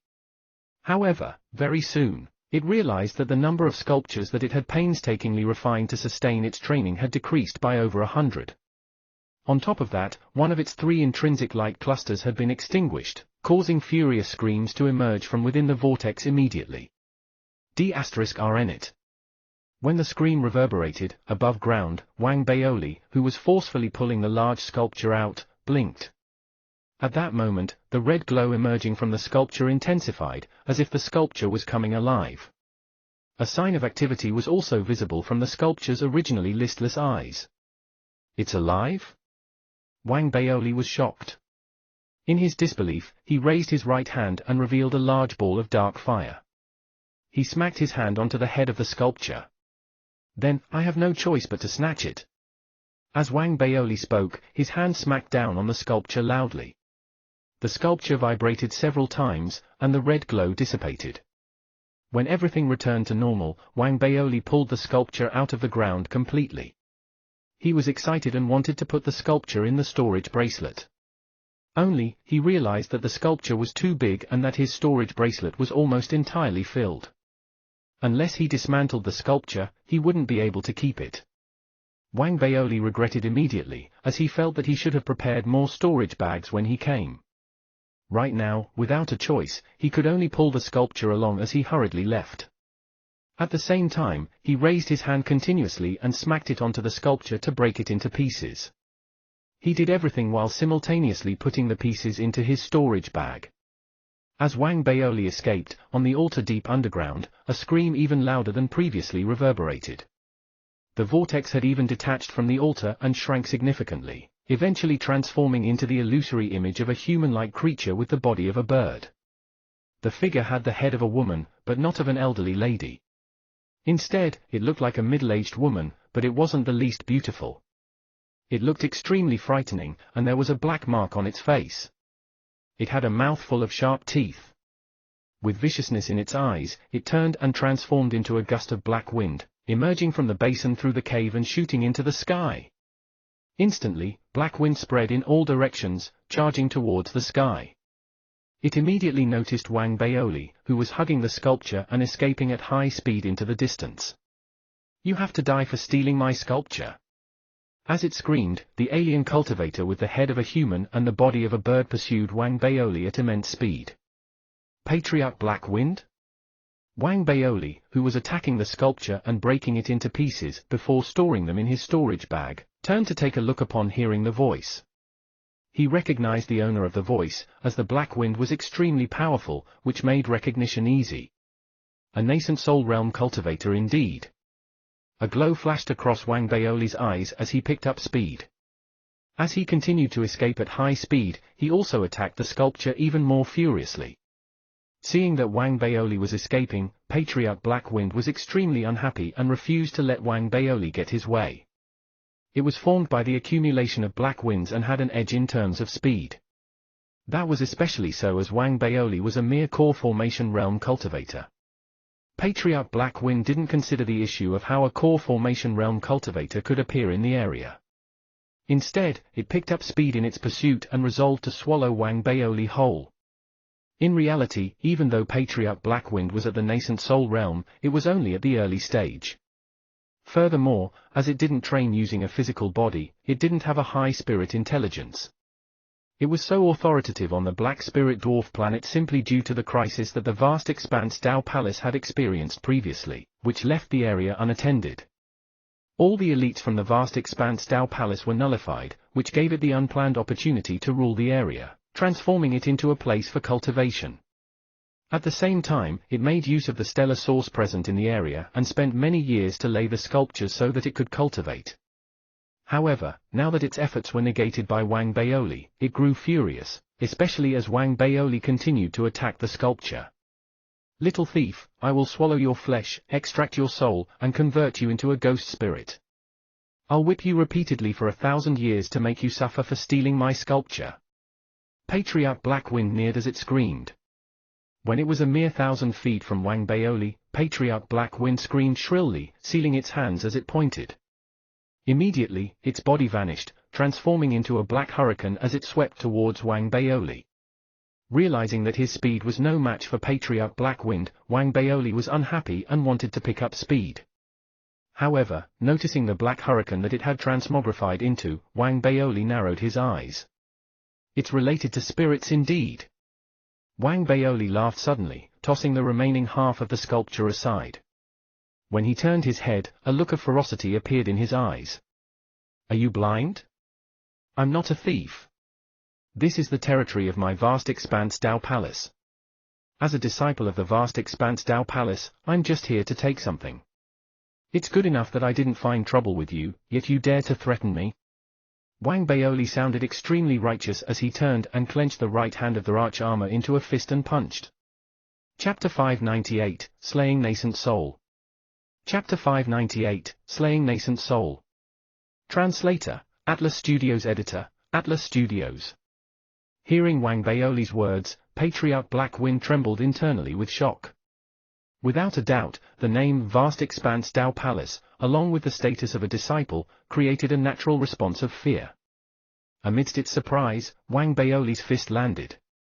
After the trial for the Hyacinthus tree leaf, Wang Baoli had asked Feng Churan privately how his combat power compared with a nascent soul realm cultivator. If that question were asked by other core formation realm cultivators, Feng Churan would have found it weird. However, since it was Wang Baoli who asked the question, Feng Churan didn't find anything unusual about it. Therefore, through Feng Churan's reply, Wang Baoli came to know that his combat power was similar to an early-stage nascent soul realm cultivator. That was especially so as he later reached the third level of lightning immortal transformation and had managed to stabilize his cultivation, both of which made him more confident of his combat power. "Putting in all my effort will allow me to battle an early-stage nascent soul realm cultivator." As Wang Baoli punched, he closed his eyes. He seemed to have said everything carelessly previously. In reality, over the past half a month as he scavenged the statues and studied them, and as he suppressed those ghost spirits, Wang Baoli had already arrived at the conclusion that it was very likely that Patriarch Blackwind's cultivation technique had something to do with spirits. Even though Wang Baoli was unsure how Patriarch Blackwind was formed from a gust of black wind, with his sensitivity towards spirits, he had already concluded that it had something to do with spirits the moment Patriarch Blackwind appeared. Now, as Patriarch Blackwind attacked, Wang Baoli became even more certain of that.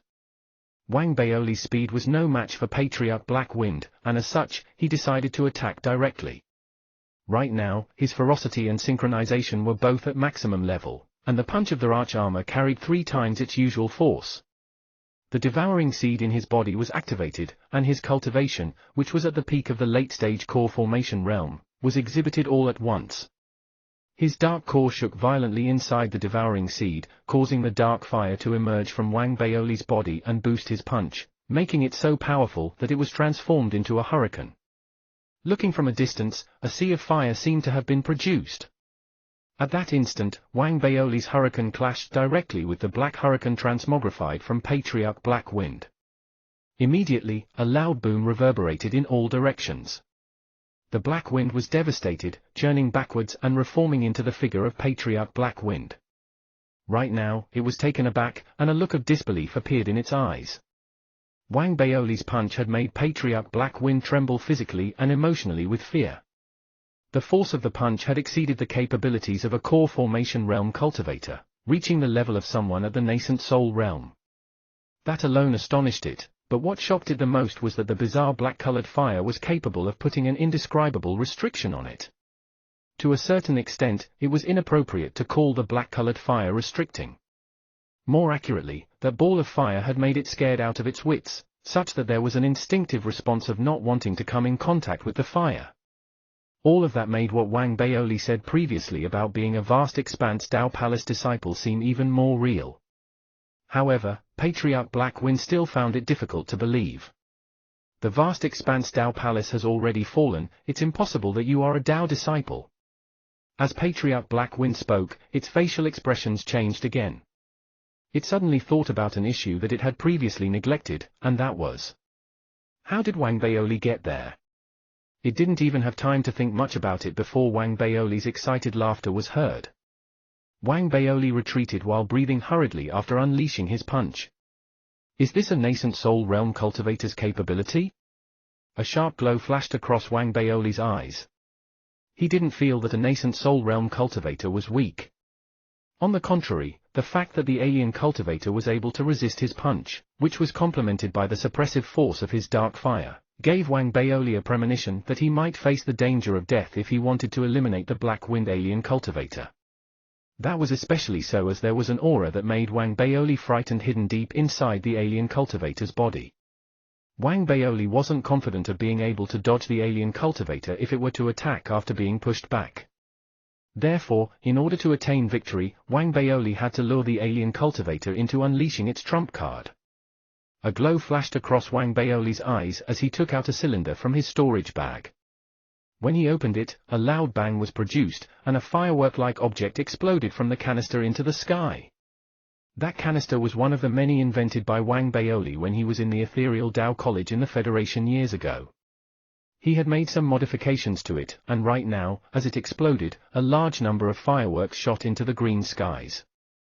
It was extremely eye-catching and was like a flare that could be seen even if one was far away. It clearly surprised Patriarch Black Wind. Before it could react, Wang Baoli was already laughing as he turned, his lightning avatar emerging. As Wang Baoli waved his hand, the tricolored flying sword flew out from his storage bracelet and was controlled by his lightning avatar, who directed it at high speed towards Patriarch Black Wind.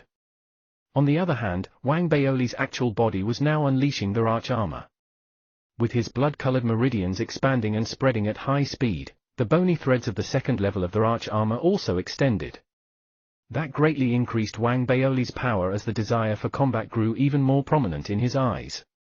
Wang Baoli rushed out, nearing Patriarch Black Wind instantly as he attacked. He didn't attack using force, but through trapping Patriarch Black Wind. The loud boom reverberated endlessly. Wang Baoli and Patriarch Black Wind began a battle in mid-air. Wang Baoli's avatar, who was controlling the tricolored flying sword, was astonishingly powerful as well. Despite that, since Patriarch Black Wind was a nascent soul realm cultivator, Wang Baoli was no match for it. However, Wang Baoli didn't unleash his dark fire or the full extent of his combat power. As the two continued their duel, Patriarch Black Wind grew more troubled by the moment. Its opponent made it feel a high level of danger, especially after its question of how Wang Baoli had managed to come was answered by the signal that Wang Baoli had shot into the air. It was initially not completely convinced by the answer to its question, but after seeing that Wang Baoli's strategy seemed to involve dragging time out, it became certain of the answer. He didn't come alone. As Patriarch Black Wind grew anxious, a frightening look appeared in its eyes. It knew that it couldn't afford to let Wang Baoli continue dragging the time out and that everything should end as soon as possible. It quickly made a decision, and without any show of hesitation, it opened its eyes wide and screamed so shrilly that its voice seemed to be able to pierce through spirits. The scream was so ear-piercing that it exploded, tearing apart the emptiness and causing a crack to suddenly appear on the ground.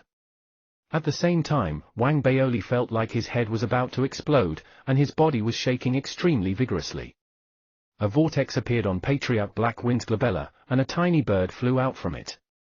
The bird was Patriarch Black Wind's nascent soul. It was clutching a miniature black sword the size of a finger. The sword gave off an air of antiquity, and immediately, when it appeared, the heavens and earth were transformed, the winds roared, and the clouds tumbled. In the blink of an eye, the bird clutched the black sword and charged towards Wang Baoli's glabella. That was the trump card of Patriarch Black Wind. It was so powerful, destructive, and unpredictable that it was capable of slaying another nascent soul realm cultivator. However, despite it being powerful, it had a disadvantage. It could only be driven and controlled through contact with the nascent soul in one's body. Just as the black bird clutched the black sword and neared Wang Baoli, the dark fire in Wang Baoli's body suddenly erupted, sweeping in all directions and surrounding Patriarch Black Wind. That surprised Patriarch Black Wind greatly, and in that instant, Wang Baoli's physical body blurred and switched positions with his avatar. Everything happened so quickly that Patriarch Black Wind hadn't managed to react when Wang Baoli's lightning avatar, which had a combat power similar to Wang Baoli himself, was pierced by the black sword carried by the black bird as it flew through the dark fire. A loud boom was produced as Wang Baoli's lightning avatar was devastated. When that happened, Wang Baoli's physical body appeared where his lightning avatar was. Without hesitation, an intense desire to kill flashed across Wang Baoli's eyes. That was the moment he had been waiting for. He raised his right hand, and the 9th grade Dharmic armament black pike emerged. He shot it out. A sound so loud that it was akin to the emptiness being blown apart reverberated instantly.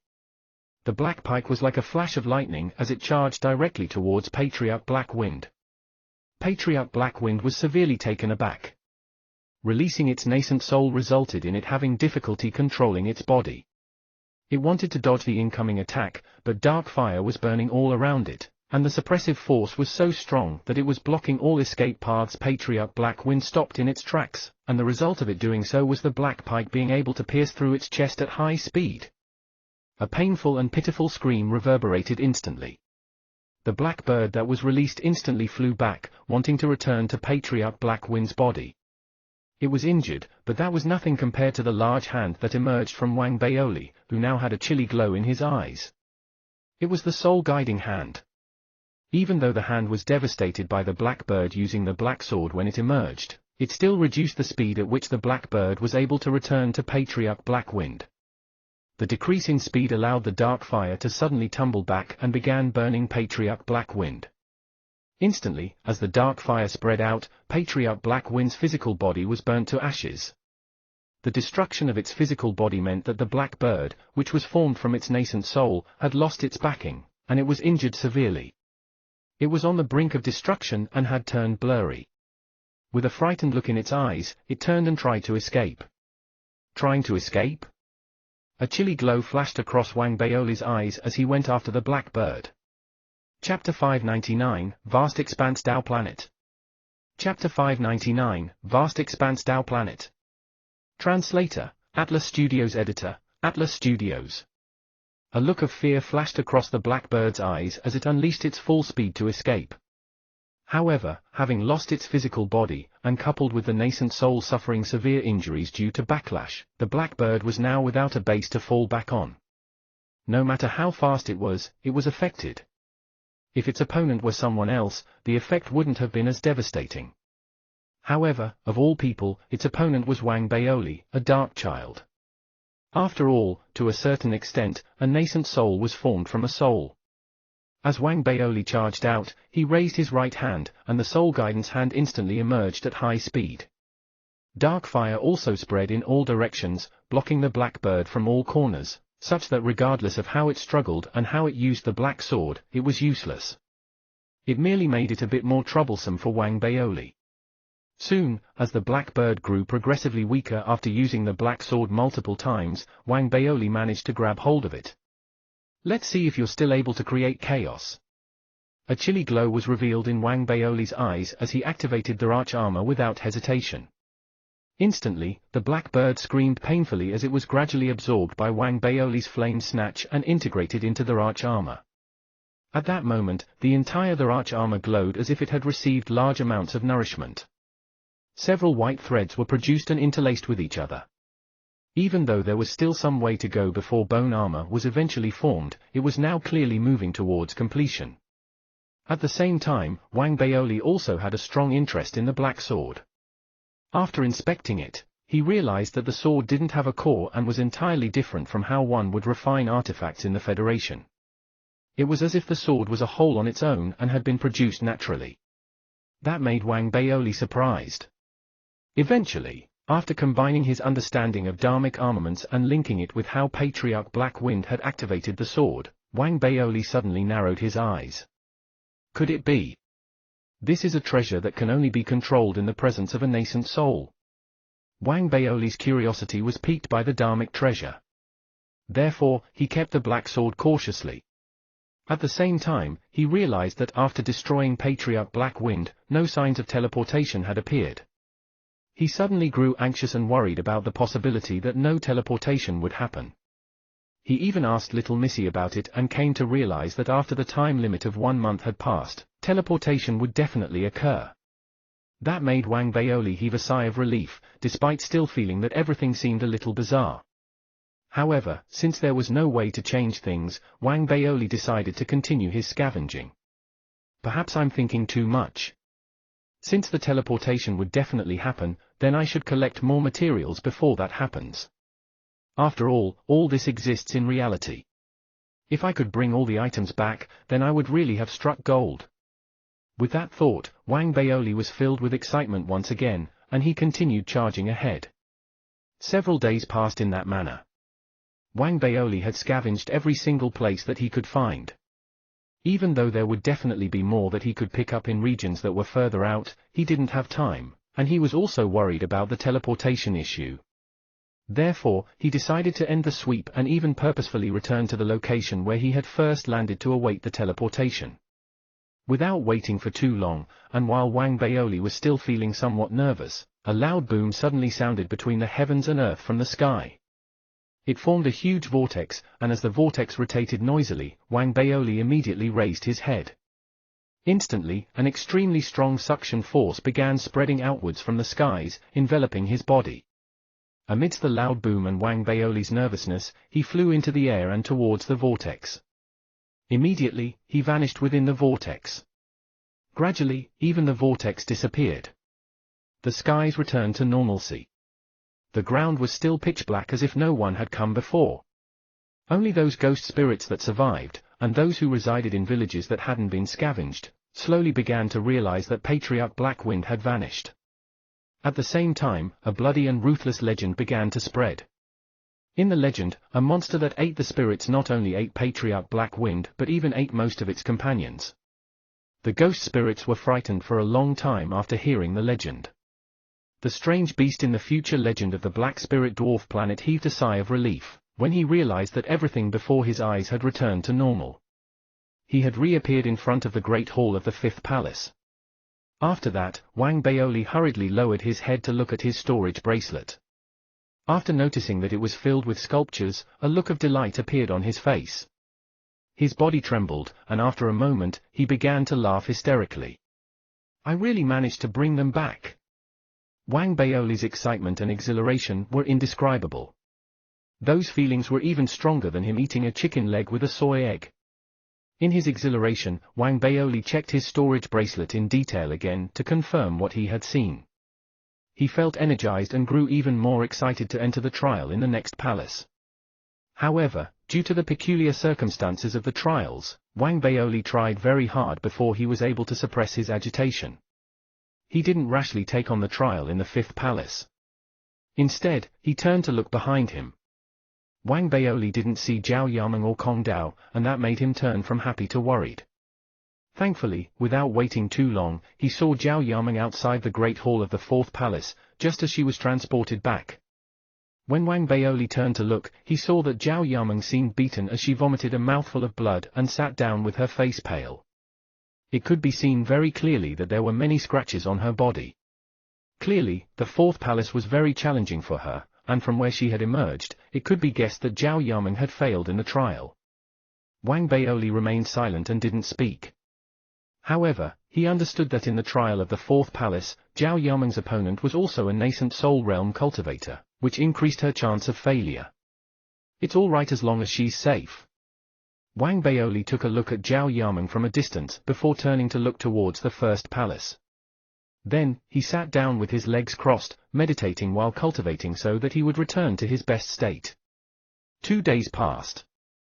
Zhao Yameng regained her consciousness, and Kong Dao also emerged from the First Palace. The three of them were far from each other. After looking at one another, Kong Dao decided to enter the second palace, while Zhao Yameng laughed bitterly as she looked at Wang Baoli. She decided to give up on the trial and end it then. However, she didn't leave immediately. Apparently, she wanted to wait and see how Wang Baoli and Kong Dao would perform. After looking at Zhao Yameng with a comforting look in his eyes, Wang Baoli took a deep breath and ended his period of rest. He gauged his current status, and also had the intention to ask Zhao Yameng for a storage bag. However, as he was one palace away, and the entire place was so bizarre, he couldn't backtrack unless he chose to give up. Therefore, Wang Baoli regrettably gave up on the thought as he rose and charged towards the great hall of the fifth palace without hesitation. The instant Wang Baoli entered, little Missy's voice reverberated in his mind. "Take out your intrinsic scabbard." Without hesitation, Wang Baoli raised his right hand and pressed it hard on his body. When he lifted his hand again, his intrinsic scabbard was glowing as it was taken out. As the scabbard was taken out by Wang Baoli, the fifth palace suddenly shook before returning to a state of silence. Wang Baoli blinked as he looked at the emptiness surrounding him. He tried to call for little Missy but to no avail. After waiting for the time of 10 breaths, the cold and emotionless voice slowly arrived by his ears. The trial to become a personal disciple in the fifth palace will begin after the time of 100 breaths. Trial taker, please prepare. You will be sent to the only main star of the vast expanse galactic system, the vast expanse Dao planet. You are to retrieve the civilization stone tablet and return in order to complete the mission. The vast expanse Dao planet has already become barren, but the never-ending clan is still present, with the guardians having cultivations at the planet realm. This trial is extremely challenging, and the trial taker is to be vigilant. If the trial taker doesn't voice his rejection within the time of 100 breaths, it will be taken that he accepts and is willing to take on the trial. Please note that this is not an illusion but reality. If the trial taker dies, he will be deemed to have fallen. If he gives up during the trial, he will still have to persevere for 10 days. As the voice reverberated, Wang Baoli suddenly widened his eyes, and his breathing also grew urgent. The mission in the fifth palace seemed to him like a trial that had a high chance of death. It involved returning to the galactic system that the vast expanse Dao Palace was once at. In the barren land where the never-ending clan remained, Wang Baoli was to retrieve the required item. That, to Wang Baoli, was extremely challenging, and that was needless to say with the presence of guardians at the planet realm cultivation. With that thought, Wang Baoli immediately grew anxious. Just as he was about to reject the mission, little Missy's calm voice reverberated in his head. "Relax. This time, let me use your intrinsic scabbard to influence the mission. Only then will you receive the refinement material to upgrade your intrinsic scabbard to the 7th grade. In other words, only when you're there can you use the remnant energy of the vast expanse Dao Palace to complete the refinement of your intrinsic scabbard. Otherwise, even if you have all the materials, your chance of success is less than 10% due to the difference in the laws of the star system." Wang Baoli was shocked and remained silent for a while. As the time of 100 breaths was about to end, he gritted his teeth, and a look of determination appeared in his eyes. "I'm going." Chapter 600, It's all the same tactics. Chapter 600, It's all the same tactics. Translator, Atlas Studios. Editor, Atlas Studios. The glory enjoyed by the original vast expanse star system, which was the vast expanse Dao planet of yesteryear, became a tale of the past with the arrival of the never-ending clan many years ago. The bustling star had also turned into an area of barren land. Looking from a distance, the skies were no longer clear and were instead grey and cloudy. If one had the ability to examine the skies in detail, he would realize that within the grey-colored fog lay countless tiny grey-colored beetles. Those beetles were so small that they couldn't be seen with the naked eye. They were now scattered in the skies of the vast expanse Dao planet and covered a vast and seemingly unlimited area. Any form of life that tried to enter, or leave the area without a special identity token would be faced with those beetles wriggling into their bodies. Even if their cultivation had reached the planet realm, it wouldn't be of any help to their survival as they would be devoured thoroughly to the state where no trace would be left behind. After all, this was formed by the remnant auras from one of the divine kings of the never-ending clan. Despite the collapse of the vast expanse Dao Palace and the departure of that divine king, his aura still remained like a form of resistive existence. At the same time, the greenery and water bodies on land had turned bald and stagnant. Both the forests and the ponds had become wastelands. Countless mutated ferocious beasts scattered by the never-ending clan ravaged the area, and a gigantic jackhammer-shaped dharmic artifact, which also seemed like a divine armament, was giving out an aura that seemed capable of destroying the heavens and earth. The aura was so strong that it appeared to be piercing into the mountain entrance of the vast expanse Dao Palace. It broke the huge mountain apart directly. Resting amongst the countless mountainous rocks and the ruins, the giant jackhammer-shaped dharmic artifact shone with a continuous evil glow. There were 9 such dharmic artifacts on this planet. They were all pierced into the ground, centered around this main star, sucking out the essence from the vast expanse star system. As the vast expanse star system was once an array formation, it made the entire galactic system seem like a large net. The main star was the center of it and was acting like a pumping heart. Therefore, the suction process centered around the main star that was taking place would affect the entire galactic system. Surrounding the giant jackhammer-shaped dharmic artifact were numerous cultivators of the never-ending clan. Many of them were patrolling the area, and their task was to destroy the remaining evil existences of the vast expanse Dao Palace. At the same time, in the skies, antique-looking combat vehicles could be seen zooming past occasionally. Elites of the never-ending clan were standing on the vehicles and looking at the land with a chilly gaze. It could be said that desolation, indifference, and cruelty had become the theme of this world. Even though there were still people from the Dao Palace who were trying to resist this way of life, their efforts were insignificant. They could only watch as the star, and the galactic system, slowly withered and died, eventually becoming a specimen kept by that divine king of the never-ending clan. The only wish of those resistors left on the vast expanse main planet was to use their remaining life to fight, and resist despite having no power to change anything. Right now, on the dull vast expanse main planet, teleportation waves suddenly appeared at a ruined area a distance away from the entrance to the vast expanse Dao Palace's mountain. Those waves formed and disappeared extremely quickly, such that Wang Baoli appeared without anyone from the never-ending clan noticing. The moment Wang Baoli appeared, even before he could get used to the environment, little Missy's nervous and hurried voice was heard in his mind. Prone down quickly. Wang Baoli was taken aback and instinctively laid down quickly. At the same time, little Missy's figure also swiftly appeared. Sealing her hands and pointing, both little Missy and Wang Baoli were instantly shrouded in a fog, blending in with the surroundings. Immediately after that, a combat vehicle arrived at high speed in the sky and stopped in mid-air. There was a never-ending clan cultivator on the combat vehicle. The cultivator was young and had 6 arms and 3 heads. He was clad in grey-colored armor that was damaged in many areas, but there was still a look of indifference in his eyes. He was clearly a never-ending clan cultivator with extremely rich combat experience. Right now, his 6 eyes were looking at the land. He then inspected the area in detail for a long time and even extended the inspection to the surrounding nothingness before leaving. Wang Baoli didn't dare to move a single bit until that cultivator had left. In reality, even though little Missy had covered him with the fog, his field of vision wasn't obstructed, and he could see everything in the sky clearly. Without a doubt, he could also see that an aura stronger than that of Feng Churan was emanating from that never-ending clan cultivator. It was an aura on the level of the Soul Conduit realm. After 15 minutes, little Missy was about to move when a flash appeared across Wang Baoli's eyes, and he quickly spoke in his mind. "Don't move, let's wait for another half an hour." Hearing those words, little Missy kept silent again. Moments passed like that, and when almost half an hour had passed, the combat vehicle in the sky that had previously left suddenly returned. After inspecting the surroundings and the land, the never-ending clan cultivator raised one of his hands and sealed it. Instantly, an illusory map appeared in front of him. The map was a projection of the area. Only after juxtaposing it and confirming that there was nothing different from previously did the never-ending clan cultivator turn and take his leave for real. It could be imagined that had Wang Baoli started to move previously, and risked making a mistake that could create differences in the area that they had transformed to hide in, they would have been detected. If they were detected, the consequences would be severe.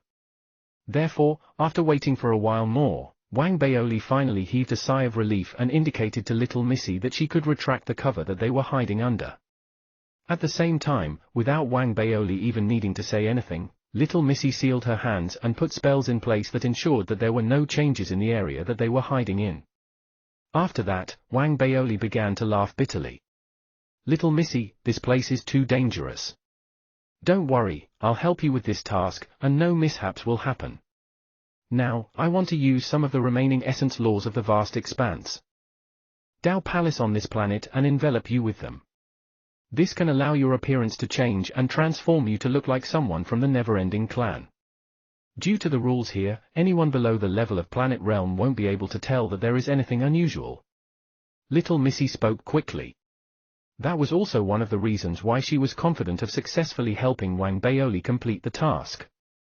If they were on another planet, Little Missy wouldn't be able to accomplish that in her current state. However, due to her status, that wasn't the case on the vast expanse Dao Palace main planet. Furthermore, even though the area had turned into ruins, Little Missy still felt a sense of familiarity with it. Now, as Little Missy spoke, she sealed both her hands without waiting for Wang Baoli to say anything.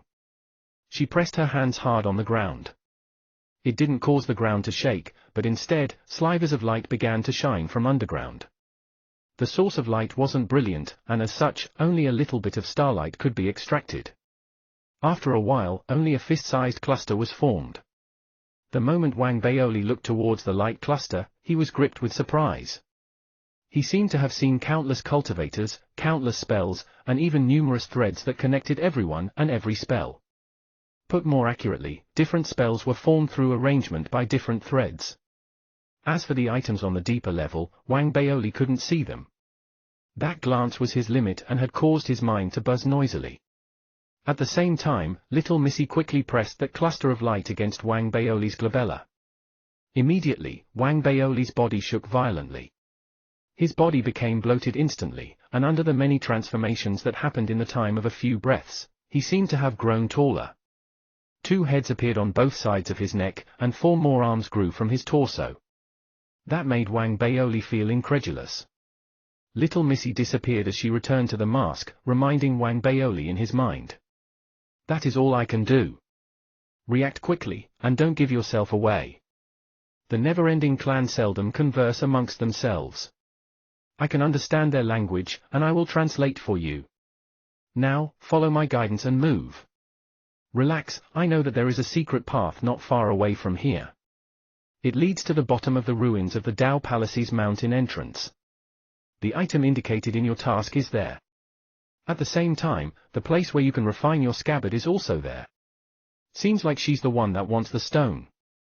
Wang Baoli mumbled in his mind while laughing bitterly.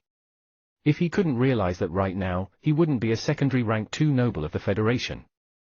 It appeared that Little Missy had used some method to alter the task, such that the stone wasn't a requirement of the trial of the 5th palace but something that Little Missy wanted instead. That was why he could come and have the opportunity to refine his scabbard. However, since things had already turned out the way they did, Wang Baoli took a deep breath and rolled his eyes. He felt that if he didn't make use of this opportunity to curry Little Missy's favor, he would let himself down. As such, he spoke with emotion to Little Missy in his mind. Little Missy, Baoli is not silly. However, I am willing to do anything for you, even if I have to scale a treacherous mountain, go into a sea of fire, or even break my bones.